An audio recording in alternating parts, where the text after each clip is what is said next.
who we were, who we are today, who we can be.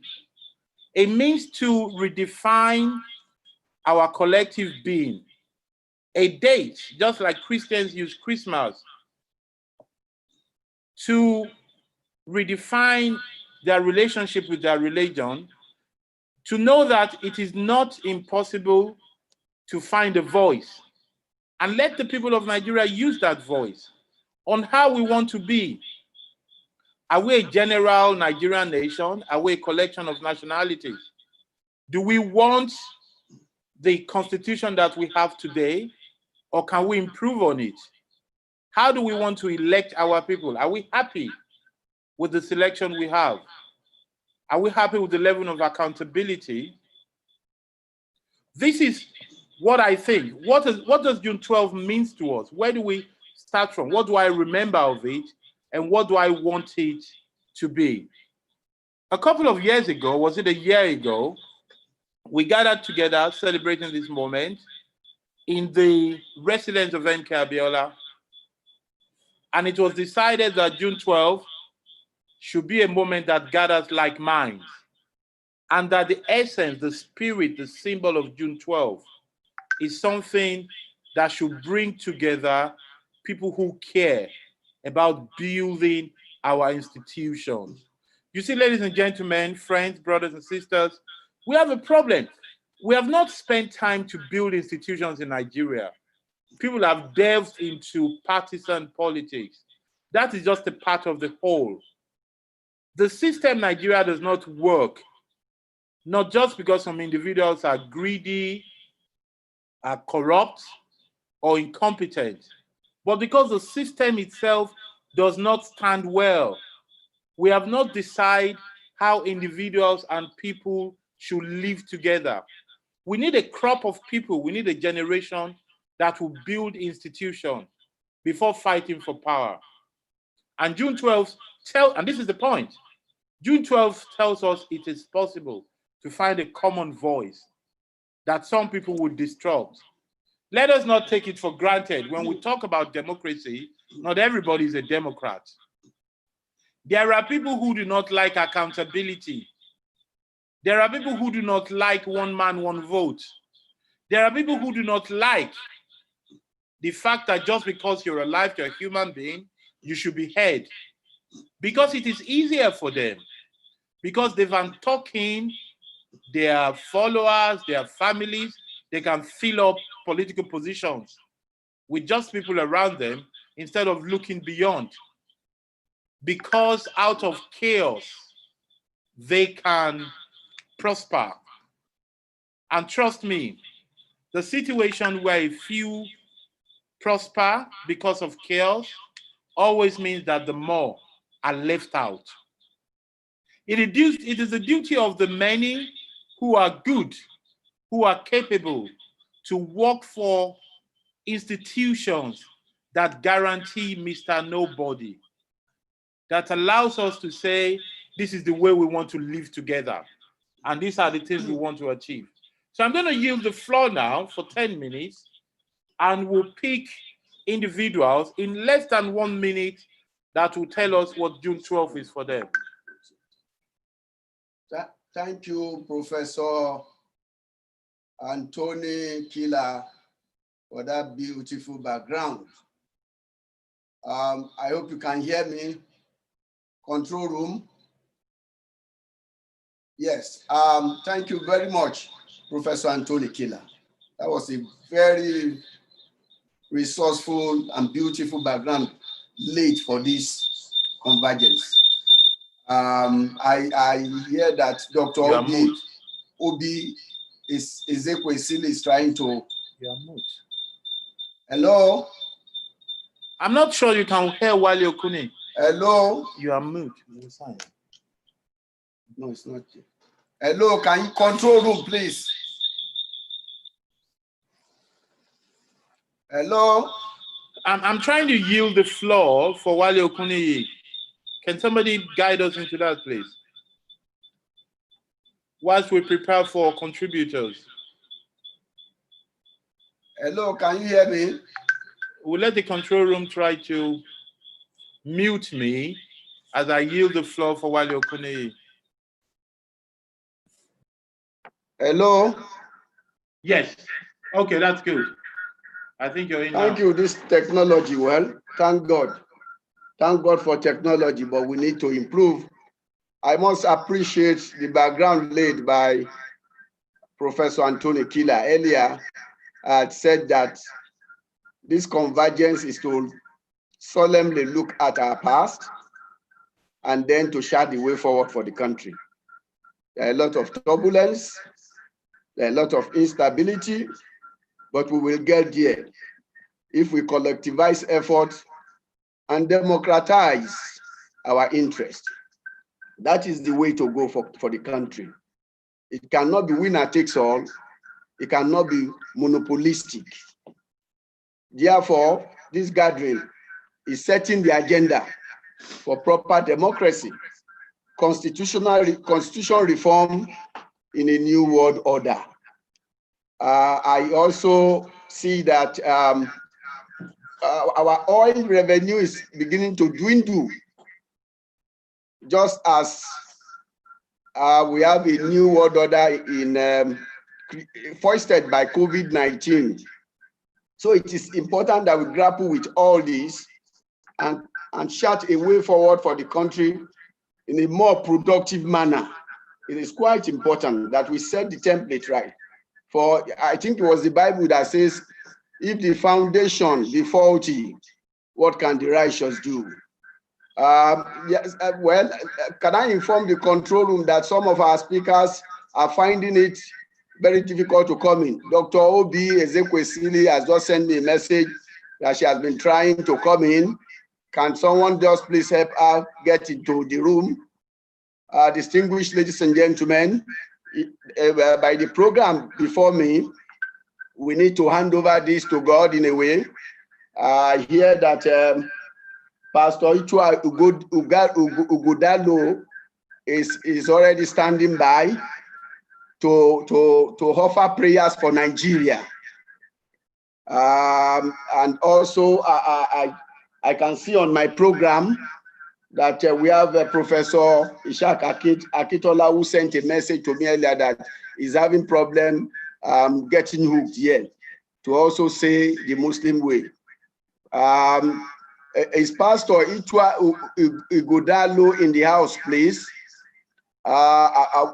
Can we have him offer prayers, and so that we can hand over this, as we have always done yearly, to the Almighty God, and then we can move the country forward at an intellectual level afterward.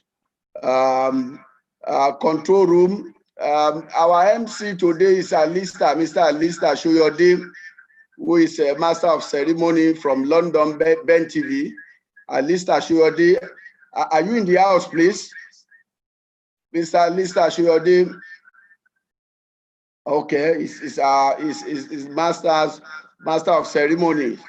So can we have Pastor Ichua Ighodalo, please? Pastor Ighodalo is a progressive minister of God who also have some concern about the state of the nation. So yes, Pastor Ichua Ighodalo is here. So I will have to yield the floor for the man of God to hand over this to God as we proceed in this celebration. Pastor Ighodalo, please, can you help him so that we can hear him? Control room, please.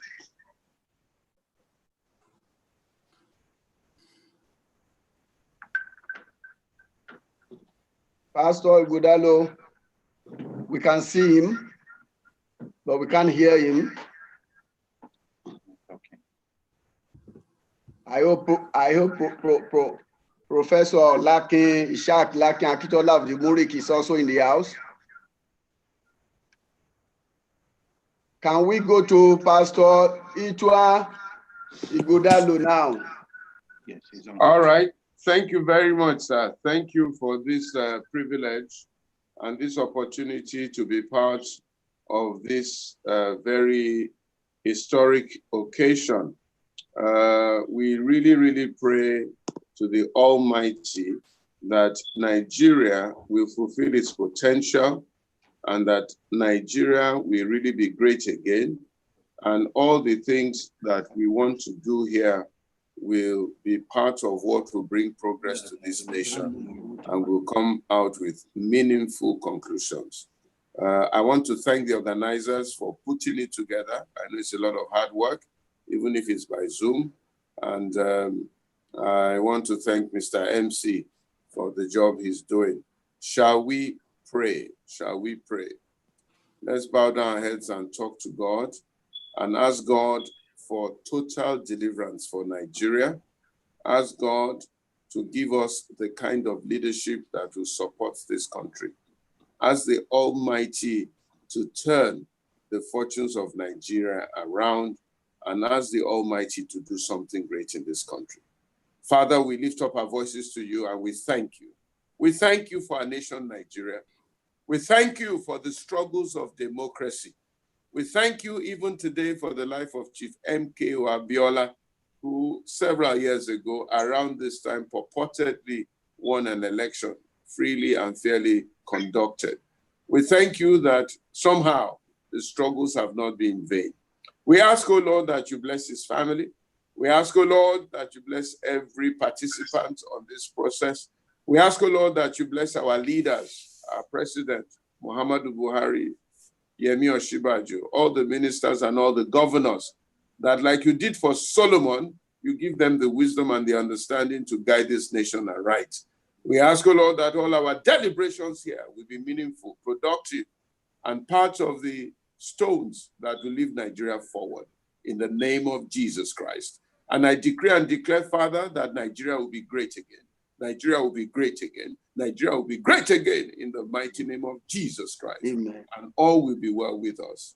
Bless all those who are going to speak. Give them the wisdom to speak the right things and do something great and mighty with this nation. Protect us from this pandemic. Keep your people safe. And we pray for those who are in hospital. We ask that you raise them up from the bed of sickness and you comfort the grieving families in the name of Jesus Christ. Thank you, Father, for the past. Thank you for the present. And thank you for the future. In Jesus' mighty name we have prayed. Amen. Amen. Amen. Amen. Thank you very much. God bless you all. Thank you, Pastor Itu Ighodalo. We'd like to thank you for that powerful prayers for our country. I am very hopeful that the country is now in the hand of God, and the country shall have deliverance. Thank you very much. We hope to have you till the end of this program. We also like to have your intervention at some point. It is quite important, sir. Thank you very much. Can I go on to Professor Ishaq Akintola of the Murik, if he's in the house, because he sent me a message earlier that he was unable to get in. Do we have Professor Laki Akintola in the house? Or any Muslim cleric? Any Muslim cleric in the house that can offer prayer? Any Muslim cleric or anybody, any Islamic person? Maybe Comrade Isa Aremu can do that for us. Comrade Isa Aremu, I can cite your name on the screen, though I can't find you, my comrade of the minimum wage. Those are the minimum wage people, and they are fighting that cause well for the masses of Nigeria. Comrade Isa Aremu, please, yes. So prayers first. Prayers first. We are not asking you to intervene yet. Prayers as a Muslim. We can't hear you. You will come.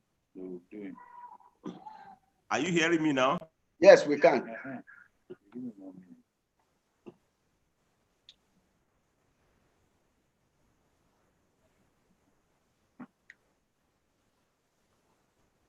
You can't hear. Unmute him, please.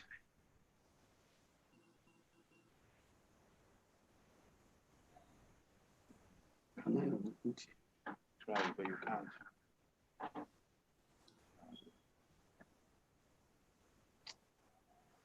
Control room, please. Unmute Comrade Isa Aremu. We can't hear him. It's technology, they are trying.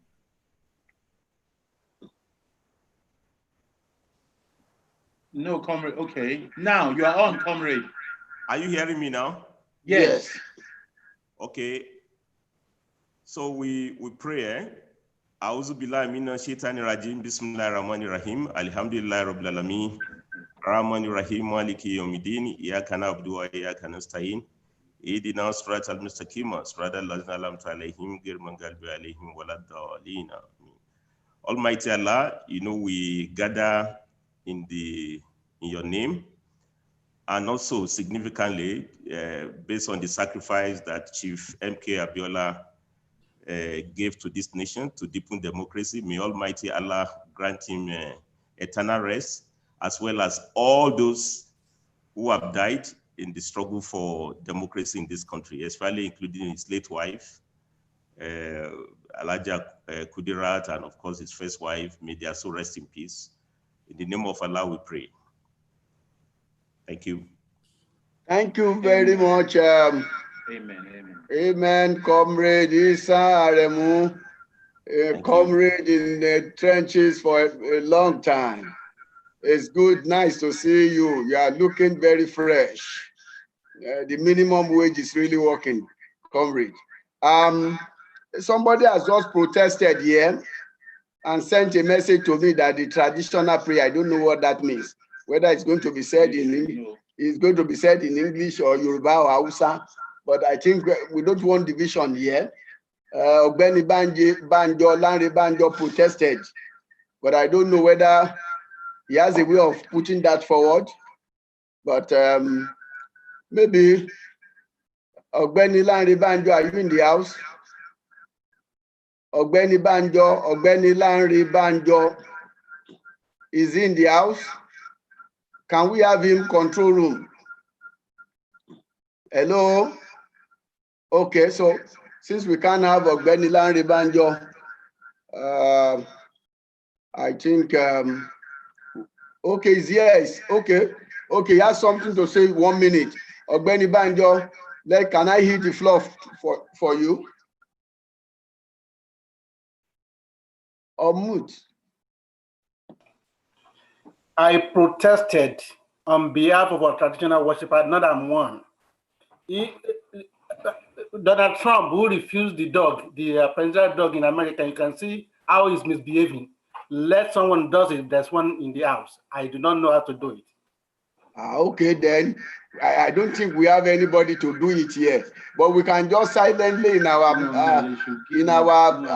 art just say something. But I don't know. Do we have anybody who can say it? Okay, Professor Killer said he knows what to say about the traditional prayer. So let's please unmute Professor Anthony Killer to lead us in that direction. I think we should try and avoid controversy. Okay, Professor Anthony Killer. Am I on? Not yet. Professor Killer, please. I think the essence of June 12 is that it's a moment in which we, the people of Nigeria, come together. And as we, the people of Nigeria, come together, this moment teaches us how to be together as different people. Unfortunately, we do not look things at most of the times, but we have a solution. When we come together from different religions and different areas of Nigeria, the solution lies in the second stanza of our national anthem. We have the second stanza that brings us together, in which we are taught to say, "O God of creation, direct our noble course." And if we follow that second stanza, in most times, we can all be pacified in our religion. I think June 12th is another way to look at how we want to be, so that religion is taken care of. You have a way of seeing it. You want, Yes. to lead us. We lead us, very simple, by all rehearsing the second stanza of our national anthem. That is one thing that brings us together as people of different faiths and different persuasion. This is a time of technology.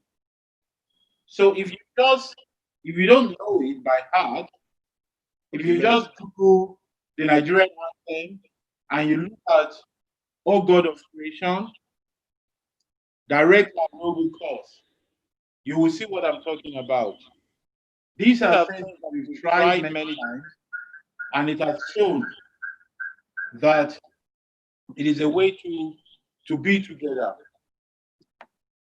Thank you, Professor Killer. Thank you for that, guy.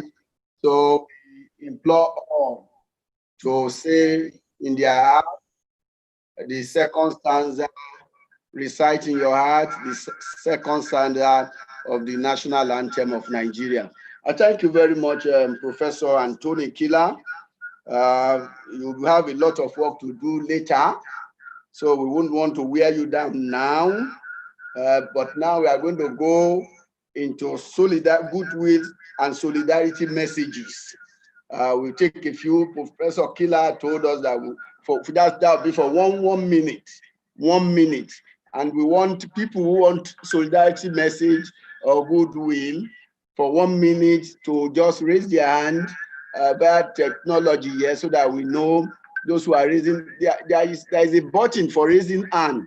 They are doing it. So I could just see just two hands. So Less that, than 1 minute. okay, I have the executive assistant to the governor for your state, Reverend Ogedengbe, who is the executive assistant to Governor Seyi Makinde. He would like to give a minute solidarity. Less than a minute. A minute. Executive assistant to your state governor, Reverend Idowu Ogedengbe, please, can we have him? Can we have him? Solidarity message, goodwill from your state governor. That's fantastic. That's great. Coming from Southwest Nigeria. Yes, can we have him, please? Executive assistant to Governor of your state, Idowu Ogedengbe, please. Control room. Can we have executive assistant to Governor of your state? That his video is off. His video is off. Yes, it's on. Okay. His video is on. Pardon? Ask him to turn his video on. His video is Turn off. your video on. Turn your video on. Executive assistant to the governor. You know, we are just learning these things. Executive assistant to governor for your state. Please put your video. Aha! Thank you. They want to see your face. Yes. You are on now from Oyo State, Nigeria, Ibadan. Ibadan, so sure. Thank you very much, Chi, veteran Wale Okuneye. It's a great pleasure joining the distinguished men and women across Nigeria to observe the anniversary of the June 12, 1993 elections, which formed the foundation for the democracy that we all are enjoying today. One thing about June 12 was the fact that Nigeria spoke with one voice. We went beyond ethnic and religious sentiments to vote a people that we could actually express so much confidence in, a people who promised hope in the persons of Moshood MKO Abiola and also Bashir Tofa. Both, if you recollect, both are Muslims, but we weren't considering whether they belong to the Islamic religion or not. They offered us hope. They gave us a basis to believe them that they were sincere. They wanted a change for Nigeria. They wanted to bring people from all walks of life, within and outside of Nigeria, to build the nation. They wanted to put a foundation upon which Nigeria can be built that would accommodate all the various parts of the federation.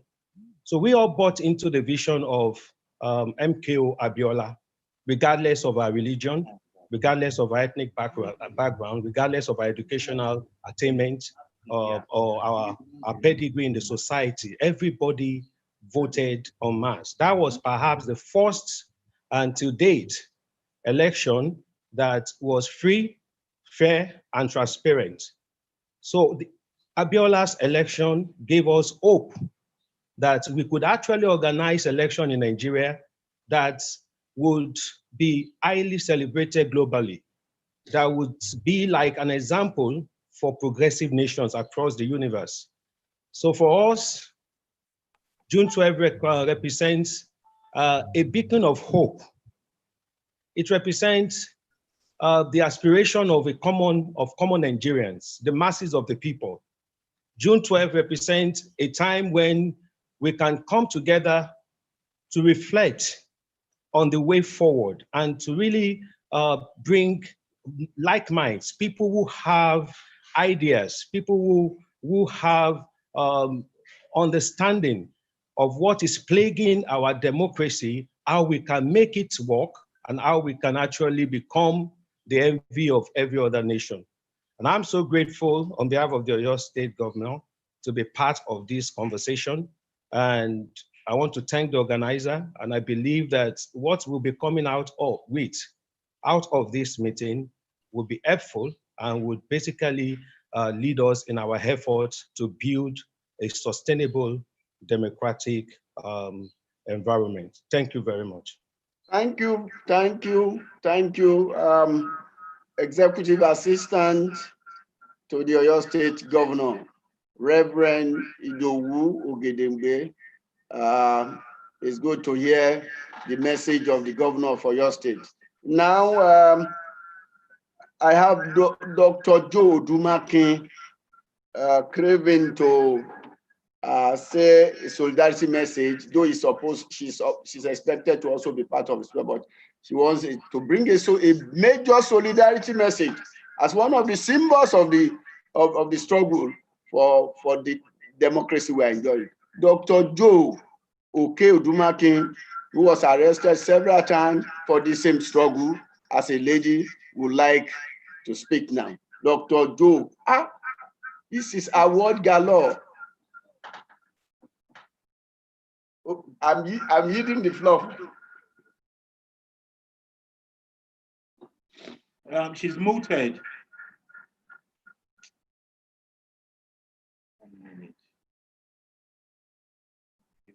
Also salute the moderator, Professor Kila, all those who have committed us to the hands of God. And like I did say, this is the best conversation. I would have loved to stay in till the end. But I told you, Comrade Wale, that I will join too, and I would like to leave 3:30. But I want to promise you that we'll have a team that will follow everything up, and then we'll continue to interface. But on behalf of Women Arise and Center for Change, I bring you solidarity message. And in giving this solidarity message, I would just want to, because of time, I want to make reference to some of the ideas of June 12th, which I feel that we should continue to imbibe. And like I said this morning on the live program, if the whole day, 365 days, is declared as public holiday, it will be meaningless, except to imbibe the ideas of June 12th. June 12th was about mandate protection, about free choice, ballot integrity, and also putting aside primordial interest and voting for a Muslim ticket. Yes, on that June 12th, it was drizzling, and then the ambience of peace. Not now that there's siege everywhere, there's trouble. So people voted in a free, fair, and peaceful environment, devoid of violence. ballot integrity. All the veterans of many progressive battles that have seen their names, and that's why this is the best, one of the best that we can ever have, gathering of minds, veterans of many progressive battles. Ballot integrity, people stayed and from the beginning to the end. And like one of the things MK Abiola told me the fourth time and the last time I met him before his death was that a corpse cannot run away from the undertaker. And all the letters that were written to him, MK Abiola stayed till the last. So we must protect, I mean, whatever it is, we must ensure that we protect our votes and ensure the integrity of the process. Yes, MK Abiola from the Southwest defeated Tofa in Kano. Nigerians put aside primordial interest and overwhelmingly voted for a Muslim ticket. But now our people are divided along ethnic and religious lines. So today, as we mark June 12, because all the people I see there, is very easy to speak when you have people that are converted. So I've seen lots of veterans, but for the sake of listeners, I know that they will have something to take away. So today that we are marking the 27th anniversary, I want all of us, as well as our youths that are over 33.6 million, I mean their population are women. Let us imbibe all the ideas of June 12. Let us agonize less and organize the more. Let us also rededicate our lives. MK Abiola, Kudrat Abiola, Parewani, Chimubani, Beko, Gani, several others died for a collective struggle. It's a collective responsibility in ensuring that we continue to keep the ideas of June 12, that we continue to keep the memory of all those who have died in the struggle, so that their death will not be in vain. Finally, with the kind permission of the organizers of this program, I just want us all, wherever we are, to observe a minute silence for the symbol of June 12 and all those that had laid down their life for the struggle.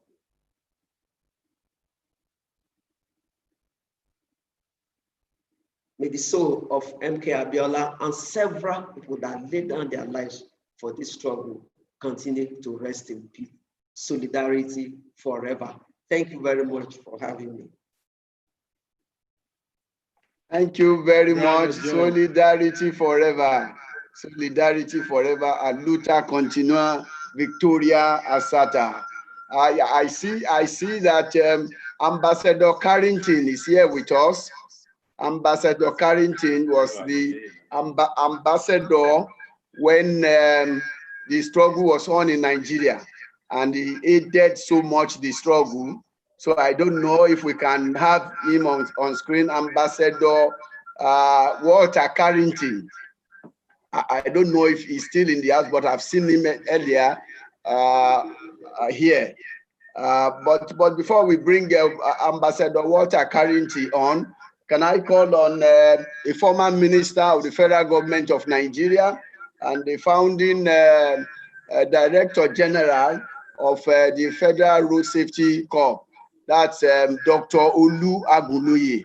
Dr. Olu Agunloye would like to say a few words of goodwill and solidarity before we bring in Ambassador Carrington, who has more like a keynote to deliver here today. Can we bring on Dr. Olu Agunloye? Okay, he's not here. Okay, he's not here. Dr. Olu Agunloye is not here. Can we find Ambassador Carrington, Walter Carrington, from US? Ambassador Carrington is with us, I guess. Ambassador, that's Walter Carrington. It's been around. Is it here? It's been around, but well, maybe. He's still here. He's here. Oh, excellent. Ambassador Walter Carrington is here. Great man. Great. You did a lot to help this democracy. So he's going to give a keynote. He's going to talk and present a keynote for this celebration. You are welcome, Ambassador Carrington. Thank you very much for the honor you have bestowed not only upon me by your invitation to deliver the keynote address on this celebration of Democracy Day, but also upon your dear sister and the light of my life, Arese. Nearly a quarter of a century ago, I urged Nigerians to forever enshrine the memory of the freest and fairest election the country had ever known. Let us never forget that without June 12th, May 29 would not have been possible. It is important to remember that only 7 men have ever been elected by the people to lead Nigeria. The third of these was Moshood Abiola, who won throughout the country, including the home district of his opponent. Before his victory was announced, the military government annulled the election, thereby setting off giant demonstrations and the birth of the June 12th movement, dedicated to ending military rule and restoring to Chief Abiola his stolen mandate. In no country outside Nigeria was Abiola more popular than in the United States. He was a leader in the worldwide movement in support of the payment of reparations to the descendants of slaves in the United States. He was a philanthropist who contributed to several Black institutions in my country. I had first met him when he invited me as one of 2 Americans to speak at the Conference on the African Drought, which he organized in London in the mid-1980s. I later helped to arrange one of his visits to America. All of us who served in the diplomatic corps during the cruel years of the Abacha dictatorship knew who the leader of the resistance was. As her husband languished in prison, Kudirat Abiola led the fight to restore the presidential mandate, which had been stolen from him by the arbitrary annulment decree of a military head of state. The June 12th Alliance of Human Rights and Pro-Democracy Advocates was made up of a diverse coalition held together by the personality and indomitable will of Kudirat Abiola.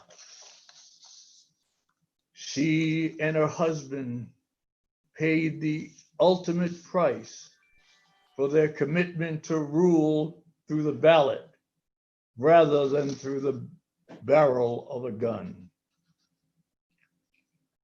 During my university days in the late 1940s and the first half of the 1950s, I was one of the leading civil rights activists in the country. I participated in many marches, but they were, for the most part, rather lonely affairs. Our white allies were relatively few.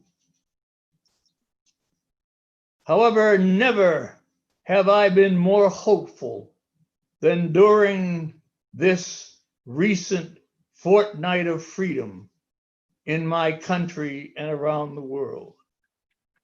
In more than 450 cities and towns, representing every state in the country, Black and white marched together to give political and social breathing space to the racial brothers and sisters of George Floyd, whose last words to the sadistic policeman who for 8 minutes and 46 seconds pushed his knee down on his unarmed suspect neck were, "I can't breathe."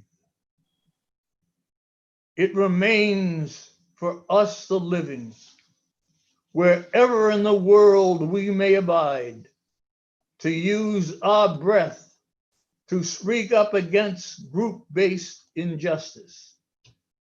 It may be race-based in my country, but here in my adopted land, as in so much of the continent of my ancestors, it appears to be gender-based.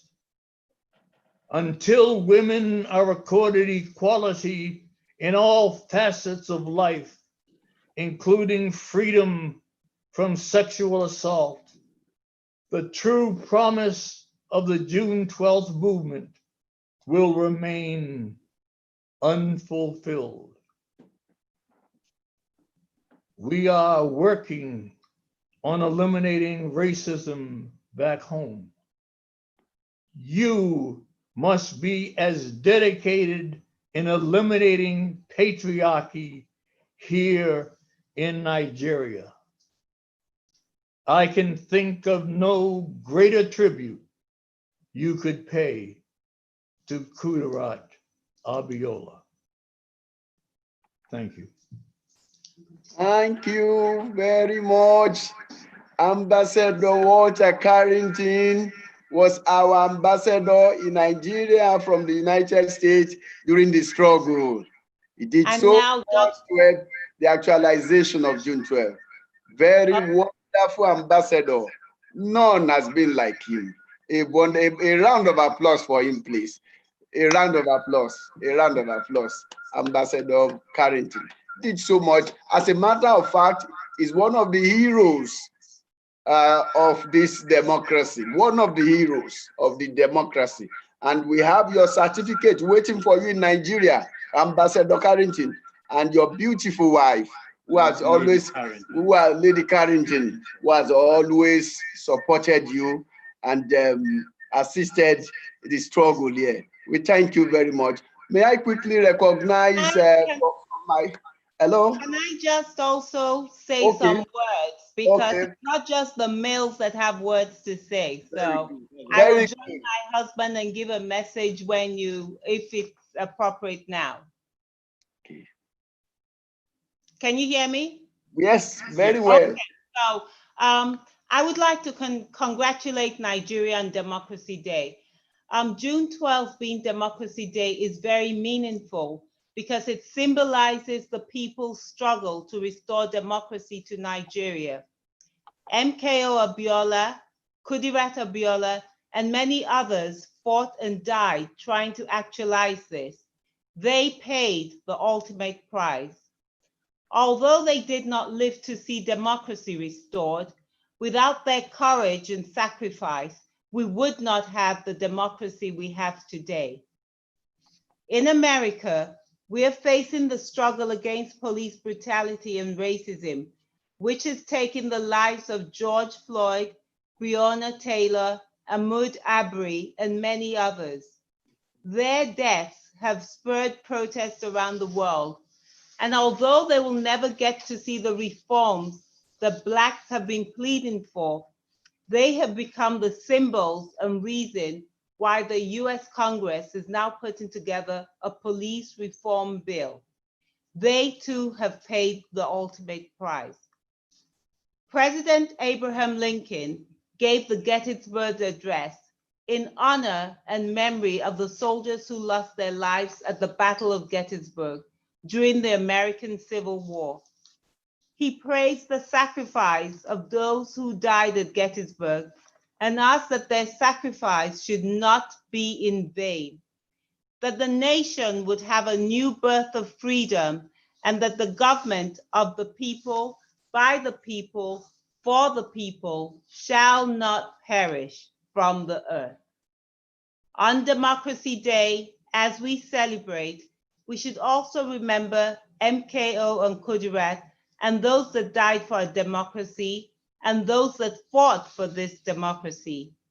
Their labor and sacrifice should never be in vain. It is one thing to have a democracy. It is another thing to keep and perfect that democracy. We, the people, must continue to guard that democracy because the work is never done. It is never over. The power of the people is greater than the power of their leaders because it is the votes of the people that put the leaders there. And that is why democracy is so important. Thank you. Thank you very much, Lady Carrington. That was a very inspiring one, quite inspiring for us to guard this democracy. We will do that.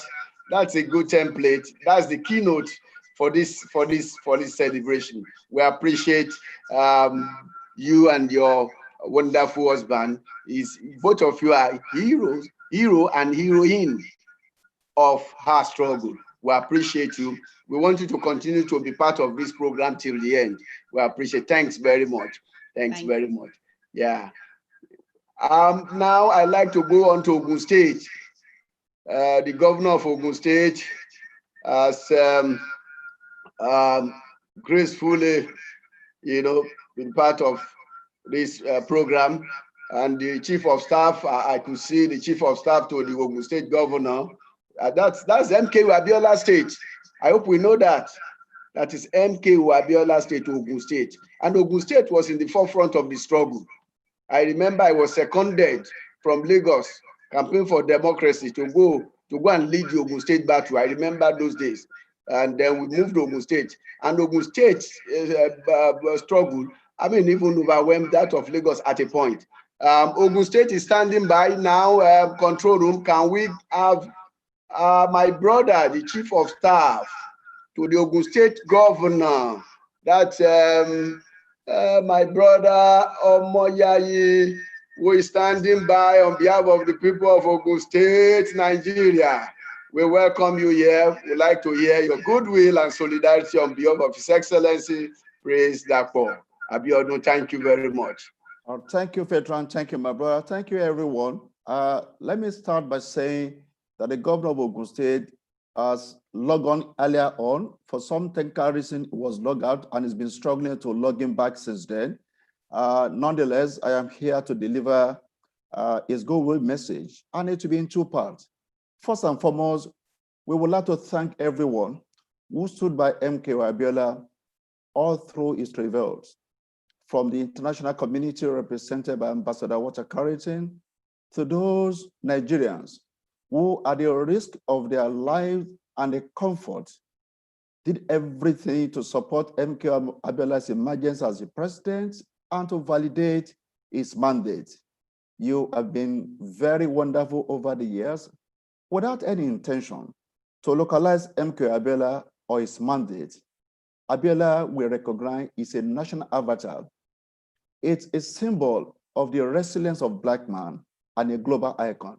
Nonetheless, those of us in Ogun State have legitimate reason to say MK Abiola is one of our greatest contributions yet to national development. And you all recollect that the June 12th struggle had a number of Ogun State indigenous. And I remember here Pa Abraham Adesanya. I remember Senator Labi Drojaye.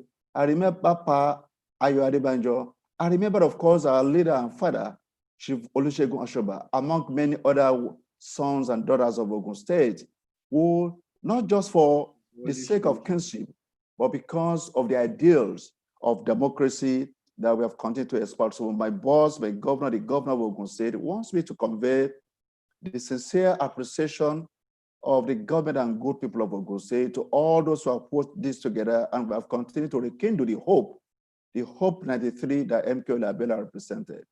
We have been to his ancestral home today, and we have continued to eulogize and to do things that will glorify the memory of MK Abiola. The second part of the goal message from my boss, MK Abiola's message of Hope 93 was anchored on banishing poverty. And therefore, the current administration in Ogun State has also anchored the building our future together agenda on not only economic development of Ogun State, but individual prosperity of our people. We recognize that the anchors for MK Abiola's program was education, diversification of the economy, but more importantly, not just growth in statistics of GDP and those other indices of measuring development. MK Abiola wanted to measure the development of Nigeria in how much poverty it was able to banish from the land. The current administration will consider as well. The home state of MK Abiola, we have also focused on individual prosperity of our citizens. And the best way for us to celebrate June 12th, the best way to remember MK Abiola is to continue to provide good governance that edifies, elevates, and improves the welfare of the citizens.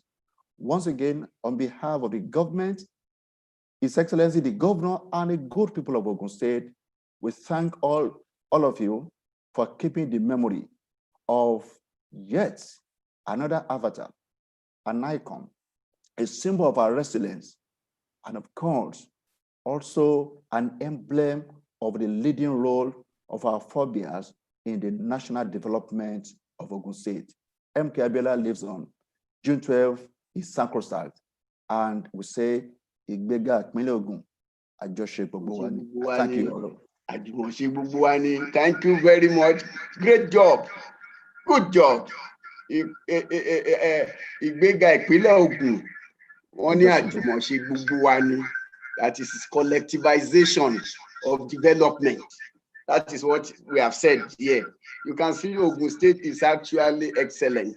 It's also the home state for Professor Oluwole Soyinka, who was part of that struggle. I remember myself and himself at 22A Lalubu from 1993 began to meet and to strategize on to how to make sure that we revalidate the June 12th mandate of MK Abiola. So Ogun State, we thank you for the solidarity. It is our state, it is my state, and I know Ogun State is in the forefront of the liberation struggle of this country. Thank you very much. The Chief of Staff to the Governor, Mr. Omoyayi, thank you. Now, well, we have on this list here from UK. It's a veteran media guru, and he's supposed to be acting today to help us, you know, in making sure that things are going right. It's no other person than Alistair Shoyode, who is going to give his solidarity. It's also one way or the other. We didn't know, all one way from Ogun State, but this is not about Ogun State. So I am calling on brother Alistair Shoyode, the CEO of Ben Television London. That is the only indigenous television in the United Kingdom, and that's run by Alistair Shoyode. Can we have Alistair Shoyode from London, please? Alistair Shoyode in his uniform. Unmute.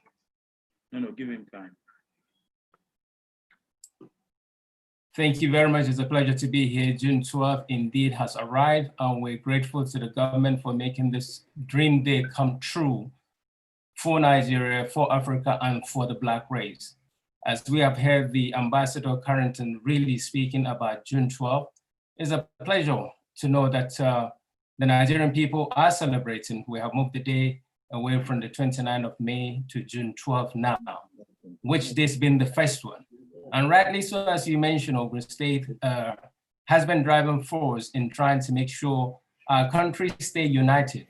And having June 12th finally as a day that we can all celebrate as a democracy day is a joy to many Nigerians. And our hope now as well is from the hope of 93 to the hope of 2020 to the hope of many years that will come for us as Nigerians, that unity, peace of our founding fathers and of our leader, and a man that is being recognized not just by his own people, but across Africa and across the world, that it will continue to be a celebration, a day of reflection, and a day that will bring in, imagine, good governance in Nigeria and in Africa by and large. And of course, again, they talk about the black race. Yes, father is gone, late MK Abiola, but we hope and pray that those that are behind, those that want to see a greater country, will put their hands together, put ethnicity aside, religious affiliation aside, and let's find that purpose, that reason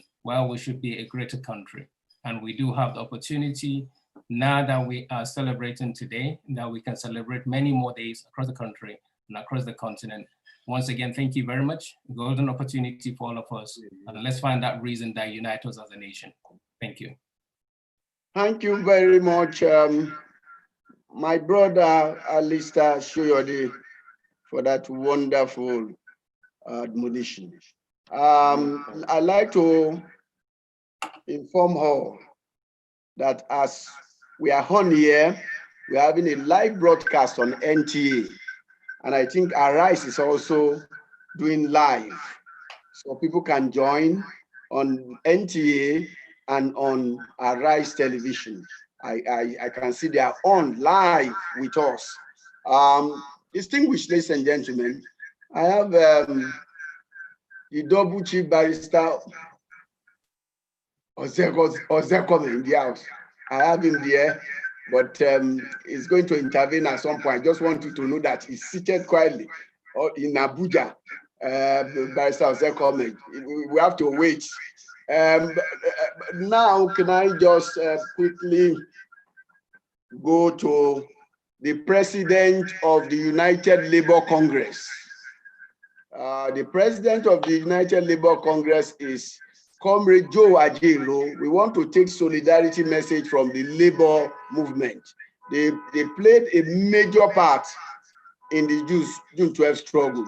So we have Comrade Joe Ajaero in the house. Is the president United Labour Congress. So he will be speaking to us, bringing solidarity message from the Nigerian labor movement. Comrade Joe Ajaero, please. Thank you very much. Well, June 12 clearly meant a lot and still means much to the labor movement. June 12 is the day we decided to say no to military dictatorship. The day we decided to say enough is enough.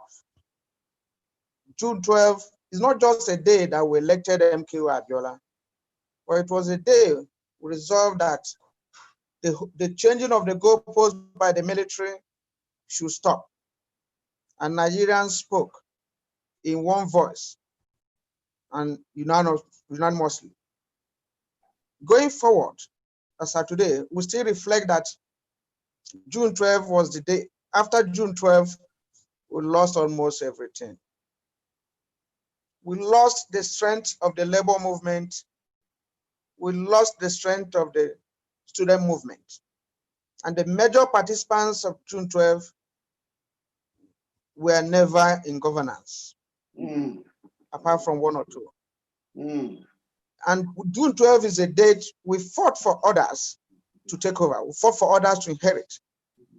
And this period is a time for us to reflect and find out those ideals, vote for progress, vote for prosperity that MKO was preaching, whether we still have it. June 12 is a monumental date that we must all recognize. June 12 is a day we sacrifice a lot. On a particular day in the streets of Lagos, at Ikorodu Road, we picked the bodies of over 100 people. Oh, yes. This is a period we have to document such people, such matters, who died during this process. And who said never again shall we subject ourselves, shall we subject this country to the manipulative tendencies of the military.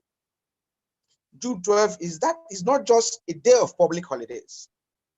We have to reflect back and see whether we are actually democratic. Those democratic tenets, we have to look at them Is the student community democratic today? The labor movement, are they democratic? The system entirely, the political system today, can we claim that any of the elections in the country is as democratic as the June 12 election? I think we have to go back to the drawing board and then have a movement. It shouldn't be an ad hoc measure. June 12 made us look as if we came out on the streets in ad hoc measure, for an ad hoc measure. We have to go back, find out where we're going again. The activists in this country need to get back together. We have to ask ourselves, the human rights groups we have today, can we compare them with what we had by June 12th? We have to go back and rebuild, because that is the only way we can honor MKO Abiola and others who fought for June 12th. June 12th is still in our memories. For those of us who lost our freedom one time or the other, based on Abacha's draconian policies, we need to come together, not just for elective offices, but to make sure, that we have to bring up that our daring posture to make sure that the right things are done. We are not yet democratic. Let me stop here in this intervention and listen to it. Thank you very much. Thank you very much. I feel sober, really sober by what you have challenged here. Comrade Joe Ajaero, who is also has been Secretary General of Electricity Union and also Deputy President of NLC and General of many battles. You have thrown a challenge here. We will definitely not relent. It's not yet too really. It is not yet too. It's not El Dorado. Yes, and the challenge has been thrown. We have to do it together. We have to save ourselves from the jugular of the money bags. We have to do that. It's important. Thank you very much, Comrade Joe Ajaero. I'm going to come to Chief Michael Zekome, but before I do that, I want to call on Professor Anthony Kila. Just 1 minute intervention. Professor Anthony Kila, please. Professor Anthony Kila. Professor Anthony Kila, 1 minute intervention here. On mute. Yes, Professor Anthony Kila. Control room. Yes, Kila. Yes. Thank you very much, Comrade. Thank you all the speakers. In less than 1 minute, I just want us to remind us that it is crucial to remember June 12, what it is. The collective struggle, a moment of the people. And when we think of the people, we have to think of who we were and who people were on June 12th. For that purpose, it is good to remember those who left their comfort zone, those who risked their lives, the real heroes that made our present democracy possible. In less than 1 minute, I list a few people, not in any order of importance, but just for us to reflect on the role played by Aremo Olusegun Oshoba, Professor Wole Soyinka, Dr. Beko Ransom Kuti, Chief Gani Fawehinmi, Frank Kokori, Anthony Enaro, Frederick Fesheun, Abraham Adesanya, Pa Adekunle Ajasin, Colonel Abubakar Dangoa Umar, Commodore Dan Suleiman, Admiral Ndubisi Kano, Prince Adesuyi Astro, Chief Ayo Okpadokun, Chief Ayo Adebanjo, Wahab Dosumu, Olabi Idurojaye, John Oyegun, Bisi Akonde, Cornelius Adebayo, Lamade Shino, Dr. Tai Solarin, Chief Bola Ige, Bishop Matthew Kuka, Bishop Ade Tiloye, General Adeyinka Adebayo, General Alani Akinrinade, Comrade Oshimo Oshiomole, Comrade Ayodele Akele, Olisa Gbakoba, Michael Zakome, Festus Keyamu, Ebun, Adegunruwa, Mike Igini, Shehu Soni, Yinka Odumakin, Joe Igbokwe, Patutomi, Clement Nwakowo. It's a very long list. Femi Falana, Olufalaye. I cannot list everybody. And I think the biggest heroes are the young men and women that died unknown, people who were truncated. I remember once in a meeting in London, we slept 10 of us in a room, doctoral students, people with great future, who decided for this time, let us move together. Some of us were moved. I remember people like Dele Momodu, who was always pushing us, trying to say this is the way to be. People who went inside it, moving from houses to houses. People specialize in strange things. The diaspora people will remember this. When some people specialize in Nigerian food, going to meet one senator, one XD, what do we do? How to raise the money? How do we push it forward? That is the spirit that led this democracy. Kayode Fayemi must be remembered on how some people decided to do what others could not do. Reckless young men, many now old men, but that is how institutions and the futures are built. A collective struggle must always be remembered that vigilance is the eternal price we need to pay. We must always be vigilant. We continue our conversations. Thank you. Thank you, Professor Anthony Killer. Thank you very much. Professor Anthony Killer has just read out great names of heroes and heroine, Ayobe, all of those names. Very great people. And the trenches, Chima Ubani of blessed memory. You know, it's a great man. Pa Fred Riwani, you know, and so on and so forth. Even Tuji Abayomi, you know, fighting on the flank of National Action Council of Nigeria. But well, let me call on a veteran too of the UDD, Universal Defender of Democracy, after they started the CLO in I think it was 1989, when they started Civil Liberties Organization with Olisa Agbakoba SAN, Clement Nwako, etc. And I have no other person in mind than the very erudite and scholarly Chief Mike Ozekome, SAN, the Akpakafiki of Eduland. He will have to come and speak to us. Can the control room please bring to us Mike Ozekome, SAN, Akpakafiki of Eduland. He was in the forefront of that struggle in the 80s, 90s, and so on and so forth. So Mike Ozekome, he was also of JACON, Joint Action Committee of Nigeria. That was the last organization formed by us to take out the military. Chief Mike Ozekome, please. Ozekome, Mike. Chief Mike Ozekome, can I also get prepared from the US, one of the leaders of the student movement at that time, Comrade Olusegun Semaye, who is also standing by. But can we have Chief Mike Ozekome, or have we lost him? Is he in the house? Ozekome. Okay, Olusegun Semaye, are you in the house? Comrade Olusegun Semaye. Okay, Mike Ozekome is here. Can we have him control room? Can you bring him to us? I can see Mike Ozekome here wanting to go, raring to go.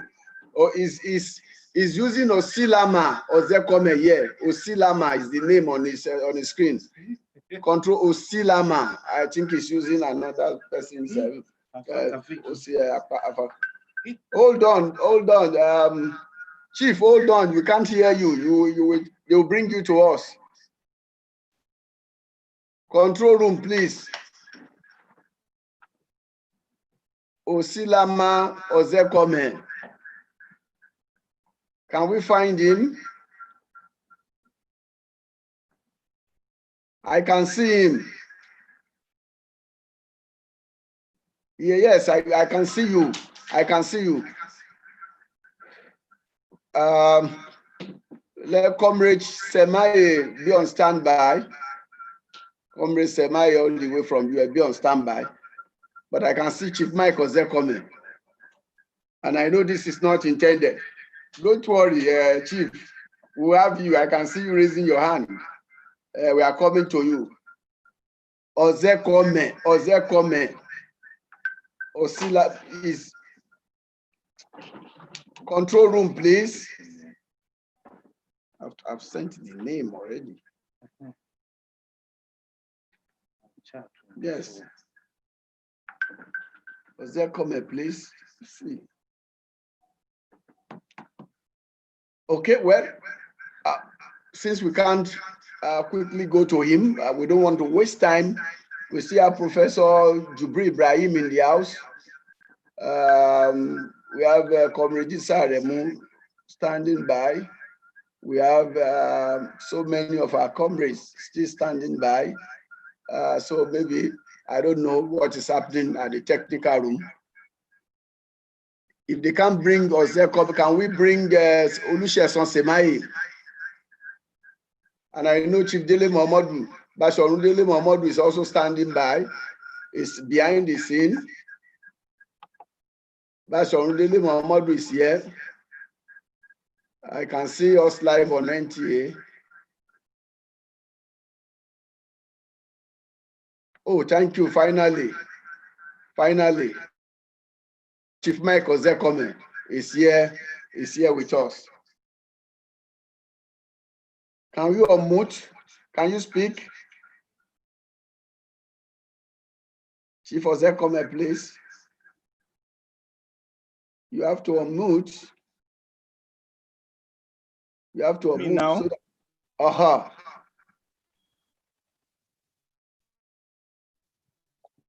Can you hear me? We can hear you now. Yeah. Can you hear me? Yes, we can. Good. Thank you, Chair Wale Okunye. Thank you very much. And let me also thank our elder brother, Walter Carrington, who spoke all the way from America.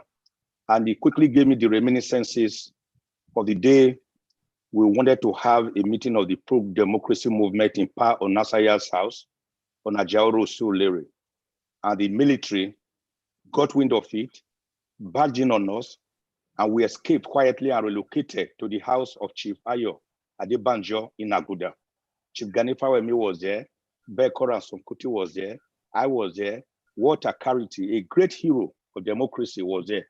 It was because of his struggles with the Nigerian people that that street on which the American embassy is located in Lagos was later renamed Walter Carrington Street, Victoria Island, Lagos.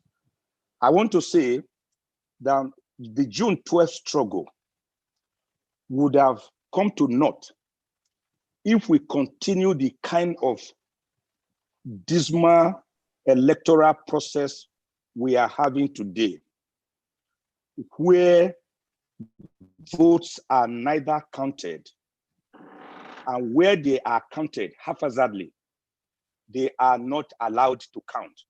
On June 12th, 1993, Chief Bashorun MKO Abiola, Moshood Kashimawo Olawale Abiola, Ààrẹ Ọ̀nà Kakanfò of Yorùbá land, ran on a Muslim ticket with Alhaji Babagana Kingibe.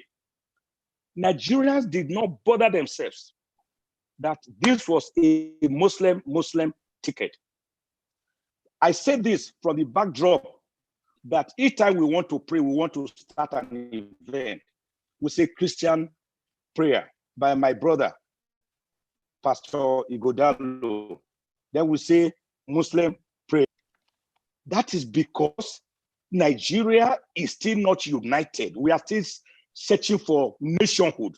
If we were united, we would all accept Christian prayer and be satisfied. Or If we were united, we will all accept Muslim prayer and we will all be satisfied.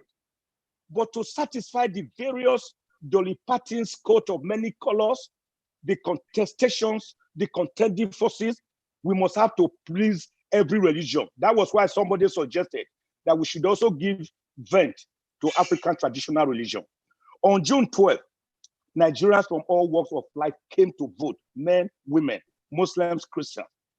MK Abiola not only won in the 40 million votes of Nigeria, he won over 58%, defeating his rival of the NLC, Alhaji Bashir Tofa, even in his own Albasa, Gadi ward in Kano. But Abiola was never allowed to take up that mandate by a rampaging military that annulled the freest, the fairest, the most transparent, and the most credible election ever held in Nigeria up to date. So those problems are still with us. And for as long as we pretend that June 12th was never there, which was meant to bring full nationhood to Nigeria, for so long are we going to continue to have the problems we are having now. The constitution we are operating now, I'm quickly speaking because I know I will not have another opportunity. Mine is a goodwill message. There are major speakers. The constitution we are operating now is actually decree number 24 of 1999. It was not the people's constitution, never made by the constitution, by the people themselves. It is not therefore autochthonous or homegrown.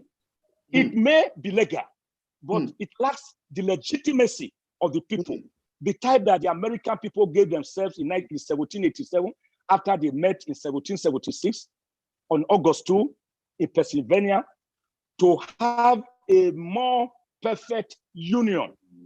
So until we look at the issue of our constitutional dispensation, not merely amending a badly, fundamentally flawed constitution using section 9 of the constitution by a bicameral National Assembly, until we go back to brass tacks, to the basics, to give the Nigerian people a new constitution after a popular referendum of the people we had on the 10th of August 1963, when the Midwest region was created out of Western region to become the 4th region in Nigeria. That is why our problems continue to multiply by the day, Wale, from the 1922 Clifford Constitution to the 1946 Arthur Richards Constitution to the 1951 McPherson Constitution to the 1954 Little Constitution, the 1960 Independence Constitution, the 1963 Republican Constitution, the 1979 Obasanjo Constitution, the 1989 unused IBB Constitution, and then the 1999 Abdulsalami Abubakar Constitution, which has already been amended 4 times, and we are still seeking more amendments. We are still seeking for nationhood because Nigeria has not left that place that Flora Luisa Shaw was when on August 6 in 1887, she gave the name Nigeria to the Royal Niger Company Protectorate, which she said was too long for the British merchants. That was how she gave the name Nigeria to Nigeria after Niger era. And she was later to marry Lord Lugard, the man who on the 1st of January 1914 amalgamated the Southern Protectorates and the Northern Protectorates to found Nigeria. But then it must be pointed out that up to January 15, 1966, when the first military coup came on through Major Kaduna, Uzogu Chukuma, Ifeajina, and the rest troopers, Nigeria operated a truly federal system of government that was fiscal, in terms of fiscal federalism, with each region having its own produce, and using the produce to develop its own region. In the northern region, the great Sardauna of Sokoto, Ahmadu Bello, used the hides and skin, the cotton, and the famous Kano Granite Pyramid to develop the North. We have the NDDC conglomerate, they are still there. The Northern Nigerian Bank, the Nigerian newspaper, the Ahmadu Bello University Zaria, the Yankari Game Reserve, all were the brainchild of Ahmadu Bello, who sent his deputy, Tafawa Balewa, to the center to become the prime minister. In the Western region, Chief Obafemi Awolowo was able to use the cocoa produce of the West, because in those days, each region got 50% of its produce, then 25% was paid as tax or royalty to the federal government at the center. And then the balance of 25% was again shared by all the regions. Chief Obafemi Awolowo was able to use the cocoa produce earnings of the Western region to build the University of Ife. I'm a proud product of that university. The tallest building still in Ibadan today, the Cocoa House, the first television station in Africa, the Western Nigeria Broadcasting Corporation. Guess what? He did the unthinkable then. He gave free education at all levels to his Yoruba people, which is why they are very educated, very upwardly mobile, very sophisticated. In the Eastern region, Dr. Nnamdi Azikiwe, then Akanu Ibiam, then Michael Okpala used the palm oil produce resources to set up a lot of developmental projects in the Eastern region. The Presidential Hotel in Enugu, in Port Harcourt, the Obudukato Ranch, the Transamadi Estate, the University of Nigeria Nsukka, the stadium in Enugu, and so many of them. And of course, the Midwest region that was created on the 10th of August, 1963 from Western region, with each region, mind you, having its own constitution, apart from the federal constitution at the center. That one that was created through the help of people like Oba Akezua II, people like Jereti Marire, Dr. Dennis Osadebe, Kesiti Momo, Omimi Ejo. They were able to use the palm and the timber and rubber produce of the Midwest to set up industries like Ughelli glass industry, Okpala cement factory, and all of them. But after military intrusion, then we started, with all respect to use that word, bastardizing our federal system of government. Now, each state has been reduced to a miniature beggarly caricature that sends its commissioners for finance to Abuja at the end of every month to go and take their revenue. Don't forget, in Nigeria, we only share, we do not beg. Under Section 162 of the Constitution, they take it back home. The governors use so-called security votes, use most of this money, will let the ones set aside for the local government areas, and then the perennial cycle of poverty goes on. I ask you, what is the business of the federal government with matters concerning education that you are setting up unity schools? We are talking about UBEC. You are licensing plate, cars, vehicles in states. You are taking care of prisons in states. You come to state, they say this is a federal government road. That's Trunk A road. What is their business? A federal government in a federal system of government like you have in America should be concerned with matters like central banking, foreign affairs, monetary system, defense, and then the rest are normally devolved through a devolution of system to the federative units. So the entire exclusive legislative list that we have today is unwieldy, is elephantine, is behemoth, is unjustifiable. They should devolve more powers to the concurrent list, and then more importantly, to the residual list, so that the power really comes from the people who, under Section 14 of the Constitution, actually empower those that they are said. And then lastly, very quickly, the National Assembly is too big. It's too big for our control. 109 senators, 360 members of the House of Representatives. What are we doing with all of them? 3 senators are not to represent a state, the 3 senatorial districts. Don't forget that each state also have its own House of Assembly where constituents are represented. And meanwhile, the Constitution says a senator or a House of Representative member can sit half of the year. That is 6 months. That is why many a time when you look at the Halal chambers, you see most of it empty. Many of them are involved in private business. Many of the honorable members are senators because they are not obligated to sit every day. If they are sitting part-time, then the Constitution should be amended to pay them part-time. Then make politics less attractive. Or in the alternative, we can have a unicameral system instead of a bicameral system. Either you leave the Senate alone to stay, or you leave the House of Representatives alone to stay. But we cannot afford both of them. That is why the recurrent expenditure of Nigeria is over 80% rather than capital expenditure. No country in the world, let me emphasize this, no country in the world can develop at the rate we are going by having over 80% for recurrent expenditure, which is meant for salaries, allowances, massaging egos, as against capital projects. Where are the roads? Try to go to Edo, try to go to Kano, try to go to Karanamoda, try to go to Ogoni, try to go to Ilorin. The roads are not there.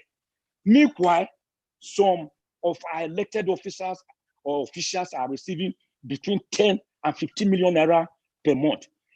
What we are doing, we are practicing not democracy, we are practicing politics. Because after elections, which is a 4-yearly ritual, the governments pretend to work for the first 1 year. Then from the second year, electionary campaigns have already started again towards another election. So Nigeria is actually practicing election democracy, not real democracy.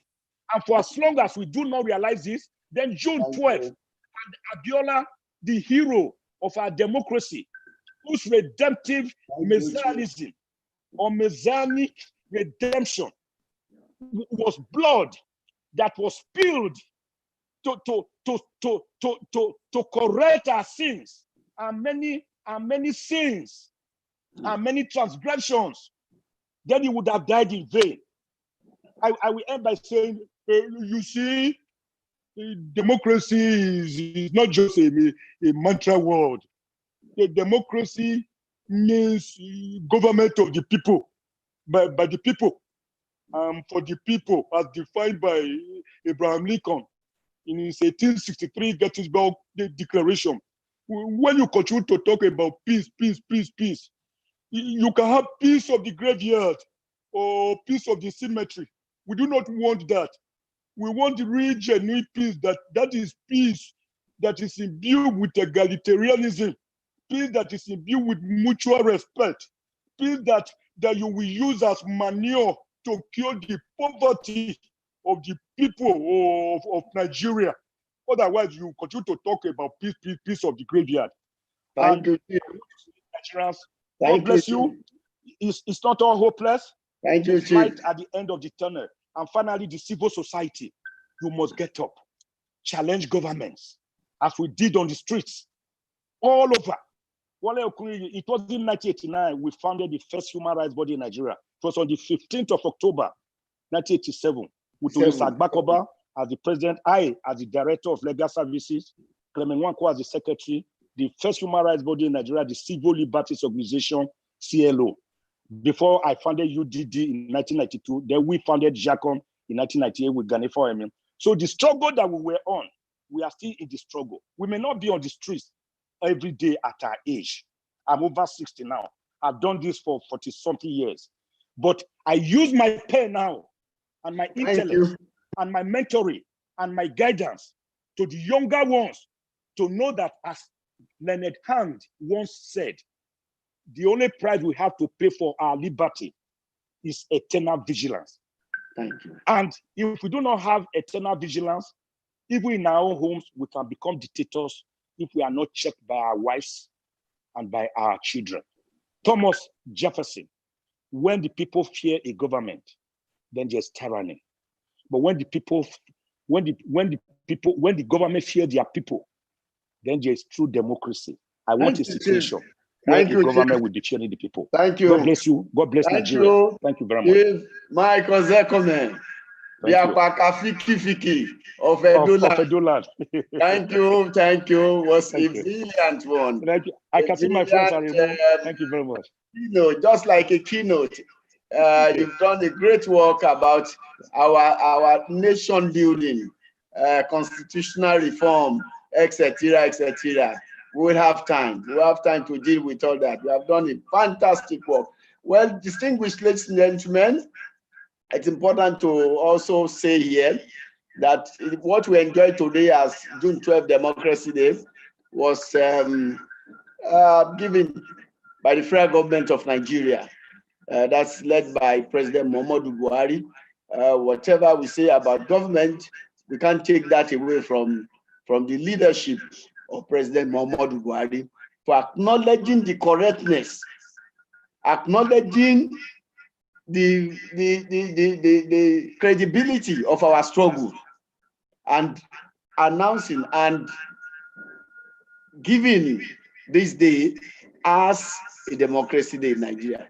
We must acknowledge that. So therefore, in doing that, let me recognize the presence of a distinguished comrade in our midst, who is also of that government. I can see, I hear that we have our comrade in the house, comrade minister who was a former governor and now Minister for Interior, Comrade Rauf Aregbesola. Is called Ogbeni. Is actually called Ogbeni. I can see that he's in the house. I want to recognize his presence as representing the federal government of Nigeria at this convergence. Comrade Rauf Aregbesola, Ogbeni Rauf Aregbesola is in the house, I guess, but I can see that the video is muted. I don't know whether he has something to say at this point. Comrade Rauf Aregbesola, Ogbeni Rauf Aregbesola, our comrade, who has been a long-standing comrade of the struggle. I don't know whether he has something to say, but I'd like to recognize his presence. Maybe he has a word of solidarity and goodwill from the federal government of Nigeria. We may, and for himself, we may have to take that at some point. But I can see it's not on video at the moment. So distinguished, before we come back to Ogbeni Rauf Aregbesola, representing the federal government of Nigeria here as the Minister for Interior, who is in charge of this public holiday, we would like to take somebody far away in the US, a comrade of the student movement during the struggle. He was always on the field, taking resources from one point to the other during the struggle. I have the pleasure and the honor to invite to speak on solidarity, Comrade Semaye Olusesan Semaye, to bring his goodwill and solidarity to this gathering. Semaye Olusesan, yes, all the way from the US, yes. Yeah, thank you for having me, and I want to say a very big thank you to the organizers of this program, and also felicitate with everyone present here. I bring greetings from the city of Atlanta in Georgia, and also from the entire Black race here in the United States, protesting against systemic racism in the brutal killing of George Floyd by police brutality. June 12 was a day of modern electoral triumph for democratic rule and popular aspiration of Nigerian people. I was 23 years old at the time, and Wale, you were then the president of the Lagos State University at the time, and I was in Lagos State Polytechnic. And Maigun was the president of NANS and also the president of University of Lagos. And together we were anchoring Lagos State at that time. We joined campus committee under the National Association of Nigerian Students. You will all recall that the mandate of Abiola that he proposed to Nigeria was a farewell to poverty. But what we are witnessing today is actually systemic poverty. At the advent of democratic rule, we're still having and dealing with issues of systemic poverty, and which is shrouded in people's inability to actually vote or have their accounts counted, or their votes being sold. And I kind of also want to agree with Barrister Ezekume that the votes are not being counted now in Nigeria. It's because of this systemic poverty. And we people, or you have governments that is failing to pay wages, government failing to pay salaries, companies unable to pay their workers, and youth unable to gain employment. Then, of course, we are dealing with systemic poverty.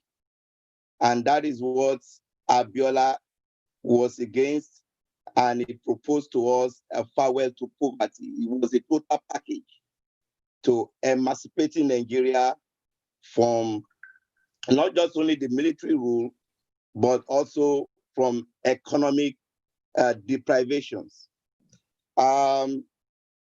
The situation that we have at times requires the gathering of the civil society, as we had it then, to deliberate on social and economic re-engineering of Nigeria, in repositioning it for a greater potentials. So I also feel that we must also try to focus on electoral reforms, so where vote can actually be counted and people can adequately be represented. Unfortunately, most of the people who actually fought in the streets at the time were not actually in the government today. And I think also that the moment of the reminiscence of June 12, we should also, reminiscing on June 12, we should also remember people who paid a very significant sacrifice at the time, like people whose lives were truncated, either in the school at the who were expected to get back to school again, and also the support that we also got from our mentors. So you remember yourself, Wale Okunoye, Segun Maigun, Omoyele Sowore, Samuel Adelakun, Rockway Wenla, Barrister GT Ogunye, Nuruddin Ogbara, Professor Diko Fashina, Professor Toyo Lorede, Baba Comrade Laoni of blessed memory, and Baba Omojola, who under whose tutelage we also grew. And they devoted so much time and resources gathering us together in Ibadan, for these collective efforts. So we also remember the protest we did in Ibadan in May 1, 1998. So, and where also people died, and those people are what we call the unsung heroes. And we must also document and also honor them at this point. I also want to say that in personal sacrifices that we all paid, it must also be documented and also, recognize. You will recall that my father was arrested in Lagos and was transferred to Ilorin en route to Abuja in 1997. So while they were trying to arrest me, I couldn't be found. And, and I was expelled, equally until the Federal High Court in Ilorin, presided over by Justice Abikade Jega, reinstated us back to school in 1999. So at this point, there is need for us to do more work for Nigeria. There is need for us not to lay back, but to also come forward and talk, ask questions, raise issues. We cannot remain complicit anymore. We cannot bequeath this kind of system again to our children. I remember when Kudirat Abiola came to my school in Lagos State Polytechnic at the time, at my own invitation, he said it was the time for us, to fight so that our children and children's children would not be slaves in their own country. So in fulfilling that, we must rise up. We must come together. We must collectivize our efforts in making sure that we have not just only good governance in Nigeria, but also redeem Nigeria, from the shackles of oppressions, that we have. On that note, I will yield back to the House. Once again, nice having me. Thank you. Thank you very much. Yes, that's Comrade Semaye Olusesan. His father was arrested for his struggle and the change. And he was the one doing underground work, for NADECO, for CD, trying to move resources here and here. Thank you, that's a nice one, Comrade Sheson Semaye. Now, let me quickly go back to the labor movement. I think right here in Kaduna, we have Comrade Issa Aremu standing by. Issa Aremu. First, we'd like to take Issa Aremu to intervene, to bring a word of solidarity to this house. Comrade Issa Aremu, please, can we have him? Issa Aremu. Issa Aremu. Yes. Comrade Issa Aremu is in the house. Comrade Issa Aremu. Where is he? Comrade Issa Aremu, please. Is he back? Okay. If it's not set, then we can. Okay. Issa Aremu is on. Issa Aremu is here. Those are the labor aristocrats. Well, Wale, I'm bringing to you fraternal greetings from Kaduna. And this morning, we had a big manifestation with the first democratically elected governor of Kaduna State, Alhaji Balarabe Musa, a co-compatriot and a very good friend of the late Chief Moshood Abiola, and it was a big one because we marked the June 12th here in Kaduna. So it's quite a pleasure, and I want to commend you, Wale, for the effort in coordinating to keep the memory of June 12th alive. I think one quick takeaway from June 12th is that we should reaffirm commitment to democracy. Never again should anybody lay claim to govern us without our mandate. Yes. I think today we're making the point to damn dictatorship.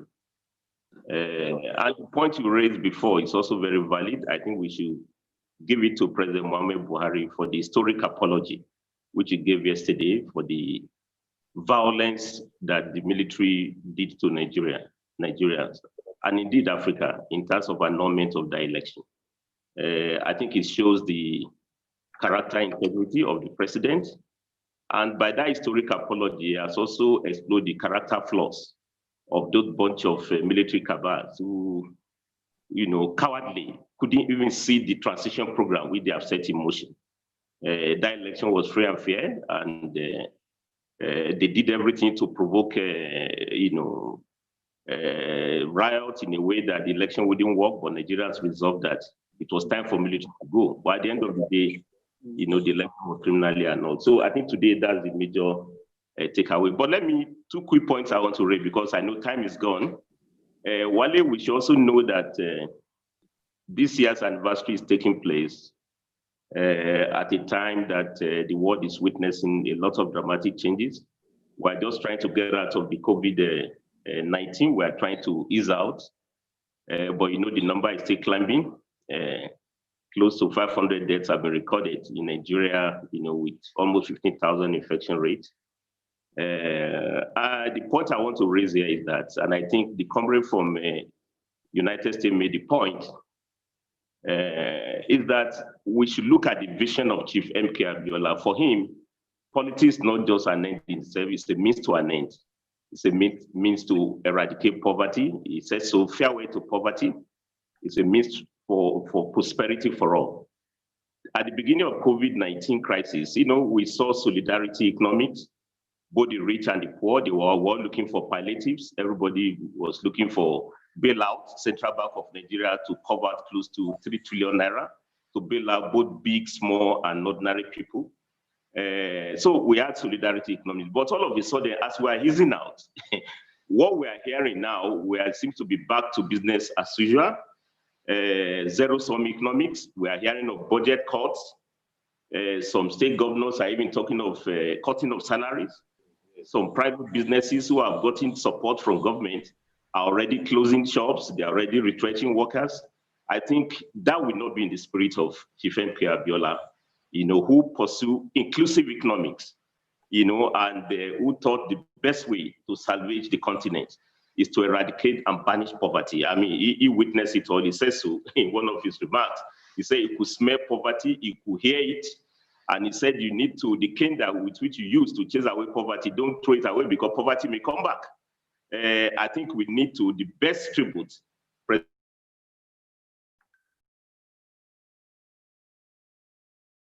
Hello, we might have lost Comrade Saremu here. Yeah. I guess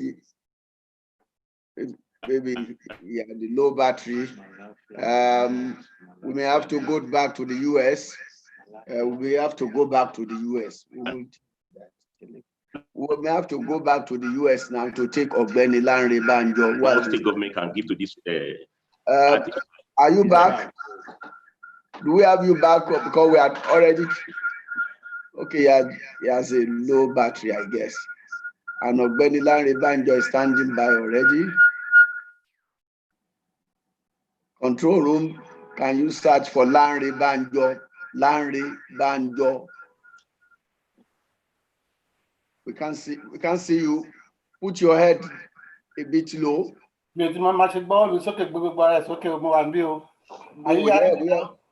Are you hearing me? Yes, we want to hear from you. Thank you so much. Those in their wisdom, under pretense, connivingly declare today as Democracy Day, will on their own be celebrating April Fool's Day. Why April Fool's Day? The question we should ask ourselves is there any democracy in Nigeria today? Or by and large, is democracy evolving in Nigeria of today? The answer is a resounding no. Today, there is no established systemic way of primary elections. When it suits the power that be, primary will be direct. When it suits them, primary will be indirect. They are INEC, people with unpatriotic elements. I'm so sorry, General Sani Abacha. Always blow to any direction the wind of the powerful people blow them to. Those who vote in their primaries are what we Yoruba call Iruwa or Griwa, meaning all and sundry, who do not belong to their political party, but were prompted by pretense. So I don't know what we are celebrating other than to use today to let them all know that we know they are deceiving game. Now, Chief MK Abiola, who is immortalized by naming today the Democracy Day, promised hope in 1993. Is there really any hope in Nigeria today? The answer again is 17 years after we are hopeless, 17 years later we are still hopeless, with our transmission permanently put in reverse by those who promised us change. with that knowledge that their change will be a change of destruction. We say proverb is the vehicle of thought. Chief Abiola uttered all the proverbs that he knew. They remain deaf. Those in government celebrating democracy today are not functioning or the guidance and inspiration of our patriotic fathers, let alone Chief MK Abiola. They are not infused with the brilliant ideas and principled stand of our fathers, Chiefs Obafemi Awolowo, Anthony Enahoro, Mbono Ojike, Michael Okpara, Malam Aminu Kano, and so on. Theirs is of ethnic domination. Today, my one name, President Olusegun Obasanjo, denounced the oligo-military constitution he swore to uphold for 8 years. For years, the late Chief Gani Fawemi criticized from a well-meaning perspective, not out of hate, but out of hope to see changes in their behavior strategies. He criticized and criticized. He published these books. One of the books that he published is this book. Hopefully that they will read and listen. My brother, for years, Professor Wole Soyinka has been speaking from the top of his voice for positive changes and dignity for us. At over 80 years, he's still in the struggle. My brother, Odume Ojukwu, refused to bow to my other brother from Kanke local government of Plateau State, Lieutenant Colonel Yakubu Gowon. Ojukwu insisted that the military hierarchy be preserved. His position was the most senior army officer after Agbonyi Rosi, my Brigadier Babafemi Ogudipe, should take over the leadership, not Colonel Gowon, but the coup plotters' choice. This led us to the war that claimed over 3 million people. Many of these great men closed their eyes to eternal sleep without witnessing the Nigeria of their dreams. They want equity, they want greatness of the country. Today, Shehu Sani, Femi Falana, you, Wale Okunoyi, and a host of others like myself, at almost 63, we are still in the struggle. Many curse themselves, chanting Aluta Continua. Are we going to struggle from birth to death? Why these Naswebe in government continue to ride roughshod on us? These are some of the reasons they don't want us to know, and that's why they are preventing us from teaching history in our schools, and many of our governors fold their arms in concurrence like subdued slaves. We citizens cannot be exonerated. For a second, we can turn our minds to how cows are slaughtered. We citizens always have to tie ourselves down, while those in government kneel on our hopes.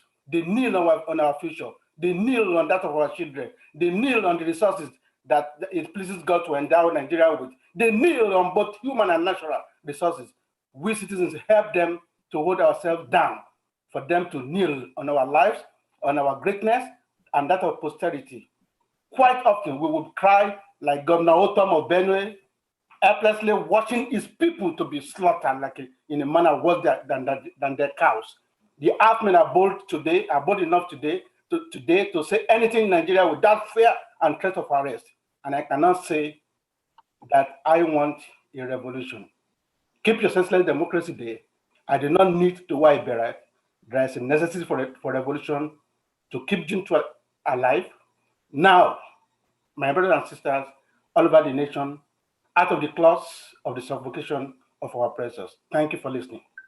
Thank you, Ogbeni Lanre Banjo, advancing or canvassing revolution. That's okay. Revolution is the struggle of the people to enthronement of the will of the people. It's as simple as that, simply divine. No problem with that. But Issa Aremu is back and he wants to conclude in 1 minute.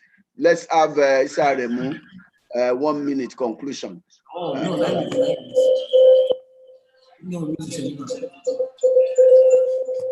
just 1 minute. Can hear you.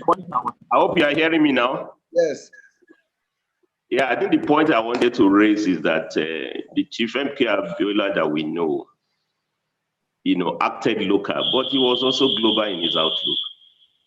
And we should ask ourselves the question that if Chief were to be alive today, what would be his reaction to the criminal murder of George Floyd? He was a very strong voice for the continent of Africa. I was impressed when the African Union stood up to condemn the discrimination against Africans in China. I think they are, but I was quite disappointed that they have been quite muted over the systemic racism in United States and all over the world. I think for us to carry the memory of Chief M.K. Abiola, I think we should, be Pan-African in outlook. And don't forget, he led the campaign for, reparation. And I think Lord Carrington made that point very well. This is the time for us to bring history back to our schools so that memory is back. He was a man of memory. It was clear that slavery, colonialism underdeveloped Africa. Thank you. It's off again. Very well. And we had legislation just exactly the way the Jews did. So I want to say in summary is that the best memory to MK is to keep on acting local, deepen democracy in the continent, but we must also be global in our vision and in outlook. Thank you very much, Wale. Thank you very much, Comrade Issa Remo. That's a very strong one. I appreciate. Well, we like to say that we still have in the house Ogbeni Rauf Aregbesola, the governor of Ogun State is still in the house, represented by the chief of staff. The governor of Oyo State is also still in the house, represented by his executive assistant. And then we have Bashorun Dele Momodu just waiting calmly here. And I have a veteran of the struggle of the people, Dr. Obadia Melafia, who contested for the 2019 presidential election on the platform of the ADC. I may have to bring him to us now so that we can hear what is going on in the Southern Kaduna, because I am bothered by what I hear from Southern Kaduna, the killings there, and what are the efforts in building our nation. So over to you, Dr. Melafia Obadia. Thank you. Oh, we can't hear you. We can't hear you. You have to unmute again. Can't hear you. Dr. Melafia Obadia is the former deputy governor of the Central Bank. We can't hear you. Can you? We can't still hear you. You have to unmute. You have to find your way around again. We had the problem the other time. Unmute. Yes, try and unmute. I can see that. Yes, I can. Aha. Can we hear you? No. We may have to skip you. Is Hafsat Abiola in the house? Is she still in the house? Hafsat Abiola, please. I saw her a while ago. I don't know if she's still in the house. Hafsat MKO, Abiola, the wife of Costello. Do we have her there? I saw her a while ago. Otherwise, we may have to go back to London. We may have to go back to London. There is a lady, I can't see on video, Bola Bimbola, is a community leader in diaspora. Bola Bimbola, why we have Melafia Omud. Hello?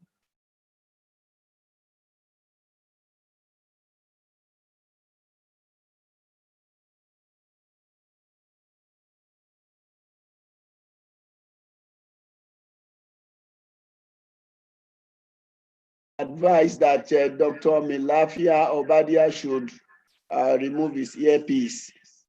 He should remove it totally. He doesn't need it at the point he's speaking. But meanwhile, we can call a lady. We have to be gender balanced. Are you set for us?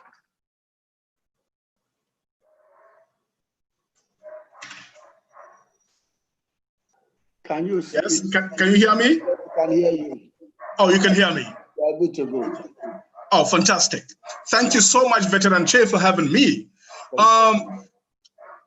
And happy Democracy Day to all of you. and to the great people of our country. I'm not speaking here as a politician or as a presidential candidate, not at all. I'm speaking today as a Nigerian, as a citizen, and as a patriot. For me, Democracy Day means a lot of things. It means patriotism, because MKO was a patriot. It means to me upholding the rule of law. It means for me, social justice, and it means for me a sense of nationhood. I met, and I'm happy Ms. Costello is here. Hello. We were together in Brussels. I had dinner with her and her lovely German husband. And we spoke so much about your father and what he means to all of us. So great to see you, Hafsat. Now, I met your father. I met MKO when I was a young man. We had dinner with him with a few group of people. And in the moment of discussion, to remove his hat, he said, "You see this, my head. When I was a young man, I dey carry palm kernel to go and pay and sell before I could go to school." That is what he told me, and I can never forget that day. Never can forget that day. A great man who became a martyr for freedom, for democracy, and for justice. And it is well and proper that we honor his name. And I think we can do even more. This is just the start. We can do even more to honor him. I would like to see a situation whereby the federal government declare him as a former head of state constitutionally, with all the rights and privileges thereupon. I would like to see that. Then, well, what is Nigeria today? And what does it mean to us? What is going on in our country? I don't want to be too emotional. I come from Southern Kaduna, but I didn't really grow there. I never really grew there. I grew actually in Nasarawa State, in the old Plateau State, and the old and the current Nasarawa State. But Southern Kaduna is my land of origin, where my grandparents and great-grandparents are buried. So whatever happens there affects me deeply. And even during this lockdown, people have been slaughtered, women have been raped, killed, and would you believe it, the bandits and the herdsmen militias will set up a bonfire, burn the houses, and pick little infants and literally throw them into the flames. It is going on in today's Nigeria. What would the great Chief MKO Abiola, what would he have thought of this? Do you think he would have tolerated it? The great statesman that I met, would he have tolerated it for one day? Obviously, the answer is no. So what is happening is a crime against humanity. It is not because I come from there. People are also being killed in Daura. People are being slaughtered in Katsina. People are being slaughtered in Zamfara. People are being slaughtered in Birningwari. People are being slaughtered in the villages of Plateau State. MK Abiola would never have tolerated that state of affairs. It is an insult to the honor and dignity of our people, and in fact to the dignity of all human beings. It is a crime against humanity, and I do not know what for the life of me we can tolerate this abuse of humanity. But it is not just the issues we have, and I'm not blaming the current government. A lot of these problems they inherited. But you see, when you are in leadership, the buck stops with you. There can be no excuses. That's why you're a leader. You have to bite the bullet and do what you must do, because the first duty of government, since Aristotle, since Thomas Jefferson, and even since Muhammad Sultan Bello, the first duty of government is to preserve the common peace. If any government fails in that elementary duty, it has failed in almost everything else. There's also the fact of poverty. Nigeria is the poverty capital of the world. In 2017, we overtook India as the world capital of poverty. This is something that MKO Abiola would never have tolerated, not for one day. He was a very successful man. He was an extremely wealthy man, and he spread a lot of that wealth through generosity. And he wanted to build a country where no child will go hungry. He wanted to spread that wealth across the whole nation. Unfortunately and paradoxically, today, Nigeria is the world capital of poverty. According to UN statistics, about 98 million Nigerians are among the destitute poor as internationally defined. Whereas in India, with a population of 1.3 billion, they have only about 70 million poor people, it works at about 18% of the population. Whereas in Nigeria, our 98 million poor comes to almost like 49% of our people that are destitute poor. Not to talk about children out of school. Over 14 million Nigerian children are outside the school system. Not to talk of poverty. The poverty among the poor youth nationally averages about 24%. And in the Northeast, Northwest, that figure comes to almost 60%. And if you add underemployment, that is children who maybe studied mechanical engineering, chemical engineering, they are now riding Okada. That is what economists mean when they talk about underemployment. They are employed in some way, but they are not doing anything practically useful. Not to talk about poor infrastructures. Nigeria today, we are more divided than ever. More divided than the time of MKO. He had a deputy a running mate, Baba Gana Kingibe, who was a Muslim, a Kanuri from the Northeast. Nobody raised any hassles. We were just happy that, we had at least leaders who can help deliver our country. And this is the spirit we need today, that we should go back to the basics and find true leaders who love our country, who have no discrimination in their mind or in their heart in any way, whether on the basis of race, ethnicity, or gender. People who have the fire in their belly, people who are ready to fight for what is true, for what is just, and for what is fair. And today, we are more divided than ever. People don't know, and the people in leadership don't understand that actually the destiny of our country is in mortal peril today. With all these killings going on, nobody is arrested, banditry, Fulani, herdsmen, militias. I don't even know whether they're really Fulanis. In fact, I suspect if you look at my grandmother, she has some Fulani blood in her, so I am not against Fulanis. But a lot of thousands of mercenaries with sophisticated arms have been imported into this country.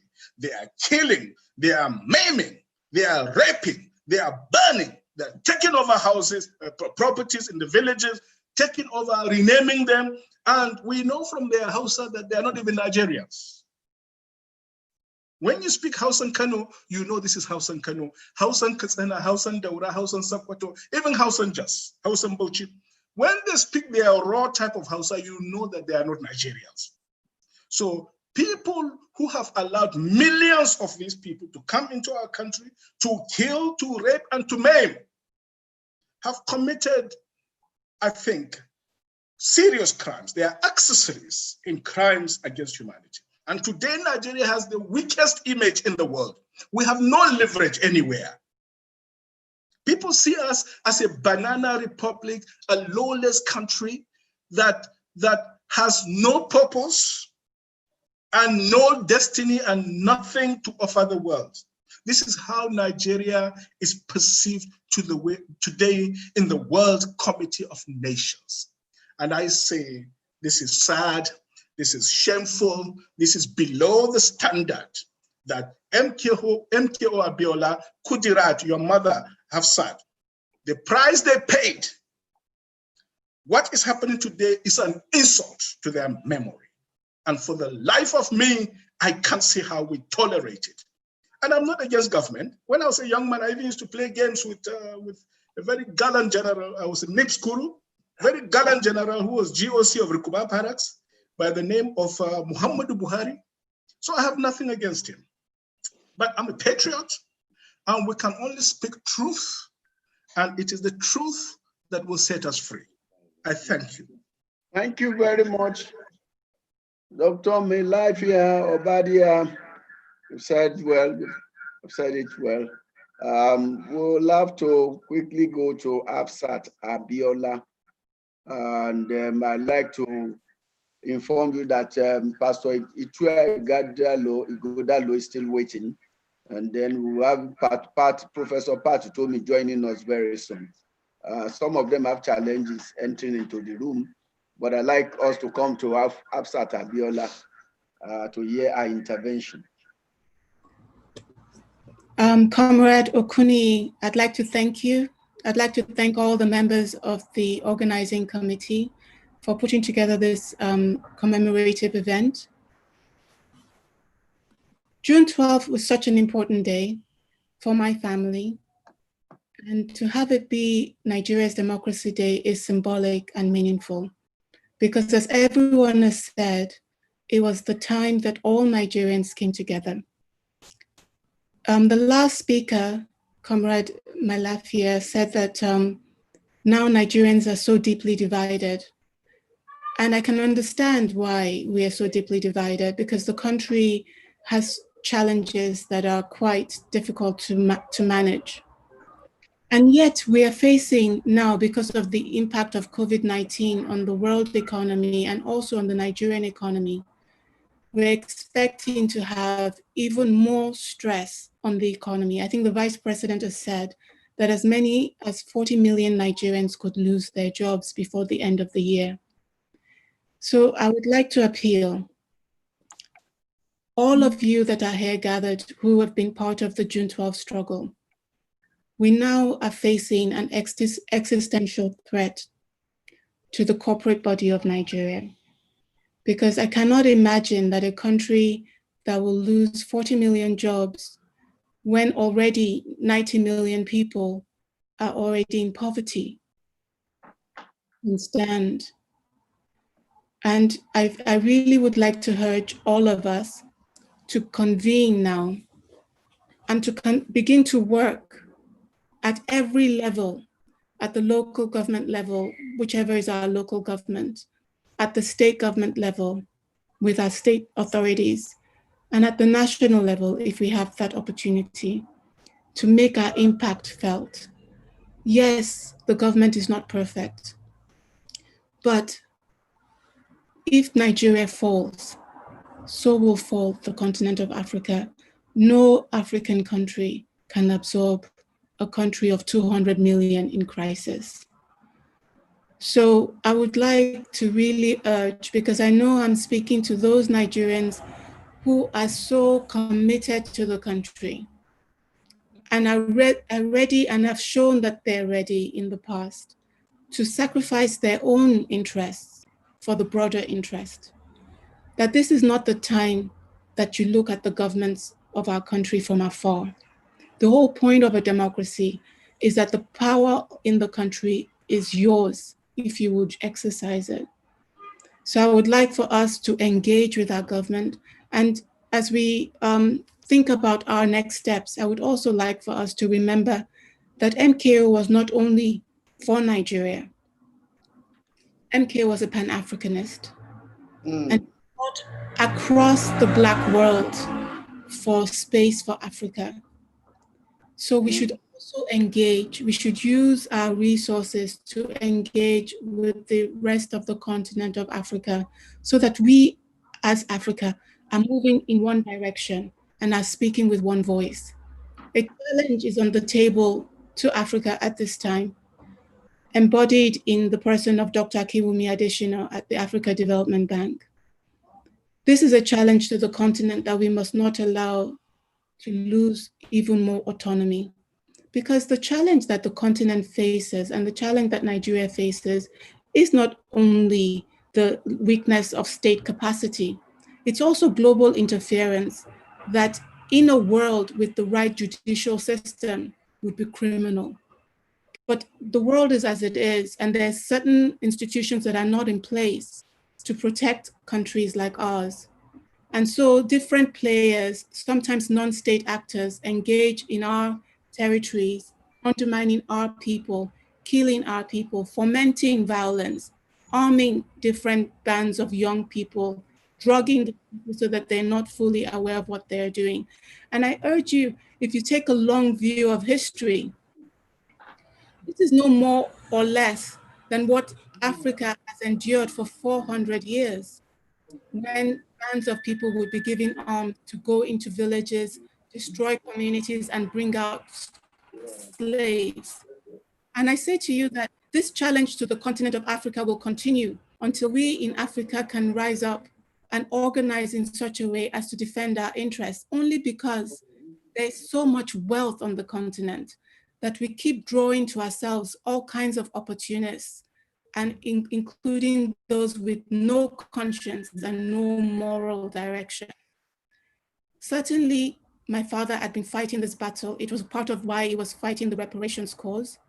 And we can continue also not only to look internally and engaging with our leadership, but also to look globally, because the way the Nigerian speaks is unprecedented on the continent of Africa. We speak with authority, we speak with confidence. Many Africans have already imbibed this idea that they're inferior and are not defending their interests. I give you a simple example. There was a time that the European Union was putting together something called European Partnership Agreements that were not in favor of the African economies. Many African countries had signed it because they felt pressure to sign. When it was signed in Ghana, the minister that signed it left the meeting and wept. Nigeria did not sign under President Goodluck Jonathan.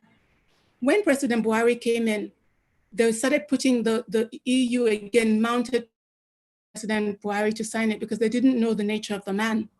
He also did not sign. When I went to the Nigerian embassy here in Brussels, as you know, I'm based in Brussels, and I sat with the Nigerian embassy officials, they said to me that, Hafsat, you know, we don't get any invitations to any of their meetings anymore. They were just abandoned there because people felt that their wala is too much, that when they come, they will be pushing for Africa's interest, pushing for Nigeria's interest, whereas the others could easily be pushed around and caused to do things that were not in our regional interest. So because of that, they were penalized and they were no longer invited to meetings, nothing invited to anything. So I sat with them and commiserated with them, but I must tell you that I felt very proud of them. And I say to you that whatever we may say about this country, there's a reason why this country is facing all the challenges that it faces, because the world knows that if this country were to stand, the subjugation and oppression of the Black people will end. So I say to all of you that you've been warriors before. I need again for you to stand as warriors again and defend this country, defend this continent, and defend the Black people that have been exploited for too long. Thank you so much for all that you've done and that you're going to do and that you've been doing consistently. I also want to acknowledge in closing Ambassador Walter Carrington, an angel, and his graceful, wonderful wife, Mrs. Arise Carrington. They give up everything for our fight for democracy. Ambassador Walter Carrington sold his house. He sold his house in America to fight for us.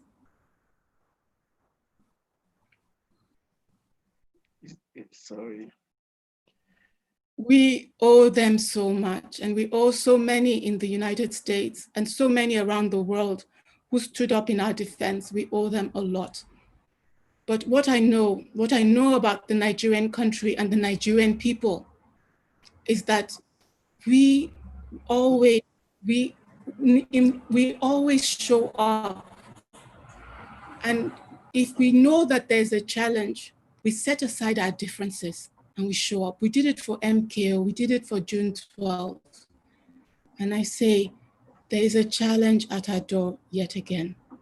Let us put aside our differences and let us come together and face it. Victory is certain. Thank you. Thank you very much, Hafsat Abiola Costello, the daughter of the matter of the struggle of Nigerian people for democracy.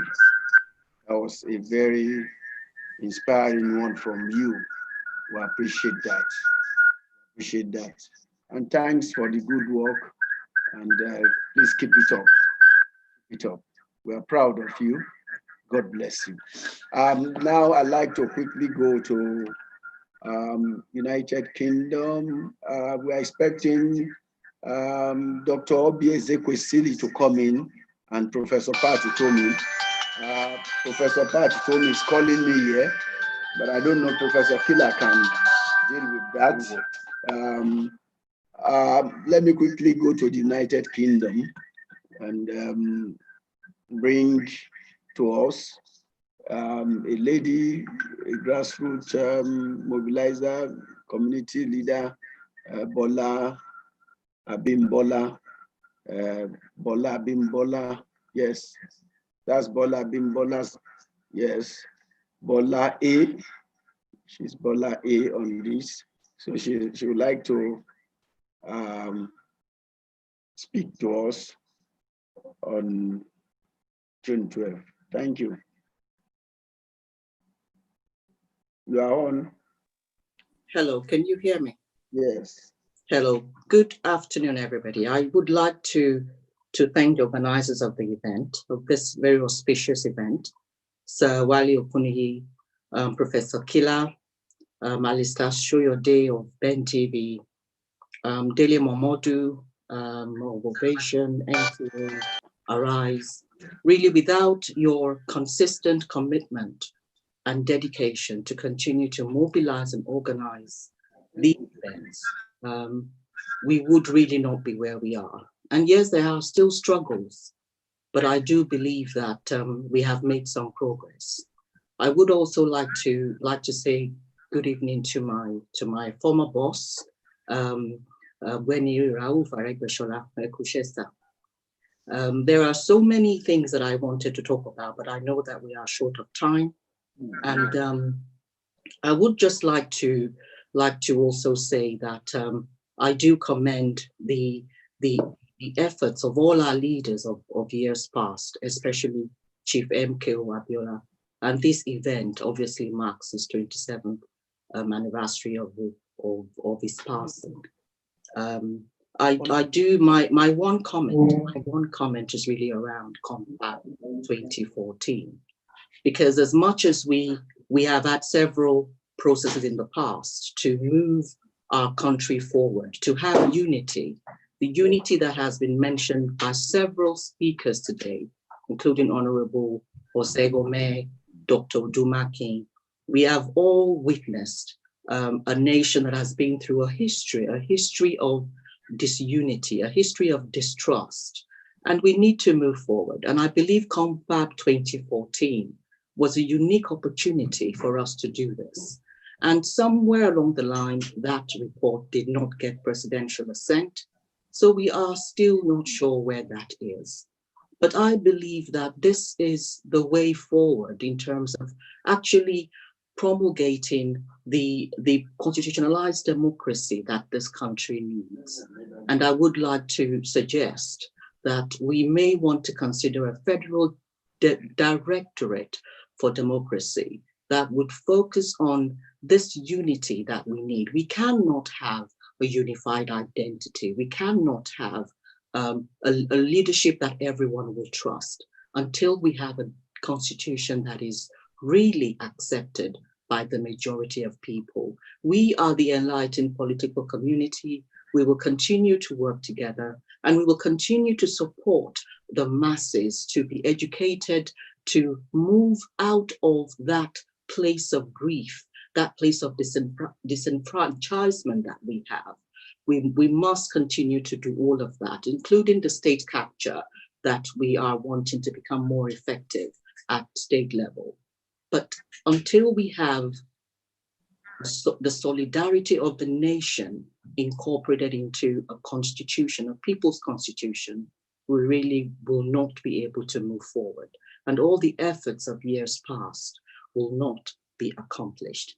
to the best outcome that we could achieve. So thank you very much. Thank you, Lady Bola Bimbola, a powerful one from you, well advised on the People's Constitution. We need we really need a People's Constitution in Nigeria, and we're heading that way. And that's why a new body called CF is doing a lot of consultation around constitutional reform. As a matter of fact, if you look at the theme of this discussion, we find it around New World Order and agenda for constitutional reform. We need a People's Constitution in our nation building effort. I thank you for that intervention.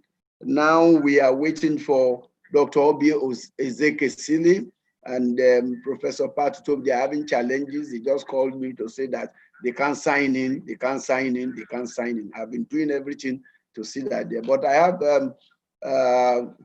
our own brother there, was so close to Basharu MKO Abiola. As a matter of fact, he's done so much for this program to hold. He's a veteran, he's an icon, he's also a Basharu, he's everything. In the media, he's there internationally in Africa. We call him Bob D. Bob D. So I would like to bring him on at this point for him to intervene on matters of national question, nation building, and constitutional reform, again, his knowledge or his experience with Chief MKO Abiola, whom he served, or whom he worked with in his lifetime. So can we have Basharu Dele Mohamadu Bob G? Thank you, Chief Wale Okuneye. Thank you for a great job, Professor Kila. Well done, sir. I wasn't expecting that I would speak. I was sitting down quietly listening to everybody. We've been speaking on different platforms all day, but I don't have a choice since I've been summoned to speak. First, I would like to acknowledge the presence of Ambassador Walter Carrington and his wife, our dear sister, Lady Arise. I was very happy that I didn't miss their speeches. I mean, they set the tone for me for what I would like to speak about. Also, I think it is fair enough that we acknowledge the responsible intervention of President Muhammadu Buhari. On this one, nobody can fault him, that he had the courage to honor Chief Moshood Abiola, who gave up everything with his darling wife, Alhaja Kudirat. I mean, every time I listen to Hafsat, I mean, I just cannot imagine the pain that the family must feel sacrificing both your mom and your dad to a struggle. But I'm sure they are very proud where they are right now. Also, I must say that I enjoyed the speech. I don't know if he's still in the house, Chief Mike Ozekume. That was awesome, awesome. Of course, Ogbeni Larry Banjo, I haven't seen in a while. He was one of those who dragged me into the presidential race in the National Conscience Party. I heard him speaking about revolution today, and I know it's part of the frustrations that some of us have suffered in Nigeria. Having established that protocol, let me say that 27 years ago, we had the best election ever in Nigeria. The story is already very well told, so I'm not going to bore you with the stories. But what I would like to say is that I believe we should never take anything for granted again, because the struggle started for me. I was not in Nigeria on June 12th. I was in Vienna, Austria, where I was representing Chief Abiola at the Bruno Kreisky Award, which flew through London by Chief Abdulganiyu Oyeshola Faweyemi on the 11th of June. So I left Vienna on the 12th to London, and on the 13th, I called the Concord newspapers in Nigeria, where I was told that chairman was coasting home to victory and he was going to definitely win the election, and I was very excited. Then on Monday morning, the 14th, I remember calling Prince Nduka Obaibena, the publisher of these day newspapers. And you know, in those days, we didn't have telephones like now. He was the one who first alerted me. He said, Dele, where are you? I said, I'm in London. He said, can you please try and reach your man, Chief Abiola, because he's going to win the election, but the military will not allow him to govern. I told him straight away that it's not possible. And the lesson I want to draw from this is that never again should we say anything is impossible in Nigeria. Chief Gani Faweyemi joined me in London on that day, the 14th, and I relayed to him the message from Nduka, and Chief also said it was impossible. Then on the 16th, Chief and I traveled through Gatwick to come back to Nigeria, and we received a message that the election results have been stopped. At that stage, it was stopped. They stopped the counting of the elections, and that was the beginning of trouble. So what I would like to say is that for those of us celebrating the June 12th anniversary, including the government that declared today a public holiday, we must imbibe something from the lessons of June 12th. For me, the most important is unity. I don't think anybody in Nigeria today can say Nigeria is united, which is a big shame if after 27 years, our leaders have not deemed it fit to unite the nation, then something is fundamentally wrong with us. And they should look into this. And I hope those who are in government will find the courage to discuss amongst themselves about how, if you ask me today, I'm not even sure that much can be achieved between now and 2023 in terms of infrastructure and all that. But if all we can achieve is unity, then we would have started the process of our restoration. That is very key to me. The next is the issue of checks and balances. Democracy provides for checks and balances. But unfortunately, today, it seems that our National Assembly has finally gone to sleep, if they have not gone comatose. It's sad when you see the executive controlling the legislature and also controlling the judiciary. There's no doubt in my mind that the judiciary itself is fighting for its own life today in Nigeria. So how can a nation make progress in a democratic setting when you don't have a strong legislature, you don't have a strong judiciary? June 12th would have been a total waste if our government still want to continue to rule as if we're under the military. Again, let me also warn that I believe Nigeria is still under the grip of the military. And I will give a quick reason for that. The biggest beneficiary in 1999 was President Olusegun Obasanjo, a retired military general. Then in 2007, we have Alhaji Umaru Musa Yar'Adua, who was a brother of a retired military general. Dr. Goodluck Jonathan only came by accident because of the death of Yar'Adua. And by the time he served his one term and wanted to have a second term, we sacked him. I said we because I was part of those. I am bold enough to say I was part of those who felt yes, let to go. not done enough. So where do we go from here? Nigerians must rise up and defend their country. Nigerians must return to the days of 1993 when we had an election and we didn't have to bring out all the soldiers from the barracks. Today, they are everywhere on the streets.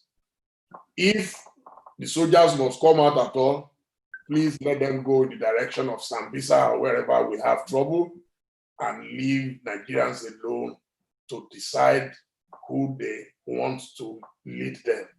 Thank you so much, and God bless you all. Thank you, Bob D. Bob D of Africa, the CEO of Vision Media Group, Ovation Television, and the Boss newspaper.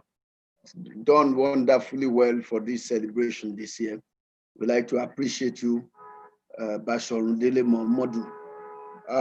We still have in the house our friends and comrades. Nkoyo Toyo just came in.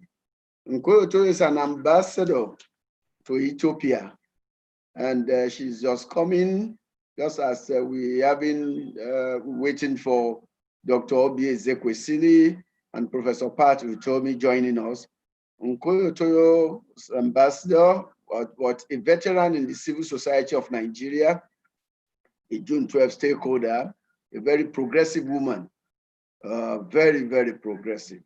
And we would like to bring her on so that she can intervene on the state of our country and bring a solidarity word as regards the June 12 Democracy Day. Nkoyo Toyo, Madam Nkoyo Toyo. Yes, we like to listen to you. You know the team already. You are shining, really shining. You know the team of the day. Can we hear you? Can you speak? And so that. Thank you very much, Wale, and I'm so honored to be part of this very distinguished gathering of Nigerians to reflect upon the significance of this day. Wale, I'll be brief and I'll go straight to the point. While we live in an interdependent world, a world where people cannot walk away from each other. If it wasn't so interdependent, look at the effects of COVID on the entire globe. So we can't run away from the fact that history has brought this country together, and there is, at the account of that history, a certain level of interdependence within the geography we call Nigeria. However, even in that context of interdependency, and it's something we cannot walk away from because having lived as a country for these many years, I think we have developed certain bonds of relationship, and we need to revisit what those bonds mean to us as a country.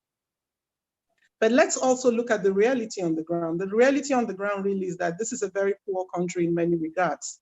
And the weight of poverty is causing people to be less interested and less committed to the country. Inequality has grown exponentially, and the lack of opportunities, particularly for the mass young people. Nigeria is also a very young country when you think about it. So what am I saying? I'm saying that this is the situation on the ground, and we need to learn a little bit more about what that situation is. And in reflecting on what constitutional reforms we're looking at, we need to think about where we are today as different from where we were a couple of years ago, when the June 12th issue was before us. So my quick intervention would be to ask the question, how do you live how do you create trusts? Because that's the main problem we are faced with today. How do we restore public trust in our leaders? How do we restore public trust in our country? How do we restore public trust in the kind of democracy that we run as a country? Is it through constitutional reforms? And if it is through constitutional reforms, what kind of constitutional reforms are we looking at? I think at the bottom of all of these conversations we're having as Nigerians is that we're looking for equity, fairness, and justice. Those are the three things that drive what we're trying to do. We're looking for fairness, we're looking for justice, we're also looking for equity. And if we must do that, the debate that is before us today, therefore, and the debate before our future engagement with this project is it about restructuring? How well is restructuring going to address the issues of fairness, justice, and equity? And then build trust of the people in their leaders. If it is not entirely about restructuring, because this is the argument that we make all the time, and I speak to you as a micro minority, somebody who comes from a very small ethnic group in Nigeria. I'm an ethnic from cross. We have 29 ethnicities in Cross River State alone. So you can imagine the size of my ethnic group. So I am oftentimes not in the equations that Nigeria carries around. And I don't see always how restructuring will address my situation entirely. Will it be fair to me? Will it bring about justice? Will it bring about equity? What does equity and justice mean for a small minority group like mine? The other question that comes to my mind is that I'm a woman. How inclusive am I in this whole restructuring arrangement? Can there be equity, fairness, and justice through this constitutional reform process if people like me who are women still feel left behind in a Nigeria of the future? These are the questions that I think the constitutional reform must answer. Questions about restructuring versus inclusive democracy. I am more for inclusive democracy. Restructuring is not a separate issue. It can be part of the inclusive democratic discussion and conversations we need to have. How do we become an integral part of the Nigerian question so that the citizens, wherever they find themselves, interdependent as they are of one another, are able to believe this is the country of their own, one that they belong to, and one they can identify with. I don't think MK Abiola died in order that Nigeria should be defragmented. I think he died for a higher goal, that a greater country may emerge from Nigeria. That dream is still possible. And I think as we mark today, we should keep the dream alive. Thank you very much. Thank you, Ambassador Nkoyo Toyo, a veteran of the civil society of Nigeria. You have said it well, you believe in inclusive democracy, inclusivity, rather than just restructuring. That's well said. Both are not mutually exclusive as far as I'm concerned. Even within restructuring, it must take democratic nature. Otherwise, it will fail. A democracy must define restructuring.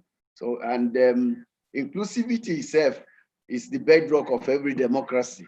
And I speak as a political scientist on this matter. So you have laid a very good one on this. We still have in the house more people coming and joining. I can see Comrade Ayodele Adewale is in the house, yes, of Pronaco, and the former chairman Amuwo Odofin local government. Yes, he's also made his contribution towards democratic consolidation in Nigeria. He's in the house. Let me quickly have him. We can have Comrade Ayodele to intervene. Well, can we call you youth at this moment? Because I remember at the Pronaco conference, you were agitating and advocating for youth inclusion, not too young to run. But now I can see beard and everything on you. God bless you.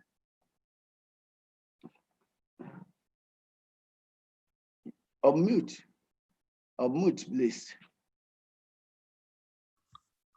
Yes. First and foremost, I thank God for this opportunity to be alive and for all of us to be alive.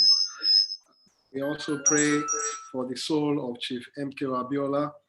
May God forgive his sins and grant him Al-Jannah. And for all his families, loved ones that he has left behind, may God continue to strengthen every one of us. And for Nigeria, may we achieve the Nigeria of our dreams. I think at 45, going 46, I'm no longer a youth. I used to engage in Anthony Enaro, blessed memories, Dr. Beko, Mama Jadesola Akonde on this matter, that youth be given the chance to take center stage in the governing of this country, particularly creating an avenue where 18 years be the political benchmark into any elective office. I also thank Mr. Wale Okuni for carrying the torch this far. Veteran Wale Okuni, we have trained under him since I think 1996, and this is quite a long time. I also thank Mr. Dele Momodu, who have taken me so much like a son, and his brother have continued to encourage us. And especially Abdul Mumuni Abiola, who I regard as the political face of the Abiola family. We hope that he and all of his brothers and sisters will help to achieve all Abiola's programs. And for our leaders, Ogbeni Rauf Aregbesola, my father, I thank you so much, Asiwaju Bola Ahmed Tinubu, and every one of us who have kept this dream alive. Talking with respect to the Nigeria of today, I believe that we have moved forward, and I thank President Buhari for having the courage to recognize this day, this date, June 12th, as our Democracy Day. We have often challenged the Nigerian state that there is no May 29 without a June 12th, and President Buhari has affirmed that. We want him to also take a leap forward, a leap of faith forward, to pronounce Abiola and give him all his entitlement as a former president of the Federal Republic of Nigeria. And also, all of his businesses that were grounded, the Nigerian government should pay reparation and also pay compensation. Abiola's bank accounts were also frozen, and I believe the CBN do know where these accounts are. They should unfrozen these accounts and, of course, give all that is needful in terms of the current value to all the monies that were frozen, so that the families can use this money to continue with their lives and their businesses. And of course, all the unsung heroes that are recorded that were killed on the streets of Lagos and several streets in Nigeria. These unsung heroes of ours, their names should be collated, their families should be heavily compensated. And for those people who were decapped, because I still know that we have some of our comrades whose legs and hands were amputated due to the bullets of the Nigerian military that cut them, or should I say that cut them down. And I think having done this, we would have helped to heal the wounds of June 12th. But moving forward again, in the Nigerian Constitution, I believe that the Buhari administration should please, we still have time, we have 3 years more, should please convoke a sovereign national conference. And if they feel that is too far to do, then the pro-narco People's Constitution is there. We can test it through a referendum and work towards having a People's Constitution. No matter what we do in terms of restructuring or what have you, I believe we cannot put something on nothing. Restructuring for me will amount to putting water in a basket. But if we go ahead to put in place a People's Constitution for Nigeria, then we would have achieved some of the principles and programs of June 12th. And the government of today must work seriously to rework the Nigerian security architecture. I said it today, I've said it on so many programs, that the President, Commander-in-Chief of the Armed Forces of Nigeria, President Buhari, have been over magnanimous to all the security chiefs in this country. You see, if we go for a football game, particularly the World Cup, there will be a time where some players will get tired. Then definitely you have to change those players and bring in some players that can move us forward. It is foolhardy and very painful for us to be recording 100 deaths, 60 deaths, 2 deaths, 1 death. Every life matters. As long as these deaths continue to happen in this country, it creates an unsafe avenue for investors and to come in. All of these investors will look at Nigeria as a very unsafe environment for them to bring in their investment. And Nigeria, more than ever before, we need foreign investment to come in. It has been shown, because the more money we borrow, the more deep we go into the abyss. So we need to bring in investors to invest and create jobs. And there are so many things that the Nigerian government can give to these investors to run for us. We can see what the Dangote, the federal government, Lagos state government are doing to the roads in Lagos state. That is a very good PPP program, if I may use that concept. We can also do the same thing for energy. I look at the Mambila Plateau. I know of some investors out there that can take up the challenge of the Mambila Plateau. We can allow them run it for 50 years.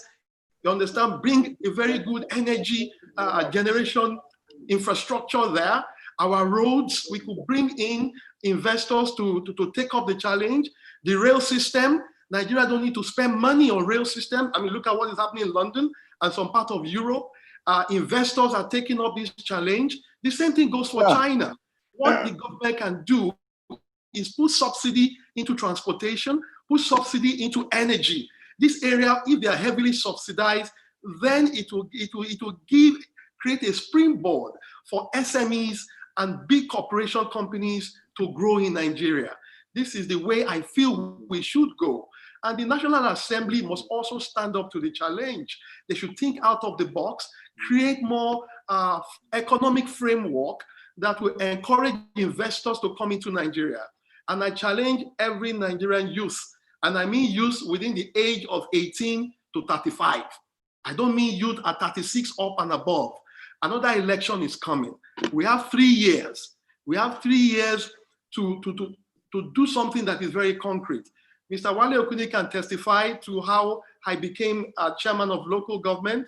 I ran my election for 4 years, every day campaigning. I had to sell my Bluebird 2.0 for 32,000 naira to produce handbills. And every day I was on the street trying to convince my people in the local government and of course my leaders at the state that give us a chance and we can make a difference. The Nigerian youth should also pick up the gauntlet, and like I said, from 18 to 35. Anything above that is no longer a youth. They should pick up the gauntlet, run for chairman local government, run for state assembly, run for national assembly, run for governor, and support a candidate that we all can unify around for the presidency and all of that. I do not want to campaign now so that they don't say I'm pushing forward the APC agenda. Thank you very much. A particular leader agenda, but I believe ever that we are going to elect for the next president must come from the June 12 struggle. You understand? Because he who wears the shoes knows where it pinches. President Buhari has moved us forward. The next person that must come from those who fought alongside with other comrades to bring about the June 12 dream. Thank you. That's a brilliant one. Thank you very much. That's a brilliant one. That's a good one that we who are in the forefront of getting this democracy should really produce the next leader of the country. That's a nice one. I appreciate that. Dr. Balazar has been waiting. I know that Pastor Itua Godalo is also still in the house. Benny Raouf Aregbesola is still in the house. Ambassador Walter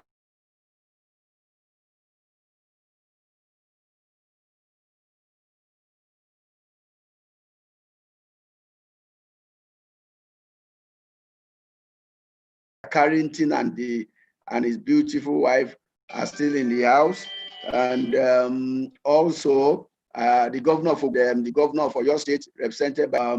But now let's quickly take if he's still here, Dr. Bala Zaka from Kaduna State. Are you in the house? bzaka@yahoo.com. Can we have him? Just 1 minute, because we have to round up. Yes, Balasa Zaka is here with us. Pardon, we can't hear you. You need to unmute me. Yes, we have. Okay. Yeah, thank you very much, organizers, for this program. This is the way I will want to approach this. Virtually everybody has spoken, and you can when we all started, we were saying, we're asking ourselves, how should we look at June 12th moving forward? Yes. This is my perspective and this is my approach. June 12th should always be seen as a day of calibration and recalibration of our economic, political, and social mechanisms as a nation. Because now June 12th has come to stay. But the question is this: on June 12th, what are we supposed to do? And that's why I'm saying, on that day, we should look at all the economic, political, and social indices. And if there is a need for us to recalibrate them, we should recalibrate them. But if we have not calibrated them, then we should calibrate them and come up with what is likely to be the analysis and lessons learned on the next June 12th anniversary. I had us talking about our diversities. Honestly, our diversity is supposed to be our strength. And if we all agree that our diversity is supposed to be our strength, then effectively now, this is my personal suggestion. I had us, when we wanted to pray, we were wondering, should we look at Islamic approach? Should we look at Christian approach? Should we look at the other approaches? As far as I'm concerned, if it will be accepted, let's put forward the second stanza of Nigerian national anthem as our national prayer.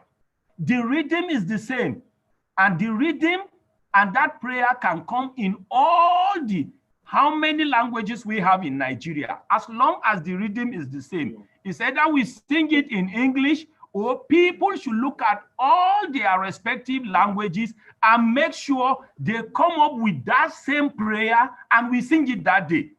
And when that one comes now, we will not be bothered about the religious affiliation of whoever is going to be that person that is going to pray. All we need to do is to sing it. And honestly, if we believe in one Nigeria and one God, as long as we sing that second stanza, I can sing in my tribe, other people can sing in their respective languages. That is my personal suggestion. The third point I want to say is this. I've also observed that, honestly, the relationship between our technocrats and our politicians has been adulterated by distrust. And this is how I want to explain it. I've noticed that the average politicians today that we have feel the technocrats are just hungry and needs to be fed. That was just what I discovered. And unfortunately, the technocrats also see our politicians as empty heads or empty skulls.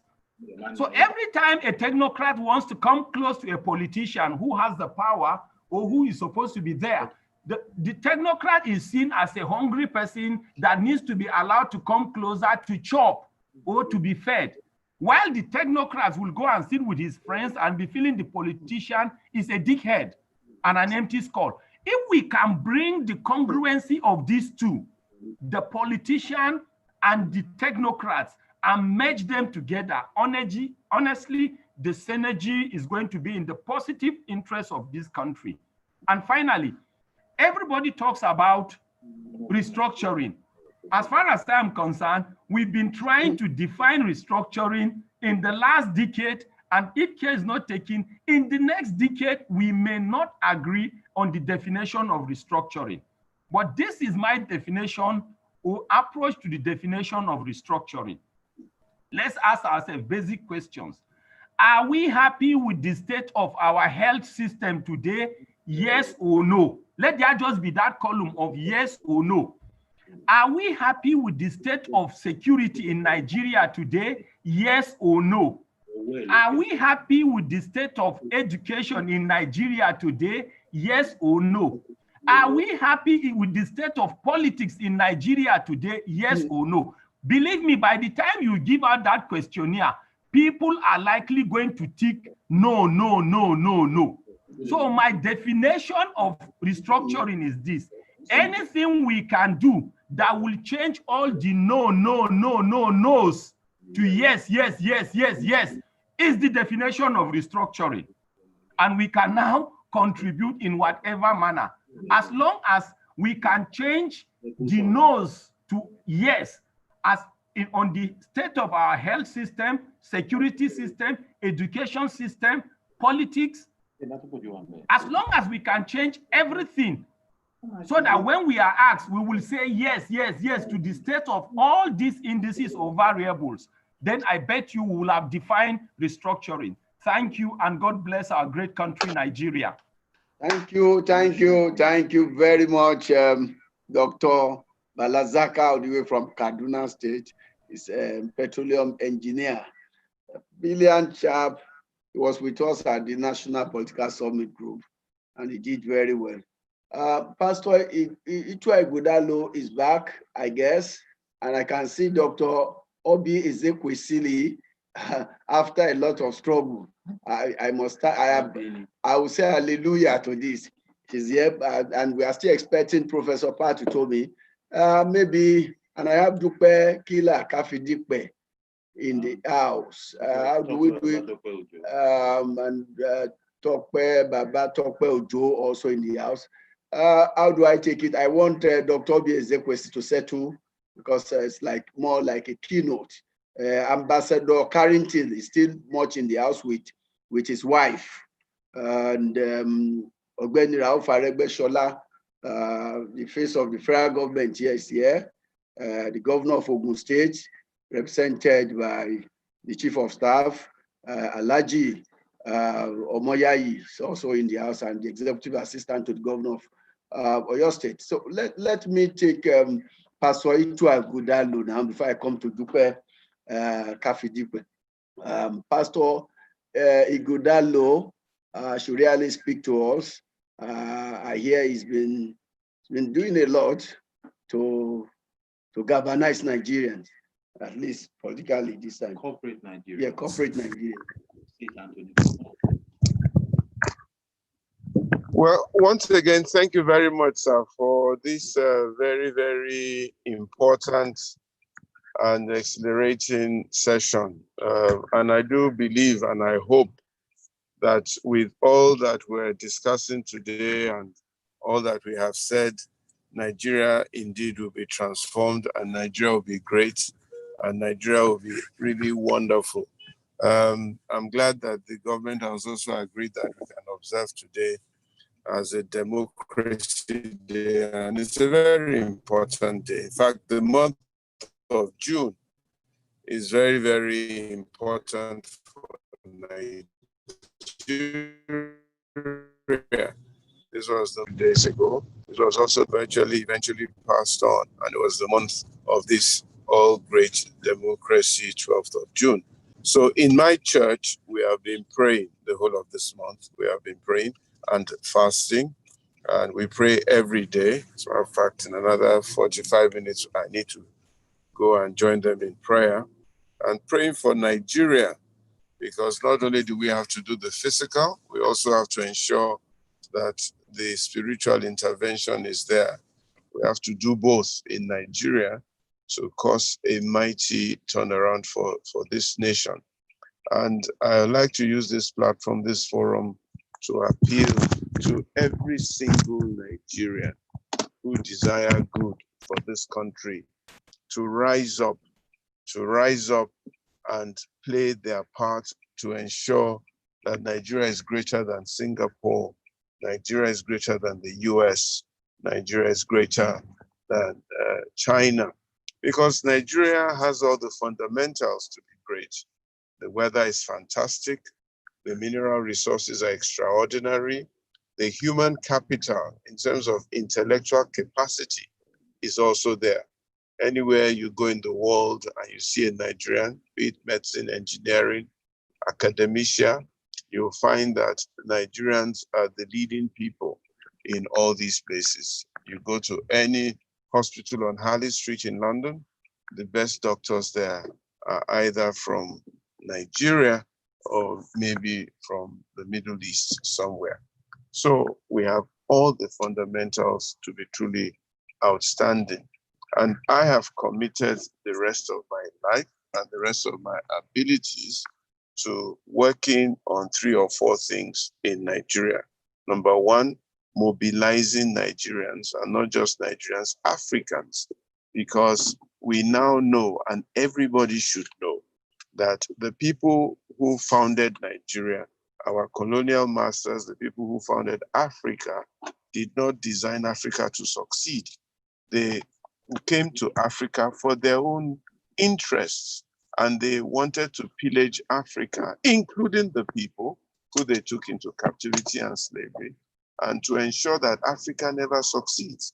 So it is we as Africans, we as Nigerians must wake up and smell the coffee and face a common enemy, instead of making the place difficult for one another. So I'm committed to galvanizing people, opening their eyes to ensure that we begin to face a common enemy and work towards the success of Africa and Nigeria. The second thing is that we must begin a process of leadership identification and selection.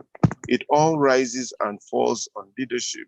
And what we've been hearing on the table today is that the reason why we're where we are is that we've not been fortunate enough, both in terms of the military and in some aspects of democracy, to have the right kind of leaders.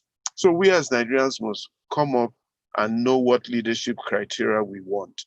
We must identify the kinds of personality, character, exposure, knowledge, capacity, capability, education, information, competence, ability, and love for Nigeria of the people that we should entrust this nation with. The people who have led us have not had that amount of passion or interest in Nigeria. Perhaps Chief Abiola, maybe Chief Awolowo were some of the people that really had that passion, or maybe some of the First Republic politicians. But the subsequent ones, most of them went in there either unprepared or for their own interests, personal or sectional. That cannot happen again if we're going to continue as one nation called Nigeria. And if we're not continuable, then we should divide ourselves into the sums or the pieces that will work by themselves for the benefit of everyone who lives in that place. So it's very, very important that we have the right kind of leaders who are passionate about Nigeria and who have a clear vision of what they want for the benefit of the majority of Nigerians, not just for a small section. And it's important. We can't have 200 million people and then every time we're beginning to scratch for one or two oases of competence. And the people are so elite. Most of the Nigerians will deliberately been kept in ignorance and not be educated so that the people don't know how to choose left from right. And all that must stop. So we must also begin a campaign of educating Nigerians, enlightening them, letting them know what they need to do for leadership. And we've spoken, we've talked a lot of rhetoric. This is the time for action. This is the time to work hard. This is the time to galvanize each other. This is the time for every person to take up a small piece of this thing and do it according to how you can do it. And we must no longer tolerate the total control or hijack of the political process by people who are not genuinely well-meaning for Nigeria. It's important that we do this. And if Nigeria is good, it will be good for all of us. I salute the courage of most of the people who have been on this platform. I salute in particular Dr. Carrington for the great work he did in those days. His courage, his phenomenal courage, and of course his wife, Arese, who, my sister. I salute you for your support for your husband and all the other people who have spoken. So number one, we need to uplift the Nigerians, educate them, inform them, let them know right from wrong. Number two, begin a search, a real search for leadership that can really lead Nigeria. And number three, give the support, the voting rights, the voting capacity, the energy, the strength to make sure that we get the right people in power. We must do so, and we must let them know that this is what we want for Nigeria. And then number four, we must speak truth to power. We must speak truth continually to power. If they do well in government, we tell them you've done well. If they do not do well, we tell them that you have not done well. The sycophancy, the fear of government, the lack of the disloyalty to Nigeria, the selfishness that everybody just goes there to look out for their own interests, and because of their own interests, they don't have the courage to speak truth to power and tell them in government that what you have done is not in the interest of the average Nigerian, because everybody is begging and looking for what they can get out of the till. All these things must stop. Life cannot continue like this. If Nigeria is structured well, running well, everybody will benefit. You work hard, the normal criteria for success will apply.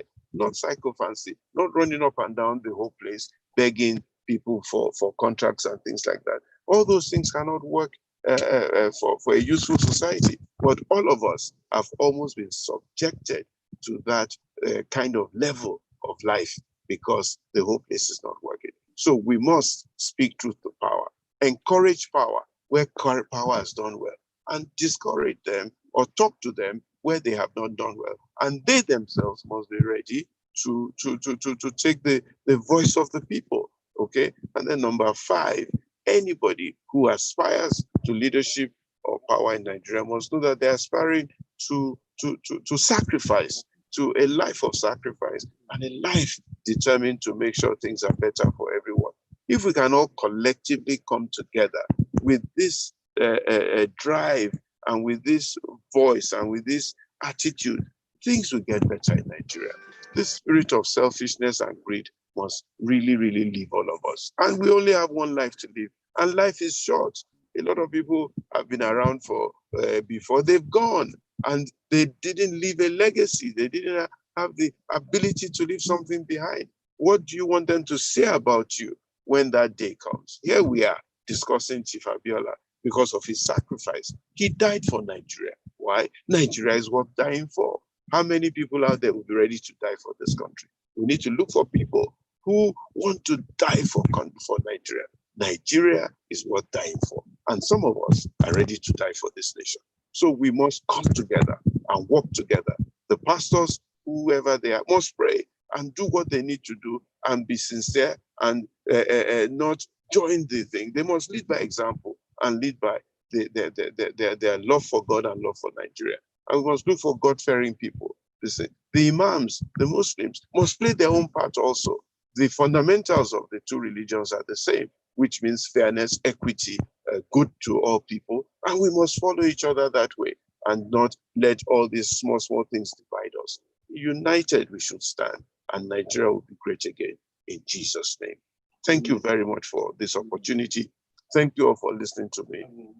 And I do pray that out of all this discourse, we'll come out with a paper that will set a tone and a direction of which we all want to follow in Nigeria, and make sure that we arrest this hydra-headed monster of greed, selfishness, corruption, the love of money, and the lack of the fear of God that's driving Nigeria to where it shouldn't be going.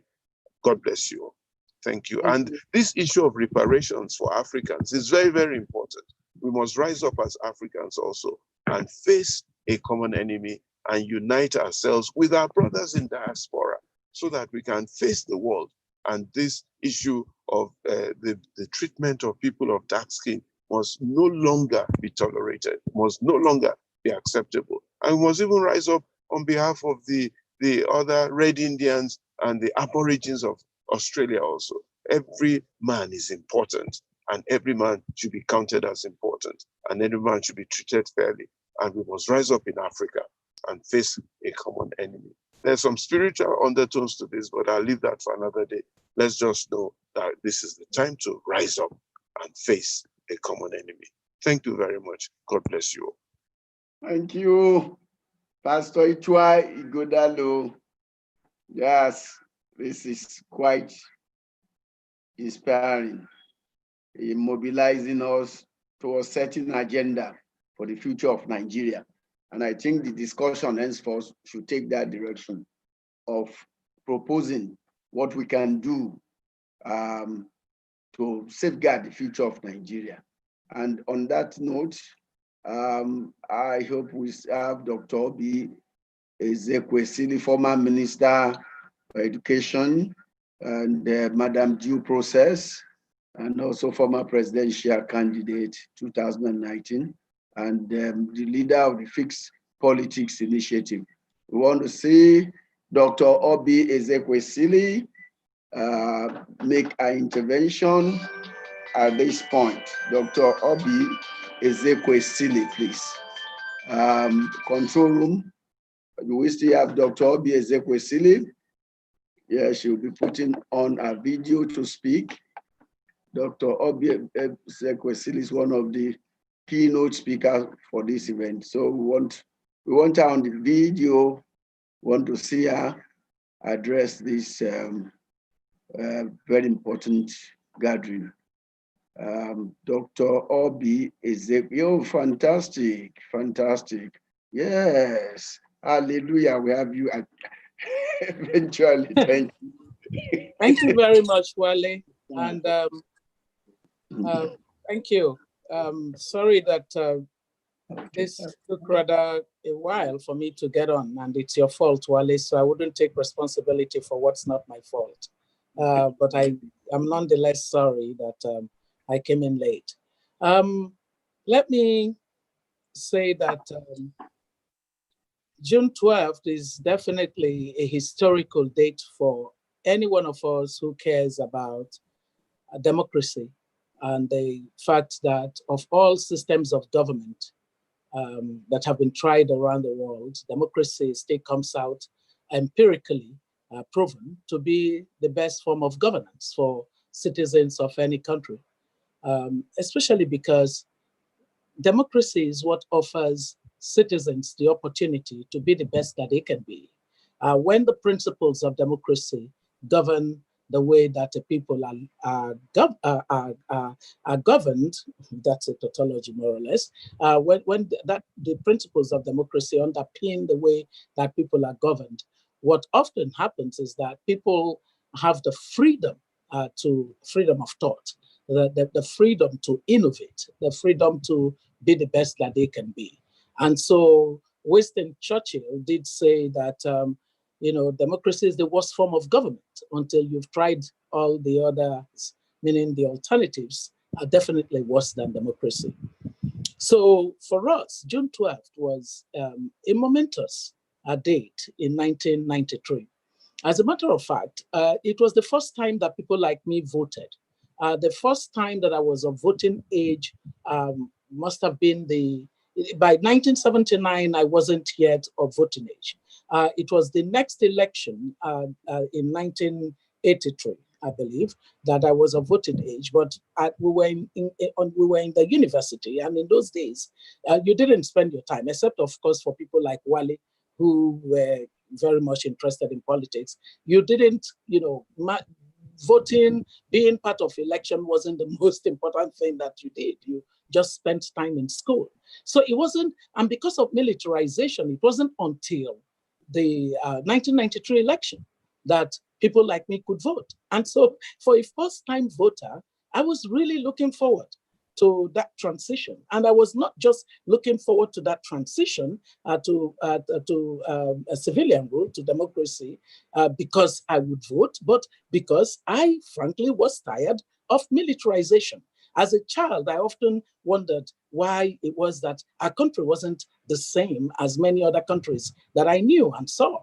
And I would ask my dad that question, and he would say that the reason that we were not doing as well as we should do is that we didn't have good governance. And I would say to him, why can't we have good governance? And I would say, when I grow up, I would make sure we have good governance. And so, voting in election in 1993 was really something personal for me. And then to see that the election was canceled, it was annulled, that was too much of a personal injury. And so being a part of concerned professionals at that time, and then leading concerned professionals later on, was something that was natural to me. It was my way of expressing my total disenchantment with a status quo that was not delivering, and yet persisted in entrenching itself. I don't support military rule. I don't support anything that resembles it. Authoritarianism is something that should be totally abhorrent to any of us. And so with this context in mind, our transition in 1999 was most welcome. Now, following that transition and the cycles of elections that we have seen, meaning that now we have at least 6 elections behind us since we entered the Fourth Republic. 6 elections after, we can assess our democracy, and we can, if we are truthful, if we're honest to ourselves, what we would do is say, thank God we have democracy. But then what follows immediately is, oh God, why do we have this depth of democracy deficit? Democracy deficit is a challenge because democracy deficit really means that we're practicing democracy, but in a breach, or we're practicing it in breach of what the tenets, the nuances, the principles, the values, the processes, the institutions, the values should be. And when you have that, there is no way you're going to be able to get good governance. And so for any one of us who is part of this discussion today, the relevant question is, why do we need to worry ourselves about good governance? Well, we have to worry ourselves about good governance because empirical research has shown us within the development community that it is impossible to become a prosperous society without good governance. The fundamental pillars of good governance range from rule of law to participation to equality to equity to openness to transparency to accountability. All of these features of good governance, when they are lacking in any country, you're likely going to find that country at the bottom rung of the economic league table of the world. And so that there is a very strong correlation between good governance and good economic performance.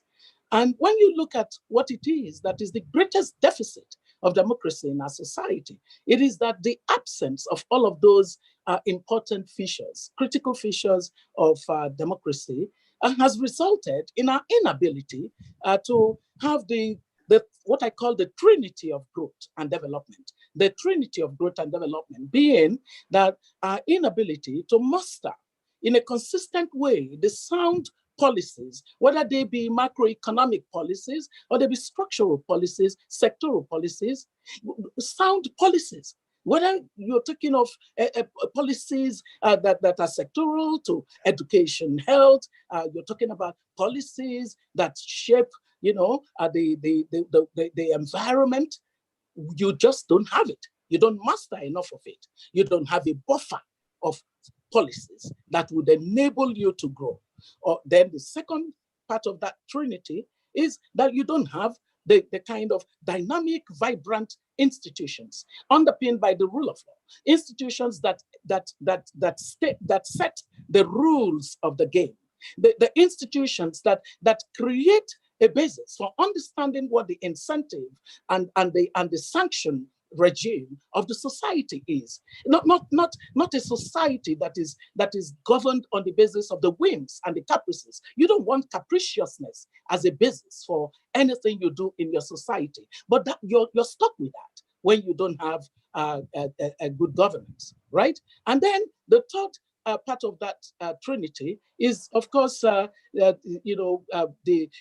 predictable and persistent investment in public good that you need to provide basic services to your citizens and to businesses, because you want to have an environment that enables your people, that enables businesses in your environment. Without these three things of policies, sound policies, of strong institutions that are dynamic, that are vibrant, and then predictable investment, judicious use of resources so that you're investing in delivering critical infrastructure, in producing world-class human talent skills that you need, in making sure that key parts of your country are joined up and you're creating the context for existence of market.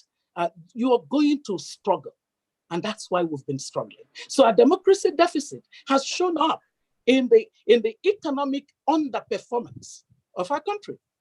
Now, there is data that shows that by about 2035, Africa would be home to 90% of the world's extremely poor people.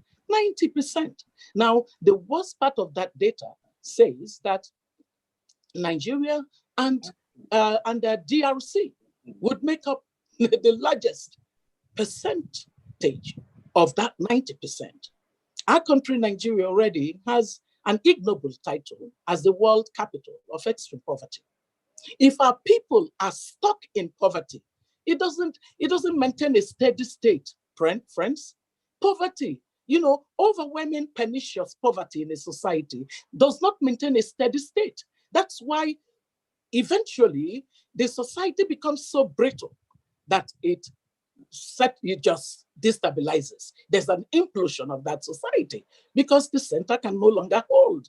And so we joking with poverty and just increasing the rate of poverty, increasing the absolute number of poor amongst us, and thinking that, you know, the few of us who can still eke out a living, we're okay. That's wrong.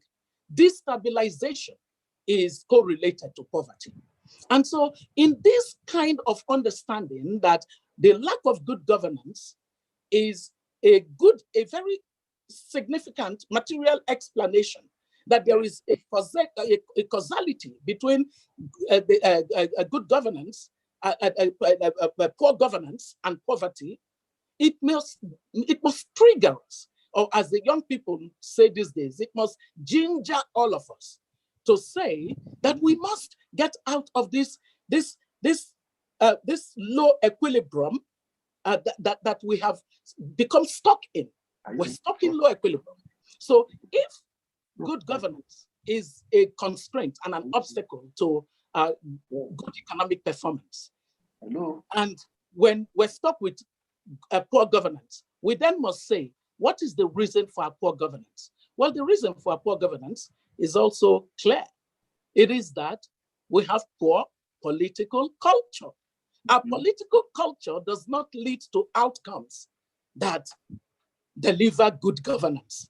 So politics fundamentally is the problem that we must tackle. We can gather all the technocrats. We can gather, and I don't know which technocrats have. Our previous speaker, there was a speaker that was talking about technocrats being hungry. I don't know how many technocrats can possibly be hungry. You know, if you're truly a technocrat who's been busy with your life, doing some brilliant work, either in academy or in private sector, you shouldn't be hungry and be somebody that politicians are thinking you're hungry. I don't even subscribe to that one at all. It is politicians as defined in Nigeria today that you could say are really hungry, not technocrats who should have been doing something intelligent. They have a real address where the earning comes, so they shouldn't be hungry. But you know, that's an aside. When we come back to the topic that I am treating today, you have to say to yourself, why is it that our politics is bereft of the quality of thought that produced what we have seen in other jurisdictions? Well, you know, Lee Kuan Yew did say that a country cannot grow beyond the quality of its leaders. So the quality of thought of the leaders of our political space is putting a cap on the quality of governance that we're getting. So we all must now rise up to this framing that I think it was it Plato that said it, that those who think that politics is beneath them will in their days be governed by idiots. They will be answerable to illiterates. And so societies have gone through those swings. Even in Europe today, you see that and even in America, you see that the quality of people that are voting for politics is more and more reducing. There's an erosion in the quality of thought. And we, in our own case, it's almost like we've decided that it's okay for low quality of thought to govern our public space.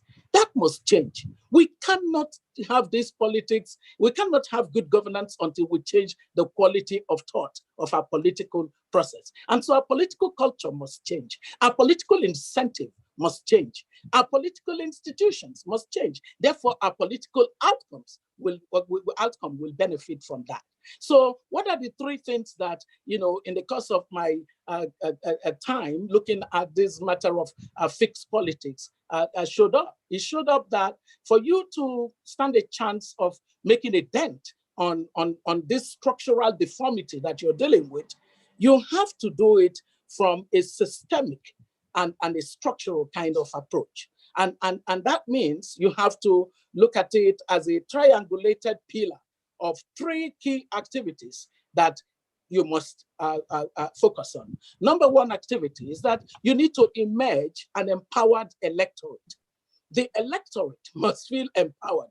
They must be at a place where they are making sound choices, where they are making rational decisions. Right now, they do make rational decisions, but the kinds of decisions that they make, the rationality behind the decision is based on the very limited kind of options that they find themselves having. So whether it's a low income or a middle class, there are things that are standing in the way of the rationality of the choices they make on the matter of politics. And then so imagine an empowered electorate is key.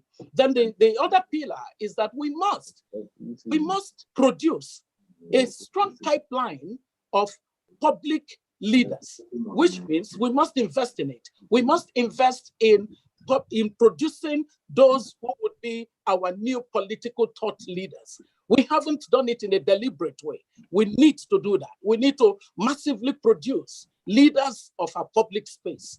And that's key and critical, because for you to topple the existing mass number of people who are in our politics for the wrong reason, you have to be able to, in an economic way of thinking of demand and supply, you must supply a new quality that can override existing quality. And then number 3 is that we must engender a publicly owned political and electoral reforms. Political and electoral reforms. There are key reforms that if we don't do, we're not going to make progress. The political space will kill whatever the enlightened electorate does or whatever the new political thought leaders do. If we don't get political reforms, if we don't get electoral reforms, and these 3 pillars need to happen at the same time. So now, as I bring this to a close, what is it then that you do when you know what you must do? You have to identify in the burden sharing of the task that must be done, who or what institution is best placed to do it? Well, in the case of changing the political incentive, political culture, political outcome of our society, think of it. Which institution exists that has an incentive to make this change happen? I would say, if you say, oh, judiciary, oh, please, the judiciary is submerged in what you currently have that's not acceptable, right? You say, oh, yeah, the political umpire, well, they are struggling. You say the National Assembly, oh my goodness, you want people who are benefiting from the status quo to change the status quo. So you can eliminate different institutions and groups. But you know one thing that you're not going to be able to eliminate? You're not going to be able to eliminate the citizens, which therefore means that it ends up being that when society finds itself in a state of paralysis, it must be the responsibility of the citizens, properly so-called, to be mobilized, and then for a remnant group within the citizenry to drive a process of educating, of providing legitimacy to a cause, and coalescing in ways that subordinate the personal interest to the collective good, so that we then can achieve what is called collective action success. The citizens are the existing institution that you can find. They are scattered, but in a very deliberate and intentional and very strategic way. You can have a core group, a subset of the citizens who provide that adaptive leadership that would bring people together as a glue to be able to build the citizens as institutions demanding for a different set of political culture, political incentive, and political outcome. So thank you very much for the opportunity to be a part of this. God bless you all. Thank you. Thank you. Thank you. A round of applause for Dr. Obi Ezekwesili, the leader of Fixed Politics Nigeria. Very, very profound delivery. We appreciate that presentation. It's going to form a major part of the communique that we emerge from this consultation or this convergence. Thank you. I can see that Professor Pat Utomi is in already, but I'm not going to take him immediately. I'm not going to take him. You know, Professor Pat Utomi is really of age. He was struggling to get in. Well, I must assume that maybe the children were able to help him eventually. Yes, before I call on Professor Pat Utomi, I have young people who are younger than him who have been standing by, professionals. I have Dupe, Kafi Dupe, who wants to make just brief, in 2 minutes, less than 1 minute. Professor Kila is warning me here. Just less than 1 minute. Can we find them, Dupe? What's the name used here? Dupe. K-I-L-L-A. Yeah, Kila. Is the Dupe Kila? Yeah, But she's a K-I-L-L-A. Yeah. Before I bring in Professor Pat Utomi, who is just joining up. Professor Pat Utomi, I think you are aware Ambassador Carrington is here with us. And Ogbeni Rauf Aregbesola, 2 governors represented by Chief of Staff and Executive Assistant. So want you to be aware. Ambassador Carrington and the wife has been with us since the commencement of this program. Okay, Dupe is there, professional. Please, can you shoot now? Chief Enauro always said, shoot. Thank you very much, Comrade Wale. Thank you, everyone in the House, for the thoughts you've shared with us today. Going straight to the point, I would like to start by congratulating all of us that experienced June 12 live, either as voters, some of us were just on the cusp of being able to vote at that time, and some of us were activists at the time. I congratulate us because we did something special there. We did something special together. I also congratulate all Nigerians because this piece of history is the one we created for ourselves. This is not the history of the colonial masters. This is not 1914.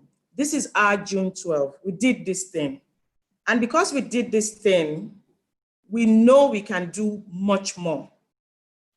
I know there is a lot of discouraging things out there, but we must not forget what we did with the June 12 movement. Professor Kila did a roll call of activists. I think today would also be another chapter in the movement for democracy in Nigeria. One of the big points I want to make is that we still need to pay it forward. I like how Comrade Wale kept talking about the youth, that it has to be people between the ages of 18 and 30 something now. Well, we've all been there, but that's a very valid point. We must continue to pay it forward. How do we pay it forward? We must now build an army with our passion, with the history that we created. We must look now into the future. The children that we're raising, they should not be disconnected with June 12. We must tell the story of June 12. We must tell the battles we fought on the streets. We must tell of the works that we had. We must tell of the fact that at some point in our lives, we were afraid to talk in our homes because the military leaders would simply kill us. We must not forget what we did. And we must teach this history in schools, in churches, in mosques, everywhere. Otherwise, our history will die. Pay it forward. Do not forget. Thank you so much. Thank you, Lady Dupe, Kafi Dupe. Brilliant presentation. Nice one. Thank you very much. Well, quickly, I will have to bring my Oga, Partitos Gang. You see what written there, Partitos Gang. Okay. That's a strong one here today. I'm so happy to have him. It's my Oga. I trouble him so much. I drag him everywhere. I say, and if I say you can't be tired of me. I was able to bring him in after all. So I'll be yielding the floor for a professor of political economy, and a veteran of civil society struggle. He was at the head of the concerned professional during the June 12 struggle. Professor Okedinachi Utomi, a veteran of our struggle. Thank you, Wale. I have to correct you. I may be terrible with this thing, but I didn't necessarily have to look for children. What I had to do was I had to abandon the handset and go and bring a laptop after all the struggles with the handset. Anyway, but I'm glad to be able to join. A great pleasure to be able to join, and my greetings to all who have been part of this since it started. I have to say that I come to June 12 with a bit of a depressed state of disposition. Yes, there might be nostalgia, but I think that in the main we lost the June 12 struggle. We lost it because we didn't expect Nigeria to be what it is today when we got in that struggle. We had a great dream for our country.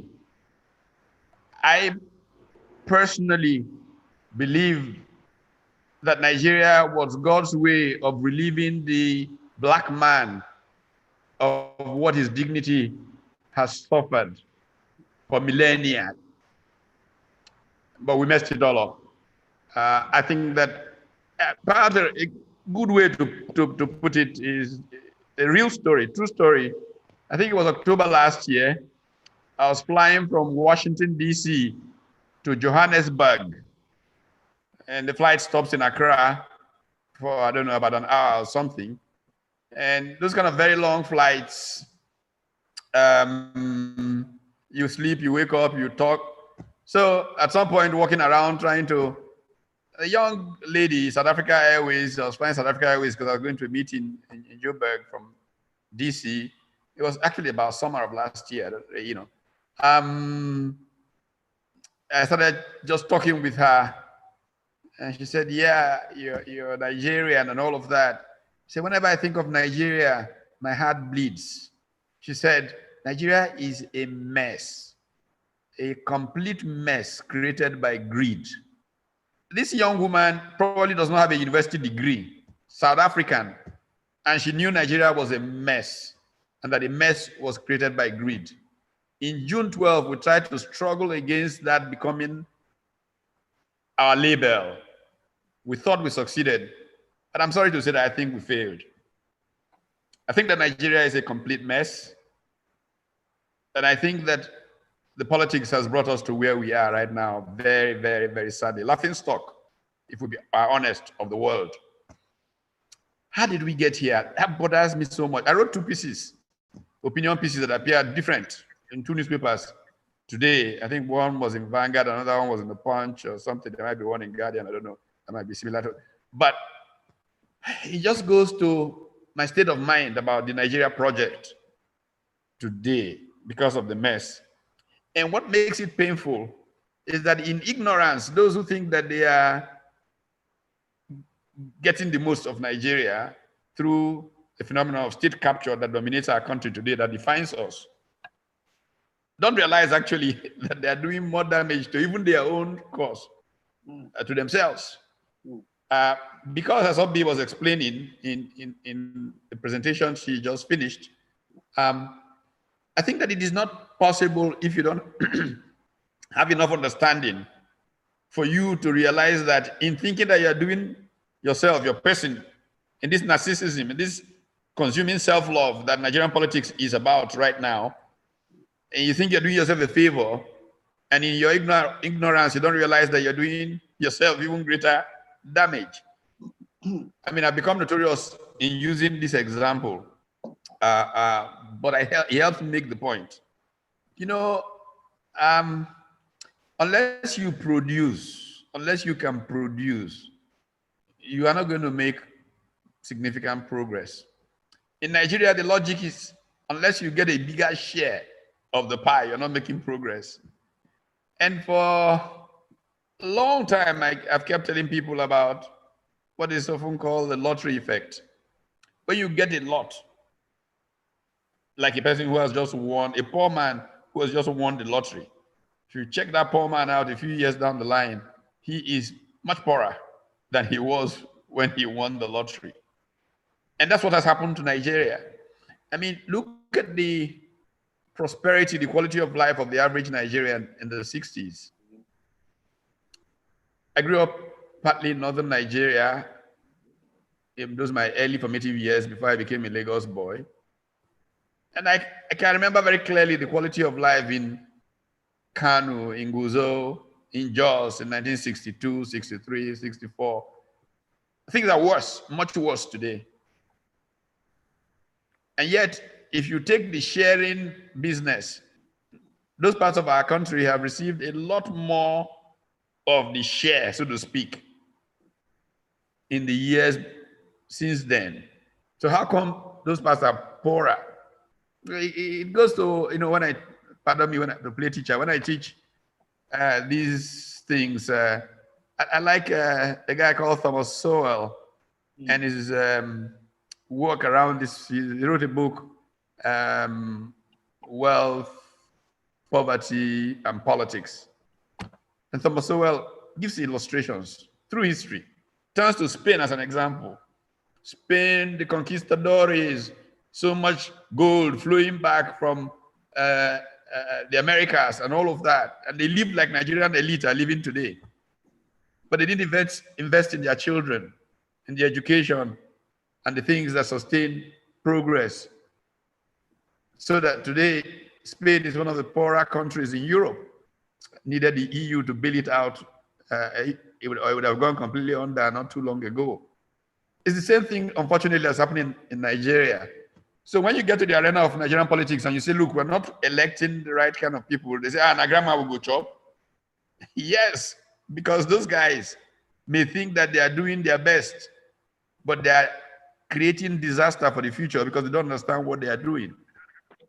Nigeria is totally consumed today by hustlers, state capture by people who are so obsessed with self-love. They don't realize that it makes even them poorer down the line. One president of Nigeria said, hey, come and look at the progress we're making in Nigeria. We're the fastest growing market for private jets in the world right now. Oh, well, we know where that got us, the private jets. It's that kind of thinking that educated people in public life change because they have a deeper understanding of what builds societies, of what makes for progress for all. If you have the kind of poverty that we have managed to allow to happen in Nigeria, because a few people who muscle their way into the National Assembly or into positions in public office can hold the country hostage in what is clearly now a definition of politics in Nigeria, a government of politicians, for politicians, by politicians. The people will just keep getting poorer and poorer. And you might think it doesn't matter, people, who are the people? When you create the level of poverty that we have successfully done in Nigeria, then you realize that there's nowhere to hide. It doesn't have to take COVID-19 to get you where you can't run to another country to see your doctor. You are caught here. Nigeria is about to be consumed by anarchy. I mean, for 20, 30 years, I kept warning about the road to Somalia, the journey that we're traveling, until we can build a solid, productive population where everybody has enough prosperity not to care whether you have your private jets. What we are sowing is anarchy. Today in Nigeria, everywhere you look, we have violence, everywhere. I was talking to one researcher who's been mapping Nigeria's violence. So if I remember his numbers correctly, about 11 or so areas of major violence in the northern parts of Nigeria, about 8 in the southern parts of Nigeria. The fundamental difference between the kind of violence we see in northern Nigeria is nihilistic. Southern Nigeria is commercial. So you can negotiate commercial kind of violence. In northern Nigeria, it's the people who just want to finish everything. Anarchy. The road to Somalia that I warned has come. We've gotten there. When Robert Kaplan published Coming Anarchy, some of us got together and actually created a group which we called Neutral, Nigerians United to Resist Anarchy. And Robert Kaplan had pretty much predicted that Nigeria was traveling this path and that there would be a convergence of ethnicity, religion, and economic deprivation. And remarkably saw a city in northern Nigeria called Jos as a place of convergence. I remember calling my friends in the security services and saying to them, you must read this book. In the year 2000, it wasn't more than 2 years after that the Jos riots began this series of spreading violence that we are now seeing around Nigeria. It was made in Nigeria. We planted it. I knew it was coming. If nobody else did not want to know it was coming, I knew it was coming. I could see it. And I called it by name as far back as the early 2000s. So we've allowed ourselves to get into this anarchy. The question is there a way out of it? Is there something we can do? I reached a very low point last year, late last year. I had just read this Forbes magazine piece in which it more or less said Nigeria was a money-losing machine. You don't want to invest in a country like Nigeria, Forbes basically said. And I felt, oh dear. I was still trying to mull it when lockdown came. And I saw the Nigerian economy going into what I've liked to describe as a three-crisis challenge, three-shock crisis challenge. The shock that was coming from something as incredible as, at the time of the Forbes magazine article, oil prices had started heading south, lower than the budget number they used to project for 2020. And the National Assembly could not even respond to that reality and was voting incredible amounts to repair its building, to buy themselves new cars. I thought this is an incorrigible class. Unless we erase this class, Nigeria is dead. That's what I thought to myself. You know, as I watched the reaction of the whole political class to some economic reality happening. Then, of course, we had the global supply chain shocks that followed the lockdowns, and then the collapse in oil prices. And I'm looking for a response. Okay, I hear central banks say a few things about 50 billion and that, which is all wonderful. But I then I see on TV, I don't know, a gentleman who was head of the Greek people or something, saying none of his members have seen a dime of it, and so on and so forth. We are in a national emergency. We are in the moral equivalence of a war, and our political class thinks it's business as usual. Obi is completely right in the point she makes. If these kinds of people, they are not wicked people. Okay, they may be greedy, but they are just ignorant people. Because if they are not ignorant people, they would know the consequence of the kind of direction of spend of resources at the time of national crisis, of a moral equivalence of a war. So we're in deep crisis. What do we do? Let me tell you something that gives me a bit of solace, if I might say that. When I was finishing my PhD in the United States, the US was in a major crisis also. A nice man, gentleman called Jimmy Carter had been president, but there was a major problem with how the economy ran under his watch, which is why he lost the election to Mr. Reagan. Reagan inspired America's belief in itself, whatever his real intellectual endowments may or may not be. When I was leaving the United States of America, or when I was living there, Inflation was at 29%. Unbelievable, unheard of.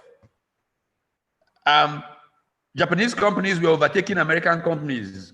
Komatsu, giving Caterpillar a run, Canon, giving Xerox, running Xerox out of the market. All of those things were happening. Jobs were not there for young people. They were writing their CVs on campuses as the seniors approached April, May. After Reagan's appearance on the scene, I went back to the US. The youth of America were fired up in a different kind of way.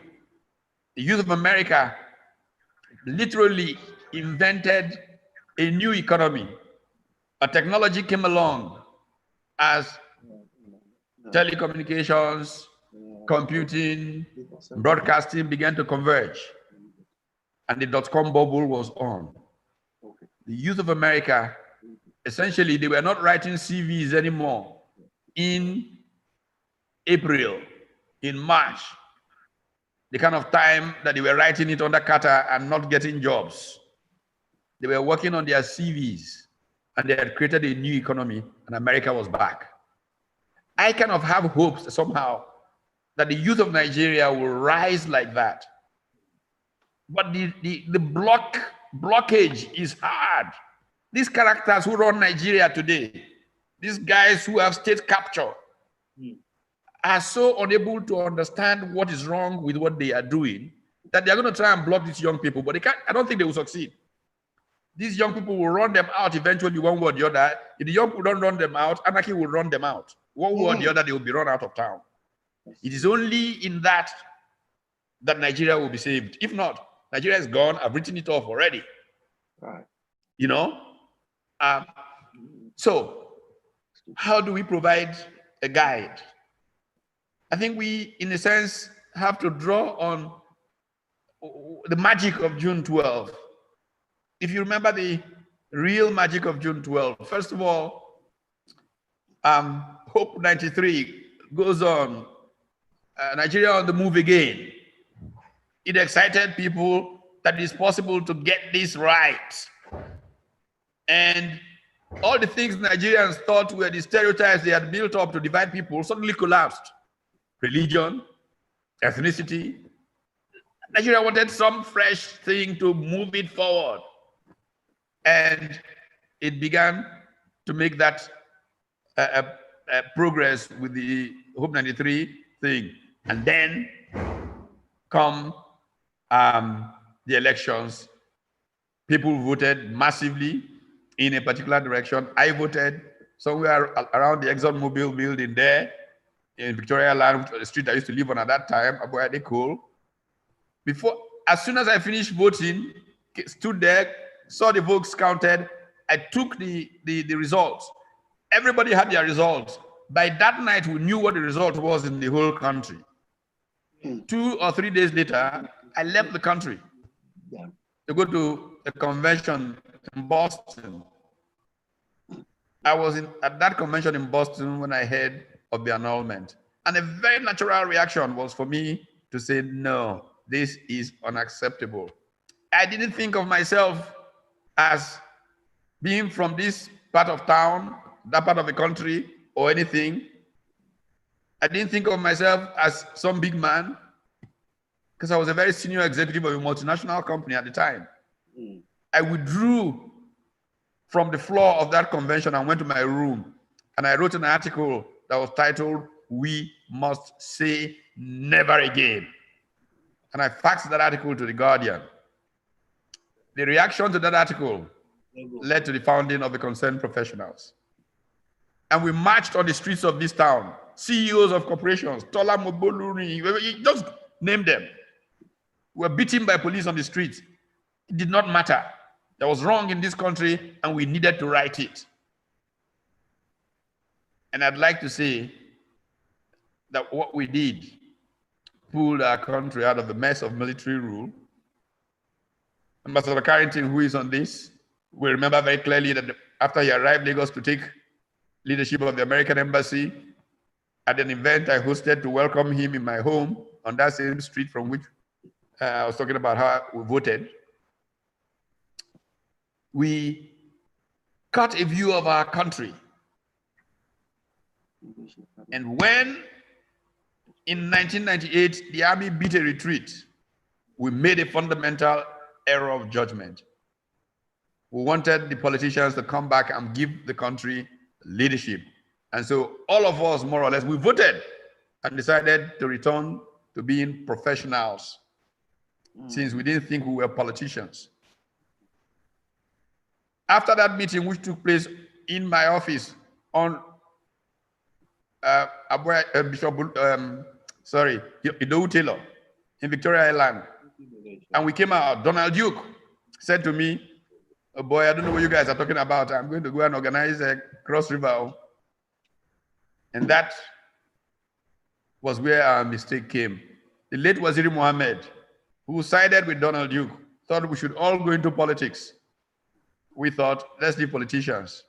And the politicians thought, we don't trust the army. And some kinds of guys moved in. And Nigeria has not been the same. Well, unfortunately, that's what we are suffering till today. Some of us are old now. We need a new generation of concerned professionals, the 32-year-olds, to say never again and pull our country back from where it is now. It is a disaster that has happened to us. I think I'll just stop there.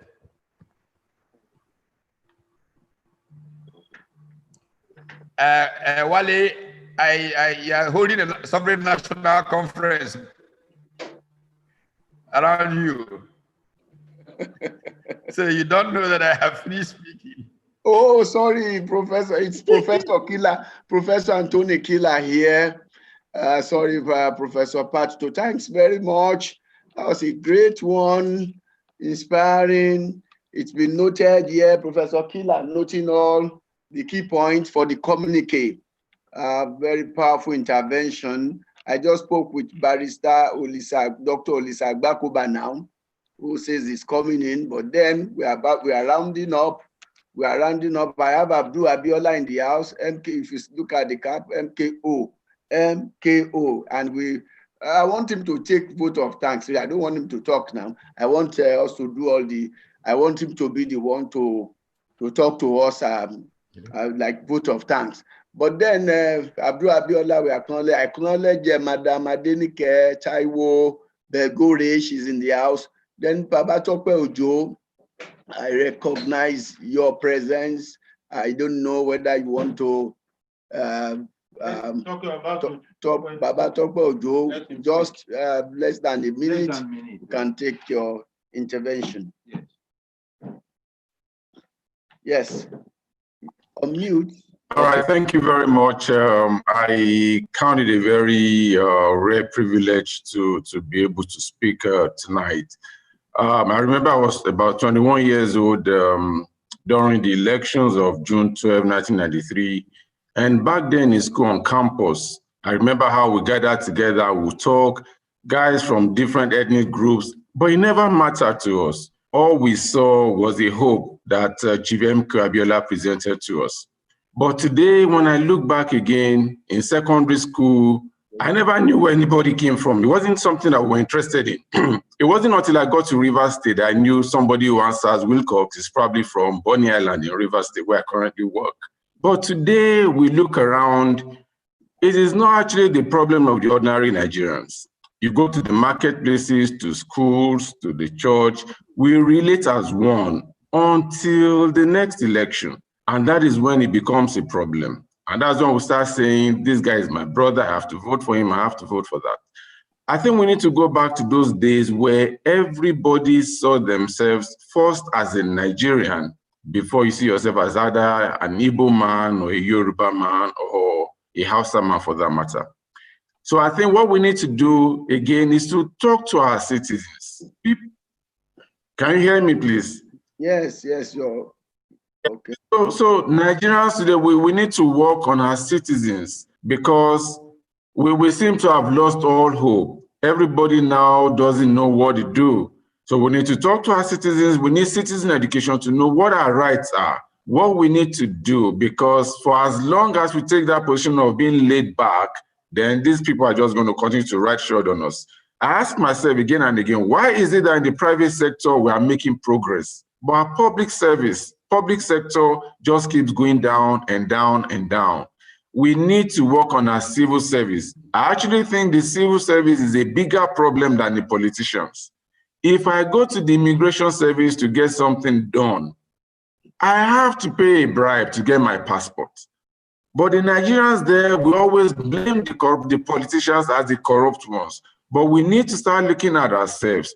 In what way am I contributing to corruption? And until then, we can never realize the hope that Chief MKO Abiola gave us way back 20-something years ago. I think we need to do that again. We need to get the hope back. We need citizen education. We need to believe in ourselves again. We need to stress the unity that we are better together as one Nigeria than in splinter groups. Thank you very much. And again, thanks to the organizers. And thank you very much, everybody. Thank you very much, Baba Tope Ojo. Brilliant one. Yes, I don't know, before we have this, if we have anybody who wants to intervene for less than a minute, can just raise your hand. Otherwise, we want to just sum up with the resolution or the consensus at this convergence. But if we have people who we want to intervene in terms of concrete proposal, less than 1 minute. I have Abdul Abiola still standing by for vote of thanks, but then, and also have Barrister Olisa Agbakoba trying to come in, Agbakoba, but if we have, okay, well, less than 1 minute, Olusegun Semaye, concrete proposal. Can we take Sheson Semaye, please? From the Atlanta, Georgia. Okay. Yeah, thank you again for having me. And I just want to re-emphasize the point raised by Dr. Obi-Ekwesi.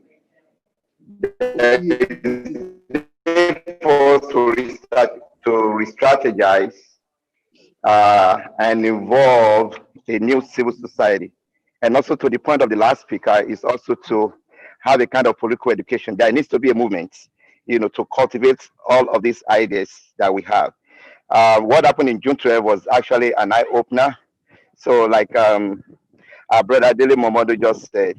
So that was also the first time that I voted, and it meant so much to me. So I think that at this point, it's not just only about election, it's also about governance and also bringing people out and giving people dignity. So which is enshrouded in economic empowerment, political empowerment, and social relations. So we need to have that in place. And the only way we can have that is by having ourselves organized. So we all need to come back to a table. I remember that during the NADECO time, we have to form a NADECO, which consists of all pro-democracy groups and right groups. And also at the later time, you have the JACON. So there is need for us to kind of have that kind of a movement that we bring about this change and prosper Nigeria and move it forward. So that's just going to be my own suggestion. Thank you. Fantastic proposal. We need to rally around and create a new force in terms of movement to further lead the mass of our people, in this struggle. That's a big noted here. Professor Killer is here noting all the points. We are waiting for, do we have any other participant who may want to intervene?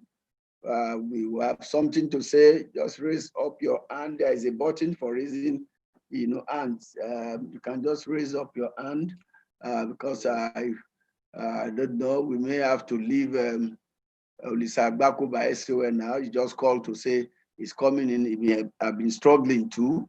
Abdul Abiola is going to do the vote of thanks. But if we have anybody, yes, executive assistant to the governor of Oyo State would like to make a short one now. Executive assistant to Governor Seyi Makinde has been here with us, patient patiently participating. So we'd like to take him for less than a minute.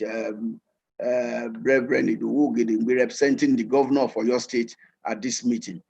Can we have you, executive assistant to governor of your state, Reverend Idowu, please, because we are rounding up now. Yes, you spoke earlier. Yes, we are back. Hey. Thank you very much, Veteran Okuneyi. I want to commend all the various contributions that have been made in the course of today's deliberation. Quite enlightening, quite insightful, and there are lots of instructions that we definitely will be looking at the level of our own governance, and also even for the upcoming youths, those who are aspiring to become politicians. One of the things I think we should also look at is the need for political parties to really have very, very strong ideological leaning. Quite a number of our political parties, it's unfortunate to observe, are more or less a platform for self-seeking ambition without any strong basis for governance. I mean, in terms of ideology, what the party stands for. And so all this idea of this trust carpeting, you have an issue with maybe the leadership in one party, you jump to another, you have an issue with this party, you jump to another. I think it's something we need to begin to address. I mean, begin to let people know you just don't use a political party platform for your own self-ambition. Before you join any political party, know what the party stands for. Be ready to go through the various challenges, because definitely there will be challenges in the course of your political aspirations, and be willing also to make your contribution towards changing that party to a desirable one. Not that at every opportunity that you have every opportunity that there is a conflict or there is a disagreement, you think of just cross-carpeting and jumping to another party. So at the end of the day, we have a political class that you don't even know what their leanings are. What do they really stand for? Today they're in APC, tomorrow they're in PDP, the next election they're in another party. Just a bunch of same bedfellow in the same political system. And I think it's something we really need to look at. Thank you very much. Thank you here to the governor of your state. Thank you. I think we addressed the issue earlier this morning. We addressed the issue of real political parties. And we realized that we don't have them anymore. I think Professor told me, and I have discussed this severally, of having to create ideological parties, real political parties like you had in the First Republic, or even Second Republic, with manifesto, discussions around all the time. But this day, what you have, share the money bags, highest bidder, cash and carry politics, vote buying, and then you get into power. And then what result are you going to get from that? The result is that people are going to use political platform as investment and then recoup their money. So these are the issues. And then a new movement coming up will have to address this and translate into a real ideological political platform that can become a beacon of hope to the Nigerian people. And I think that is where we are heading, because without a party, I think it was Che Guevara who said that, without an organized idea, we lose efficacy and fall into routine. It will just continue to rigmarole. And so the critical thing to do at this point, from all the interventions that we have seen, is that there must be a new force. Whether you are going to have some of them from APC, from PDP, from Labour, from the civil society, a new force led by credible alternative. People like Professor Otomi, Dele Momodu, Obi Ezekwesili, Femi Falana, Anthony Kila, Olisa Bakuba, Melafia Obadia, and they will stop them. Just parade and then give hope to Nigerians. But the fact that we are not coming together and doing things separately is also the albatross and Waterloo of our movement. We want to have 15 presidential candidates of the fresh breed. How do you get that? It doesn't make any sense to Nigeria. It doesn't inspire hope. You must stay in the basket with a minimum agenda. There has to be a minimum agenda that everybody agrees to. And then say, we are here, we are stuck here. And we have it, we can then share after whatever position based on our capacity and experience. These are critical issues of the moment. Nigerians are really yearning for leadership, but it's not existing in a formidable manner. And so therefore, it is important that we begin to think of this and think very well so that we can have some real change in our polity, so that we can even have what we call stability, political stability that has been elusive.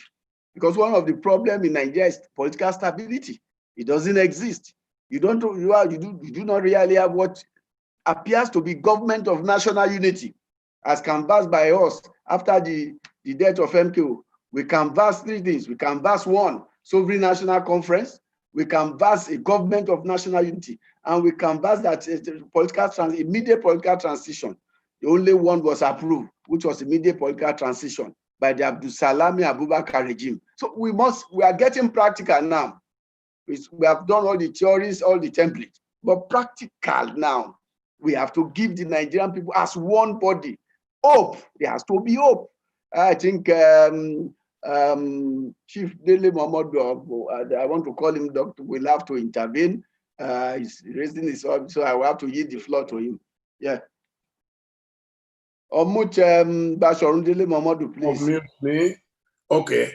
Yes, this one interests me very much because I know that Professor Patu told me I had tried, and I also tried to run in Nigeria, and also my sister will be Ezekwesili. But if you say you want us to be practical, the truth is the so-called third force cannot make it for now. I told when Mr. Donald came to see me before he ran the last time, I told him clearly, also Fela Drotoye and all the young people who said, yes, they want to run. It's not about us coming together. What we need to do urgently is we must go and occupy, depending on your temperament and your preference, the two top political parties.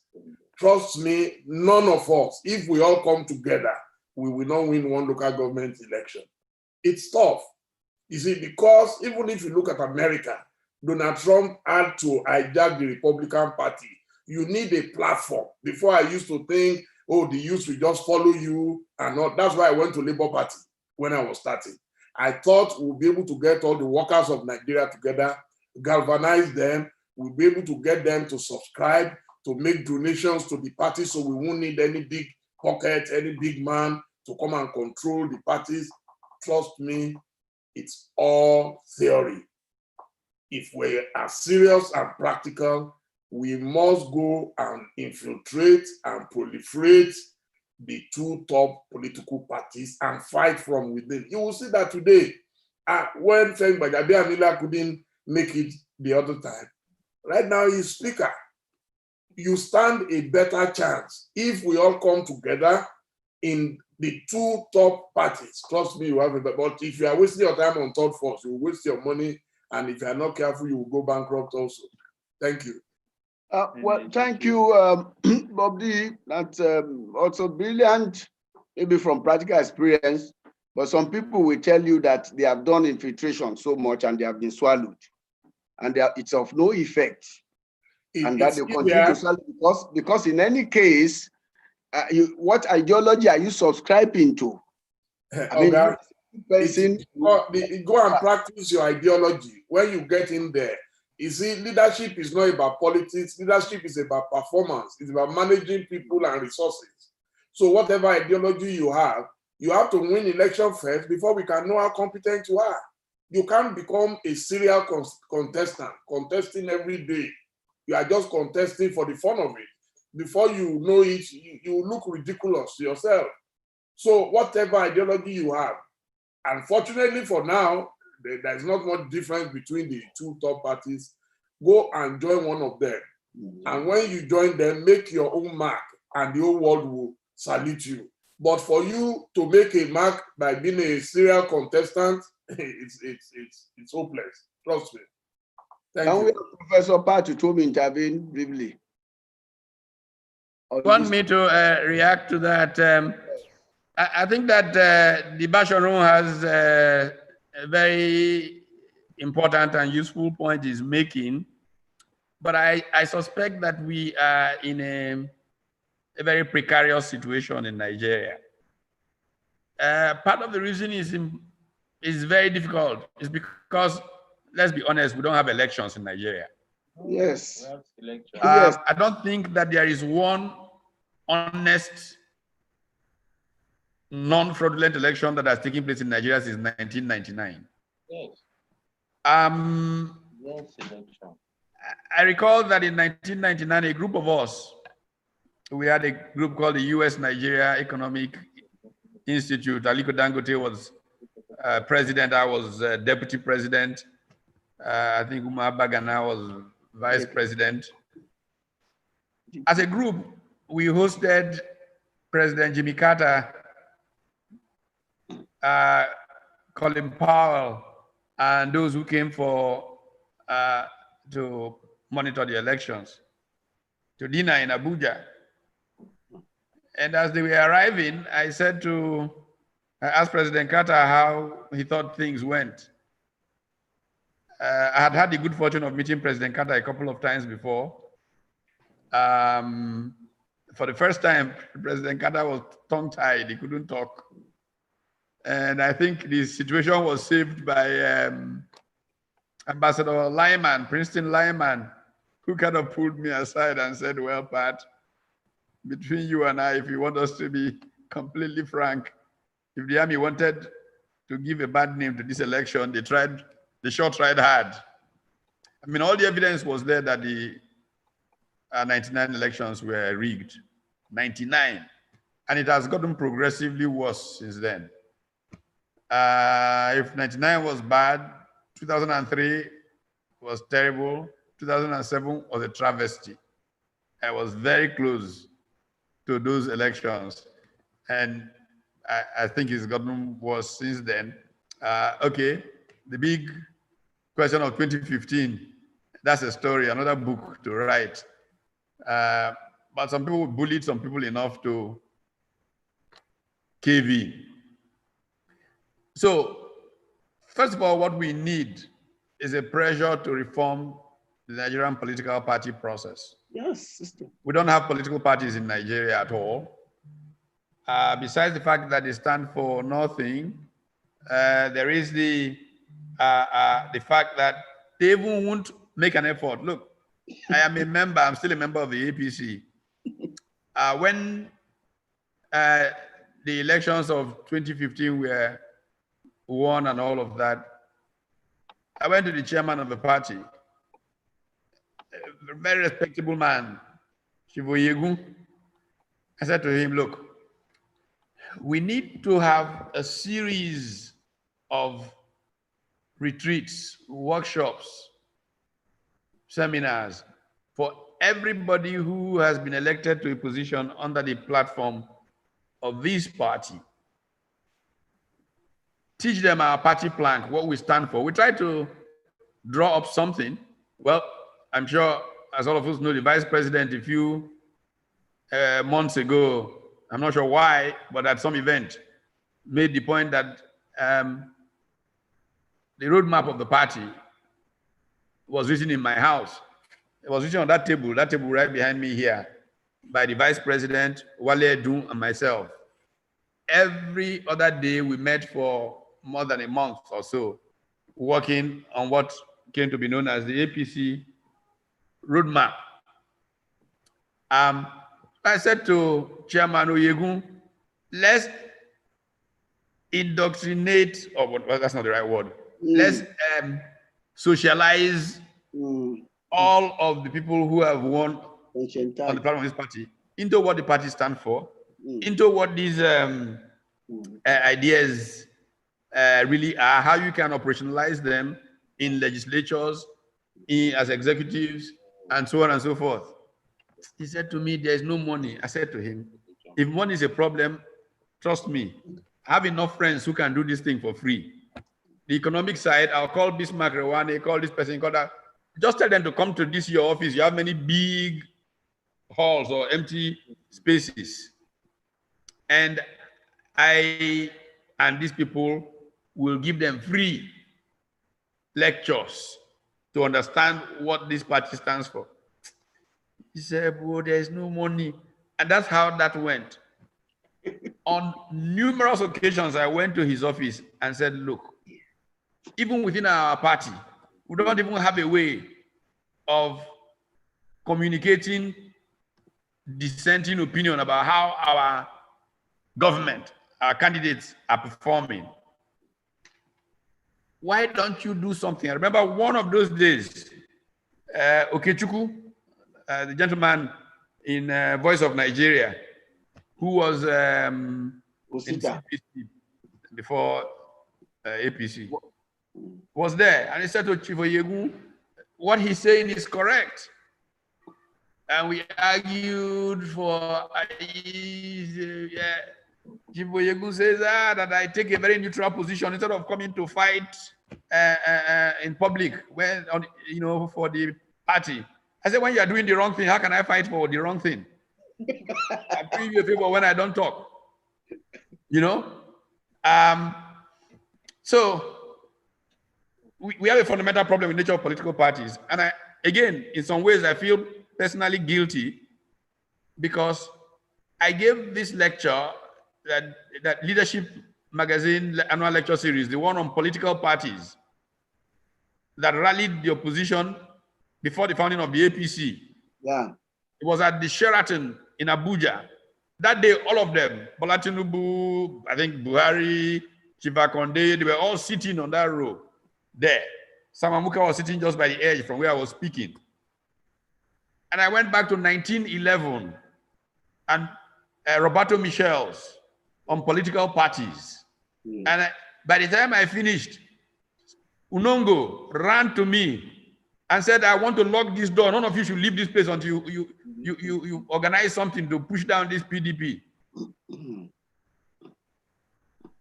And we look back and we just couldn't organize a political party. Today, we have chairman of the party trading insults with the governor of the party on the pages of newspapers, making Nigeria look like a joke, and no higher authority, no party organ is able to step in and say, come on, no, you guys are doing damage to our country. What kind of a party are we building? PDP is as messy. Until we can change these things, it's not a matter of entering any of these two parties. I agree with you that there is a problem. When we started, when Wale and Co. third wave and everything, I told Wale, I said, let us make this an idea thing, but you take this idea and go into your own party and try exactly the point, Basharu, you are talking about, and take over your party, change it. But there are too many people for whom this is a transaction, a business deal, who make it impossible or difficult at least to get political parties to act in the interest of the common good of all. That's the big challenge that we are facing. Okay. Thank you. Lily wants to talk again. No, it's not between you and him. I'm not going to. I'm going to just a quick one. My concern. Oga, my concern is about winning elections and getting power. We can sit down and talk all the beautiful theories about what we will do when we get power, but you must first get that power. And that's all I'm saying. I'm not saying that the parties are perfect the way they are. It's a game of number. And in a country where you have mass illiteracy, mass ignorance, and abject poverty, It's a deadly combination. People are still going, you will go to your village, sir, and you will be shocked that the same people that you used to give money on the day of election, you will not see them behind you. So, and these people have perfected it. Now they control INEC, they control the police, they control the army, they control the legislature, they control the judiciary. People will say, look, I win the election, go to court. That's all. They will tell you, go to court. So what are you going to do? When Atiku was going to court, I told him, don't waste your time. Don't waste your resources. Just take it for now. That's the sacrifice you have. People abused me that day. Nonsense, rubbish. What came out of it? Same thing I told Chief Olufalaye. I supported Chief Falaye in 1999 against Obasanjo. When he was going to pick his vice president, I told him, I said, please look for a cerebral vice president. He said, like who? I said, Dr. Rinwan Lukman. He said, how can we get him? I said, I will volunteer with my own money to go to Vienna. I went to Vienna. That day, the old man lectured me. He said, Dele, thank you for recommending me to Chief Falaye. He said, but the owners of Nigeria have decided that Obasanjo is next. I said, how? That is correct. Absolutely, you're correct. You're correct. He told me, of Nigeria. So when Chief Falaye was heading to court, I was in New York. I called Chief. I said, Chief, don't waste your time. By the time you get to the court doorstep, look behind you, you will not see anybody. That's what happened. Okay, you said it already. Thank you. So you told me already said it. Nigeria, all you have to do is give up and wait for a miracle. That's all. Professor Killer here is intervening. Professor Anthony Killer, can we have you? Because we are already doing the practical way forward. Well, Professor Killer, I'm using Wale Okunuyi's screen to say thank you very much, everybody. Basharun Dele Momodu in I think he was, I can't remember, it was 98 or 99. He corrected the logo of my brand when we were launching an airline before Arik and before other airlines happened.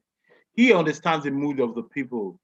But I think the debate we're having right now at this moment, not today, just at this moment, between Bashondele Momodu and Professor Patutomi. Well, Patutomi is the Ibadan boy. I'm a Balogun in Yoruba land, but Patutomi is the original Agbekoya Amotekun boy. He's an Ibadan boy. So we're having a debate between Yoruba people, between Dele Momodu and Patutomi. And the debate we're having at this moment, and I'll go beyond that, is between philosophy and history. Dele Momodu says the way it is. That is history. Patutomi tells us of philosophy, what it should be, what we can do.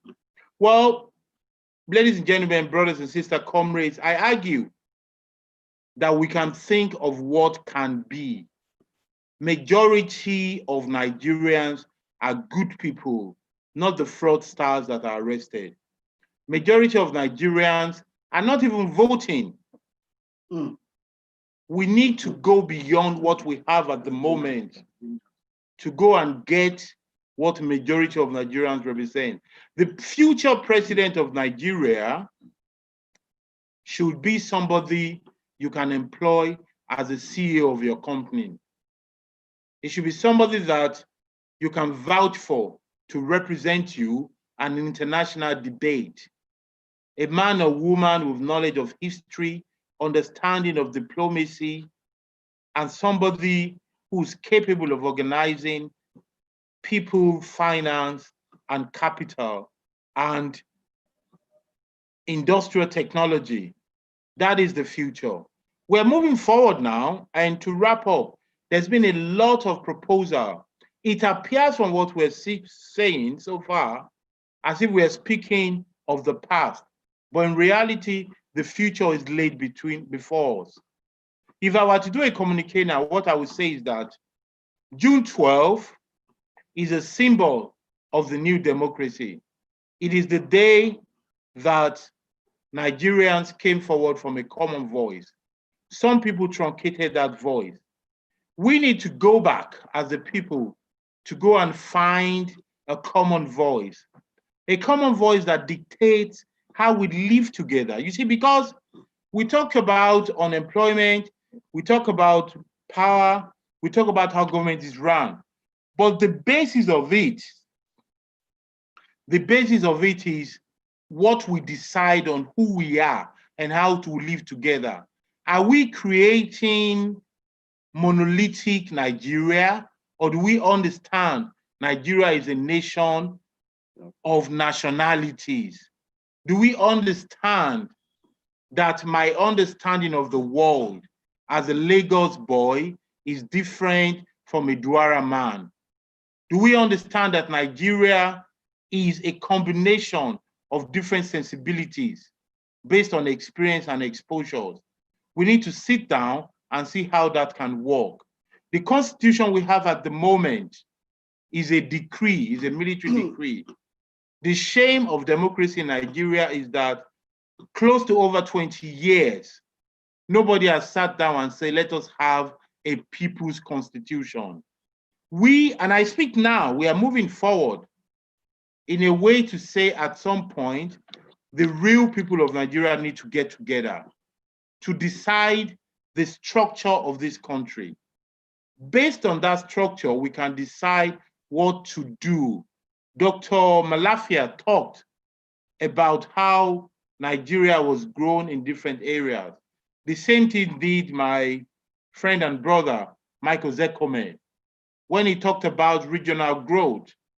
There are people in this same country we don't appreciate, like Patu Tomi, who has delivered papers on constructive competition amongst Nigeria.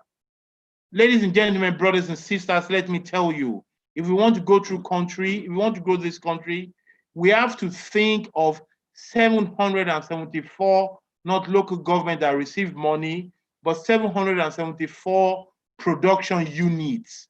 Let everybody go and see what they can do in their area.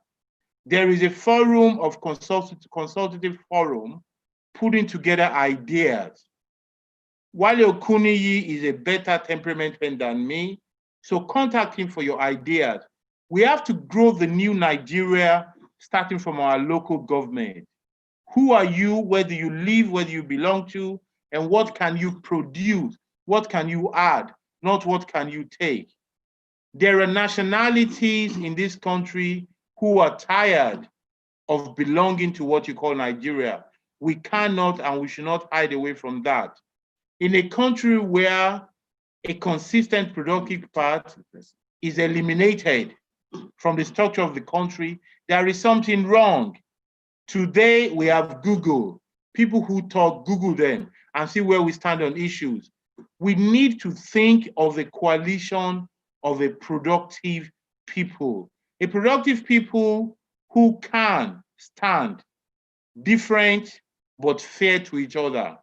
We don't need to pretend. I hate the expression of detribalize. It's not necessary. You can be faithful to your nation and to your tribe, but be fair to everybody. Moving forward, ladies and gentlemen, my proposal is that let us start looking at what we can do. Is it possible to create an alternative platform to the exit platform? I think yes. It might be difficult, but I think yes, because we can create our voters. Yes, it is true. Dele Momodu is right.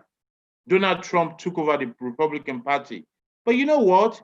Jeremy Corbyn created a party to take over his party. It is possible to invent the voters. Before thinking of occupying power, let us think of what unites us. Let us think of ideas. Let us think of how we can actually create things. At the moment, the mentality is to battle and scramble over a limited cage. I propose that we need to make the oven bigger.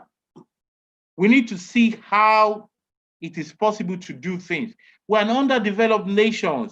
This nation needs big hospitals, big schools, big healthcare centers, infrastructures. Let us look for leaders of ideas. Let us think of what we can do first, then later decide who is going to represent it. Thank you, Professor Kila. Thank you. That's a very, very deep one, but we must concretize our way forward. Hello?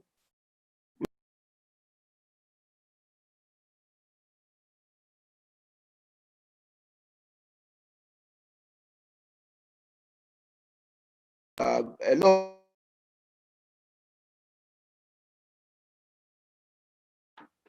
Hello? Yes. I have one hand up. I don't know if it's still a concrete proposal before I call on Abdul. Olusegun Semaye, is he still there? I have one hand up. Is also take Olusegun Semaye, please. I want to take the vote of thanks. The communiques will be sent to all of us. Do you have any proposal? Do you have anything? Do you have any proposal? Please unmute. Yeah, the other proposal I just want to add on is the youth empowerment. There is no need for us to recycle the old politicians again. So there should be a new federation of leaders that we need to evolve. So we have to create that platform, and I also want to support what Akila just said. You know, there is no political party in Nigeria. There is no Nigeria. There is no nation at this point. So we got to come together and evolve a new Nigeria for ourselves and for the coming generation. So going through the current political parties to me is like a sheer waste of time. So we need to have not necessarily the thought force that Bashir Mohammed is talking about, but I think that there should be a movement that will coalesce into a political party that has a very strong ideological leaning, which is very, very, very important. And I think that is what we need at this point. Thank you. Thank you. Brilliant one. Brilliant intervention. Majority thinks that way. Well, we shall get there. Either you have infiltration versus emergent political intervention. We'll get there, we'll look at it. We'll see how mobilization will go. We'll see how we can rally people around and take back the country in the hands of those who struggle to have this democratic rule. On this, I should just call on our boy in the house, the son of the MKO Abiola family, waiting patiently.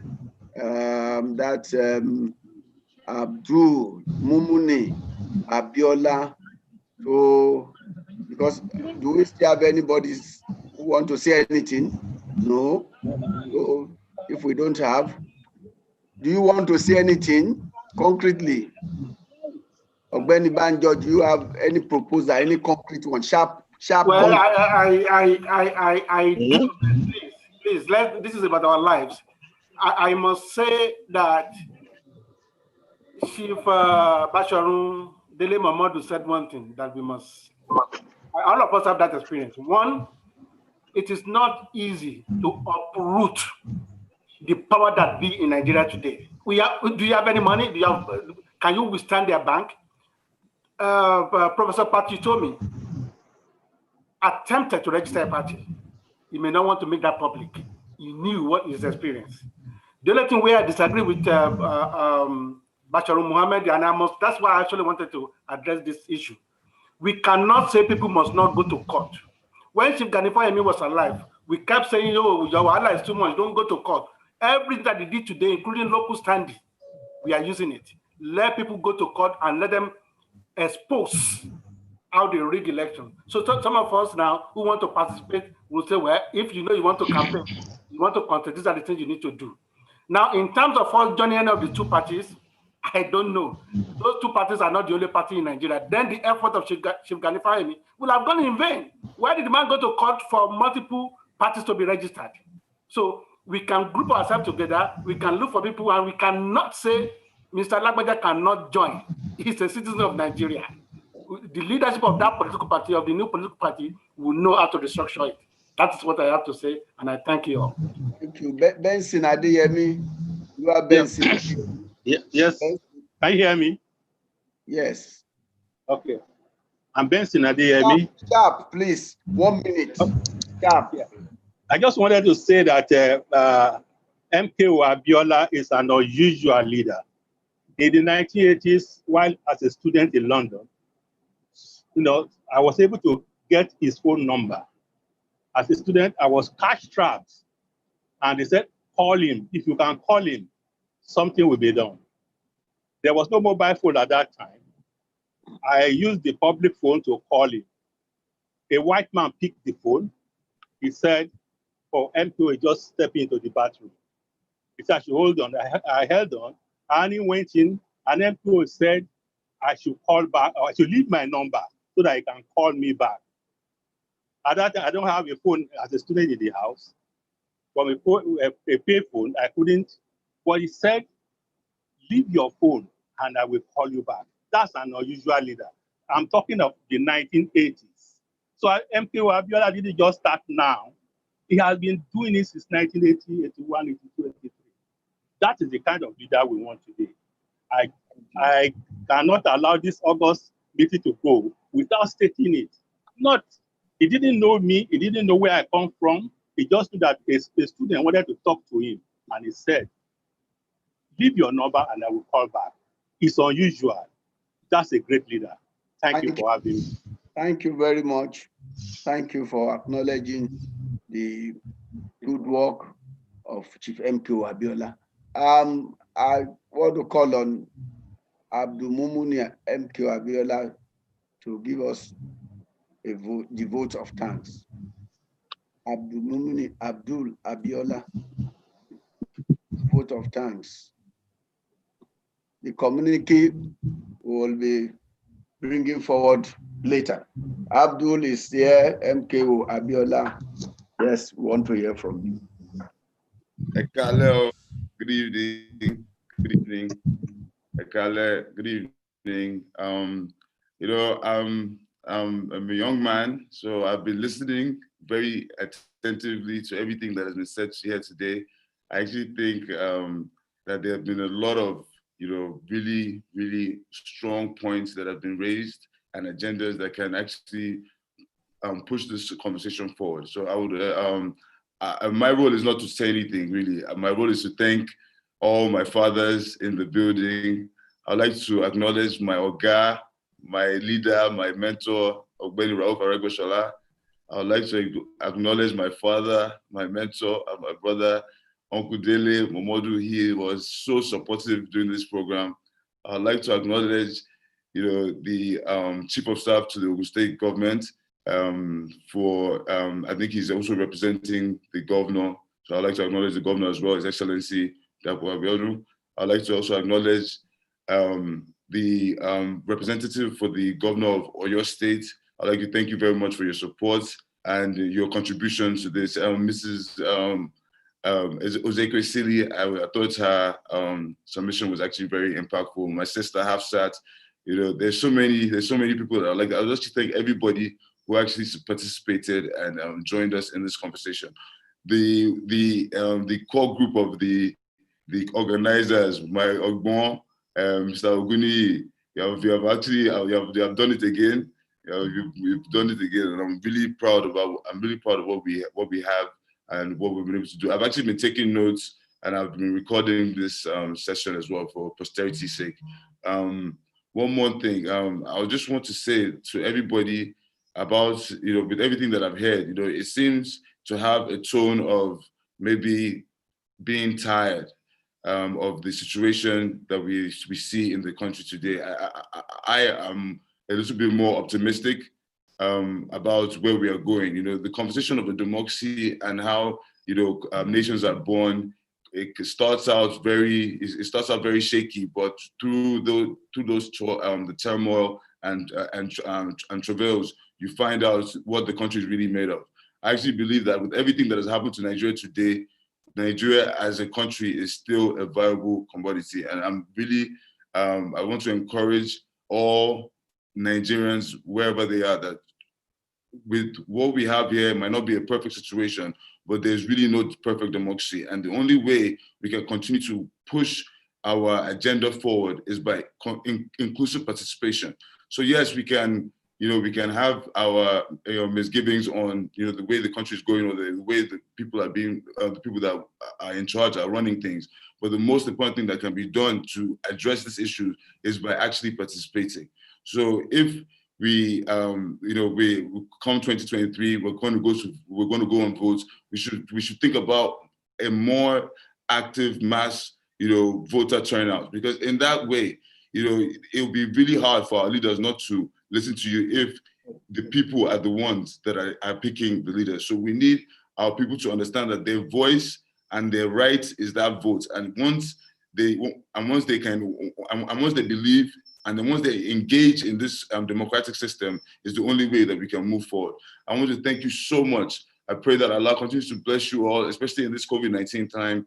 I want us to keep safe. And this is one of the reasons why, when we were organizing this, we decided that we were going to do a Zoom conference so that everybody can be safe. I would like to, say Happy Democracy Day to all of you that are participating and everybody that is watching. I believe that this is the beginning of something, of better things to come for the nation. God bless the country. I would like to also extend my greetings to the President, Muhammadu Buhari, for making this even a possibility. And don't let's forget that if not for the constant reminder of certain people in government, especially from 1999, I remember that the AD party at the time were actually pushing for the recognition of June 12th, and they kept this thing on the front burner. In the Southwest, we had public holidays every June 12th, and so these things were things that. So these are we have heroes today as well. So I would like to acknowledge the Asiwaju Bola Ahmed Tinubu for even taking up the mantle and keeping the issue on the front burner.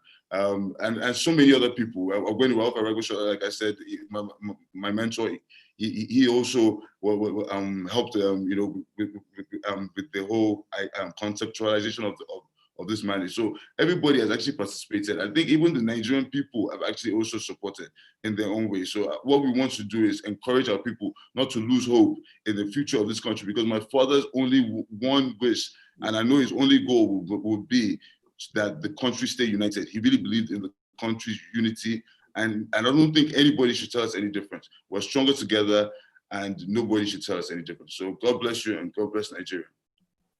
Thank you very much, Abdulmumuni Abiola. That's a great one from you. Just to announce in closing that the communique of this meeting will be out by Monday. Professor Killer has announced that to me. We're going to do a thorough work and then send draft to some of the stakeholders here so that they can see the communique before it comes out. So we'd like to thank you all, just like Abdul have done. Well, we will have to leave it at this point. So, solely, forever.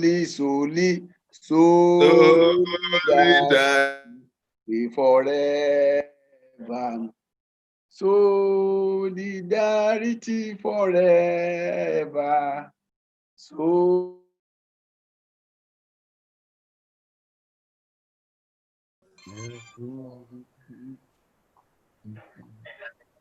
Who's this? Solidarity for.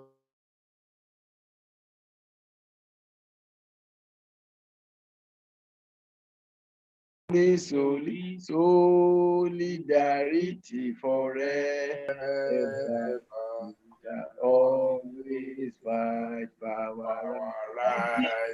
Victory. There is victory for us. Victory. There is victory for us. In the struggle for Nigeria. There is victory for us. Forward, ever. Backward, Alista. Backward. Never. That's strong. Yeah. That is victory.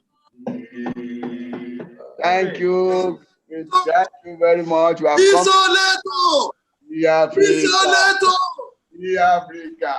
Africa. Thank you. Except that. Bless you all. Have a good evening. Some young guys are saying that the song don't get energy again.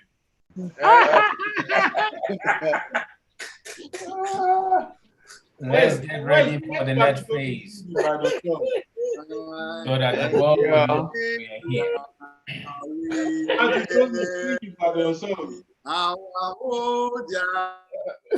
Oh my God. Well done.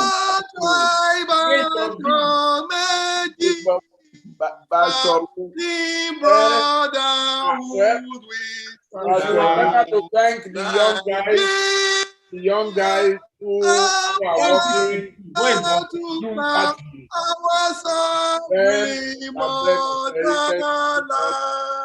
Thank you so much. Thank you so much. God bless you. Good night. Thank you.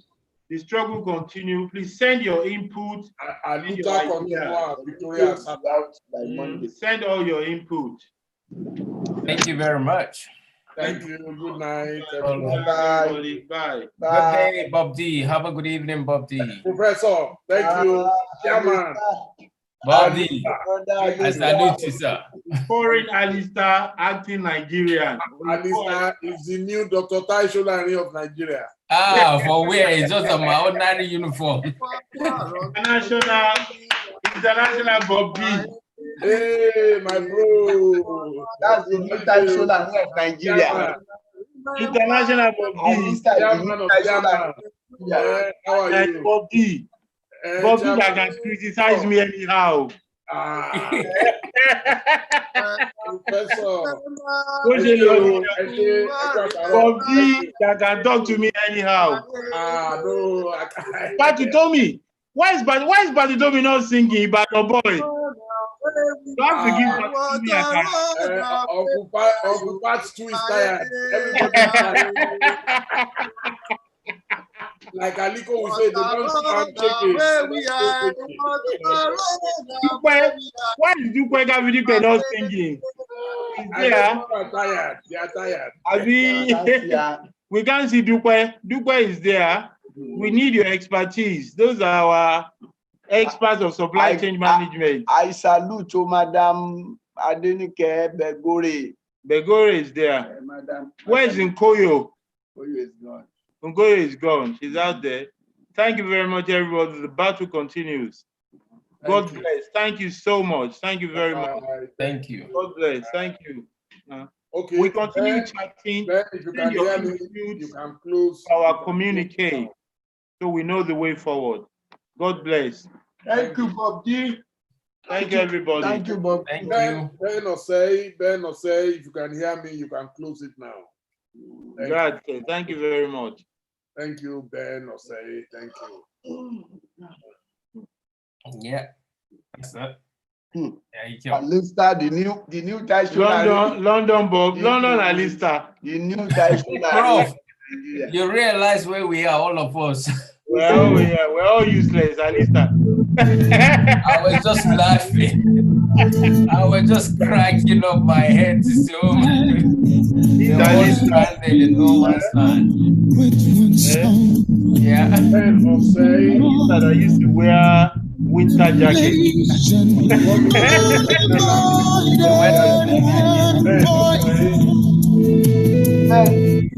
Alista and I used to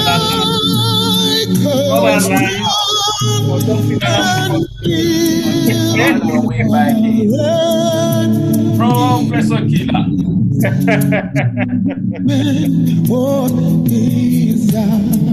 Lagos. Senator is right. Let us believe it. Where's that man? Where's Dr. rebuild and restore. Thank you so much. Thank you where freedom reigns and truth prevails. Our land where there's hope for our song.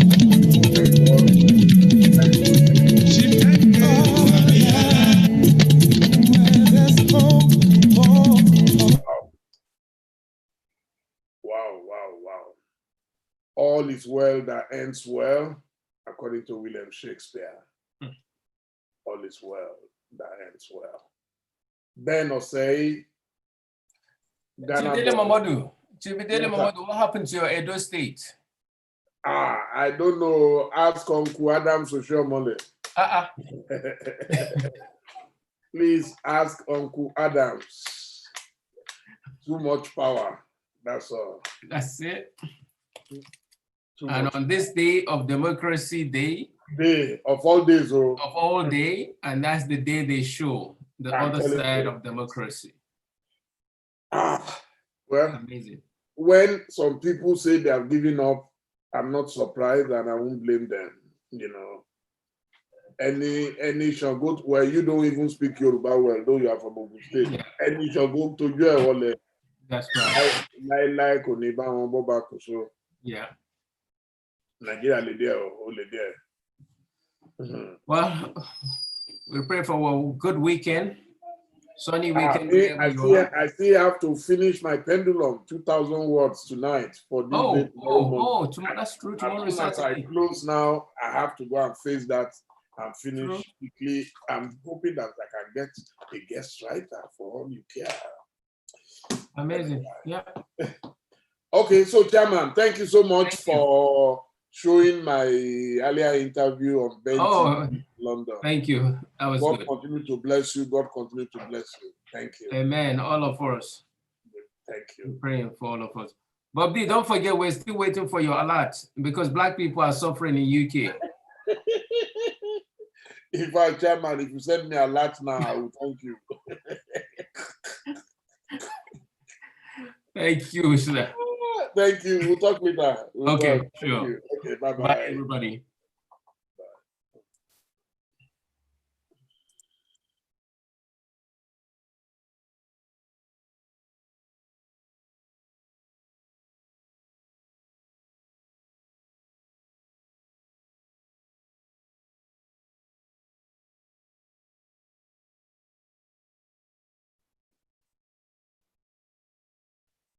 Knowing fully well the misfortune of other distinguished Nigerians in the recent past, I made the wildest possible consultation and sought assurances that I would not be chasing shadows. These assurances were given. In some cases from the highest level of government, I consulted the president himself, and he gave the assurance himself that this time around he was serious.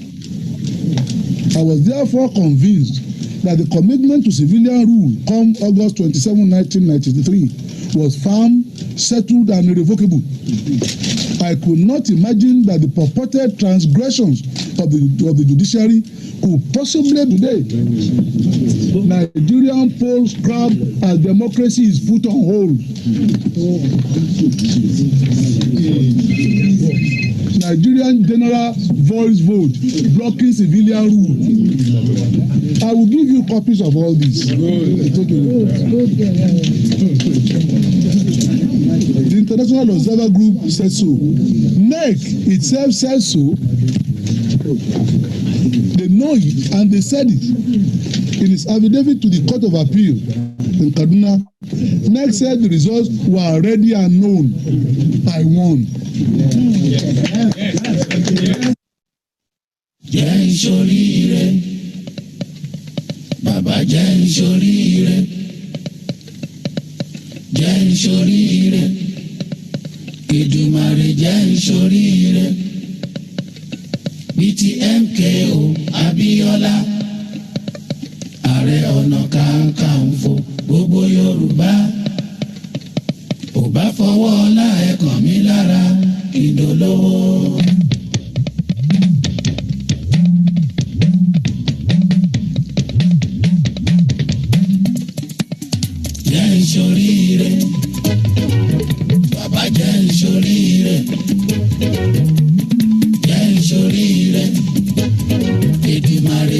ṣoríire bíi MKO Abíọ́lá Ààrẹ Ọ̀nà Kakanfò gbogbo Yorùbá kò bá fọwọ́ ọlá ẹ̀ kàn mí lára ìdólówó owó ọlá rẹ̀ kàn mí lára o ìdólówó.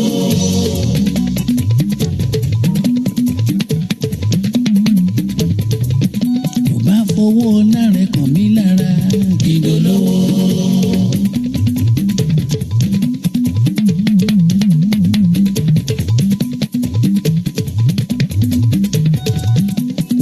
Fọwọ́ ọlá rẹ̀ kàn mí lára o. Ìdólówó jẹ́ ìṣoríire. Bàbá jẹ́ ìṣoríire. Jẹ́ ìṣoríire. Èdùmàrè jẹ́ ìṣoríire. Bíi ti MKO Abíọ́lá. Ààrẹ Ọ̀nà Kakanfò gbogbo Yorùbá. Kò bá fọwọ́ ọlá ẹ̀ kàn mí lára.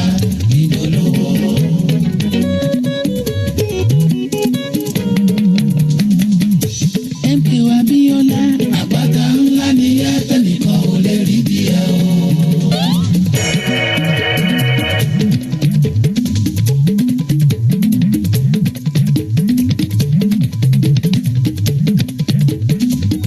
MKO Abíọ́lá àgbàtà ńlá ni ẹ tẹnìkan ò lè rí bí ẹ o.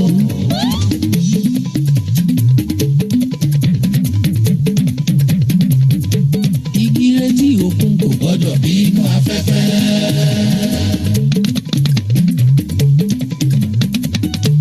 Ewé tí o. Good day, sir. We've been all out today. What have you to say about the massive solidarity support that you have received today from the people? I reckon you must have gotten a feedback about how people have gone all over town saying it's you or nobody else. Well, it is very gratifying. I've always known that the events of the last few weeks have, in fact, enabled people to make up their mind a lot more firmly. In fact, it has increased tremendously the public support that I have in the country. Nigerians are ready for democracy. Nigeria have elected their president, and Nigerians are not prepared to go for another election. The truth of the matter is that you do not have two sunrises in one day. Even in Africa, the sun rises only once a day. And that is the way it is. The people have made it very clear that that is what they want. And I'm sure the purpose is to let government know that the people are very serious in what they are saying. Do you have any fears that some members of the SDP might give in to the new political arrangement that is being proposed? There's nothing like that. See, given to what? What do they give in to? There's nothing to give in to. The election was pronounced fair, free, fair, and peaceful by the international observers and by the government-owned observers themselves. So what is there to give in to? As a matter of fact, they do not see any reason to prolong the democratic process anymore. And the SDP as a party is very clear. The executive committee made it very clear last week. The meeting in Benin too has made it very, very clear, really doubly clear that there's no question of the party going back. To go back is to tell the Nigerian people that we are not a serious party. We are a very serious party. There are, we understand, a few officers who are not happy about the result of the election. But a few officers cannot be more important than the generality of Nigerian people. 14 million Nigerian people voted in the last election, more than voted at the National Assembly election. And as a proportion, probably more than are voted in the United States election, presidential election. So that in itself is a massive mandate. And I have 58.9% of the votes. I won in 20 states, and I won the 1/3 of the votes in 28 out of 30 states, and at the Federal Capital Territory of Abuja. There's nothing else. Do you think the president will backpedal? Well, it's not a matter of backpedaling. It's a matter of a misunderstanding. He was not accurately informed. For example, there were talks about bribes there were allegations of bribery to NEC. I've already said anybody with proof of that allegation should go to court. Bribery of an electoral officer, of a public officer, is an offense, is really a felony under the law of Nigeria. The matter should be taken to a criminal court. And secondly, there were allegations that the turnout was low. That has been debunked. There were more voters during the presidential election than during the National Assembly elections. So that is not true either. There were allegations that the judiciary is being put into jeopardy or into ridicule. We were able to prove that neither of the two candidates went before any court. It was an illegal organization supposedly being sponsored by the government itself that took matters to court. That has nothing to do with us. There were allegations that large sums of money were spent, 2.1 billion naira. That was not true. I've denied it. The other candidate has denied it. In any case, there is no upper limit to the expenditure that can be incurred by any candidate in the presidential election or in any election under the law of Nigeria. All these are just trumped up charges, excuses as it were, not reasons. What message do you have as a last question to your teaming supporters across the country? That there is plenty of hope, that there's no doubt at all that the president and the military government will leave office on the 27th of August. And there might be need to meet and discuss some details. And I'm always ready and willing to discuss details. This is not a civilian versus military situation. The preponderant majority of the Nigerian military and their family voted overwhelmingly for me in the last election. So there was no question of the military. There are quite a few, just a few officers who probably are unhappy about the changes. We will give them all the assurances they need. There is room for every Nigerian, especially the top officers who have been trained at tremendous cost to the taxpayers of Nigeria. The list of people which people have alleged have been prepared by me for dismissal or retirement is not true. I have no such list. We need all the soldiers we have in the Nigerian army, especially the senior ones who have been trained at considerable cost to the taxpayers of our country. Thank you very much. Thank you very much indeed.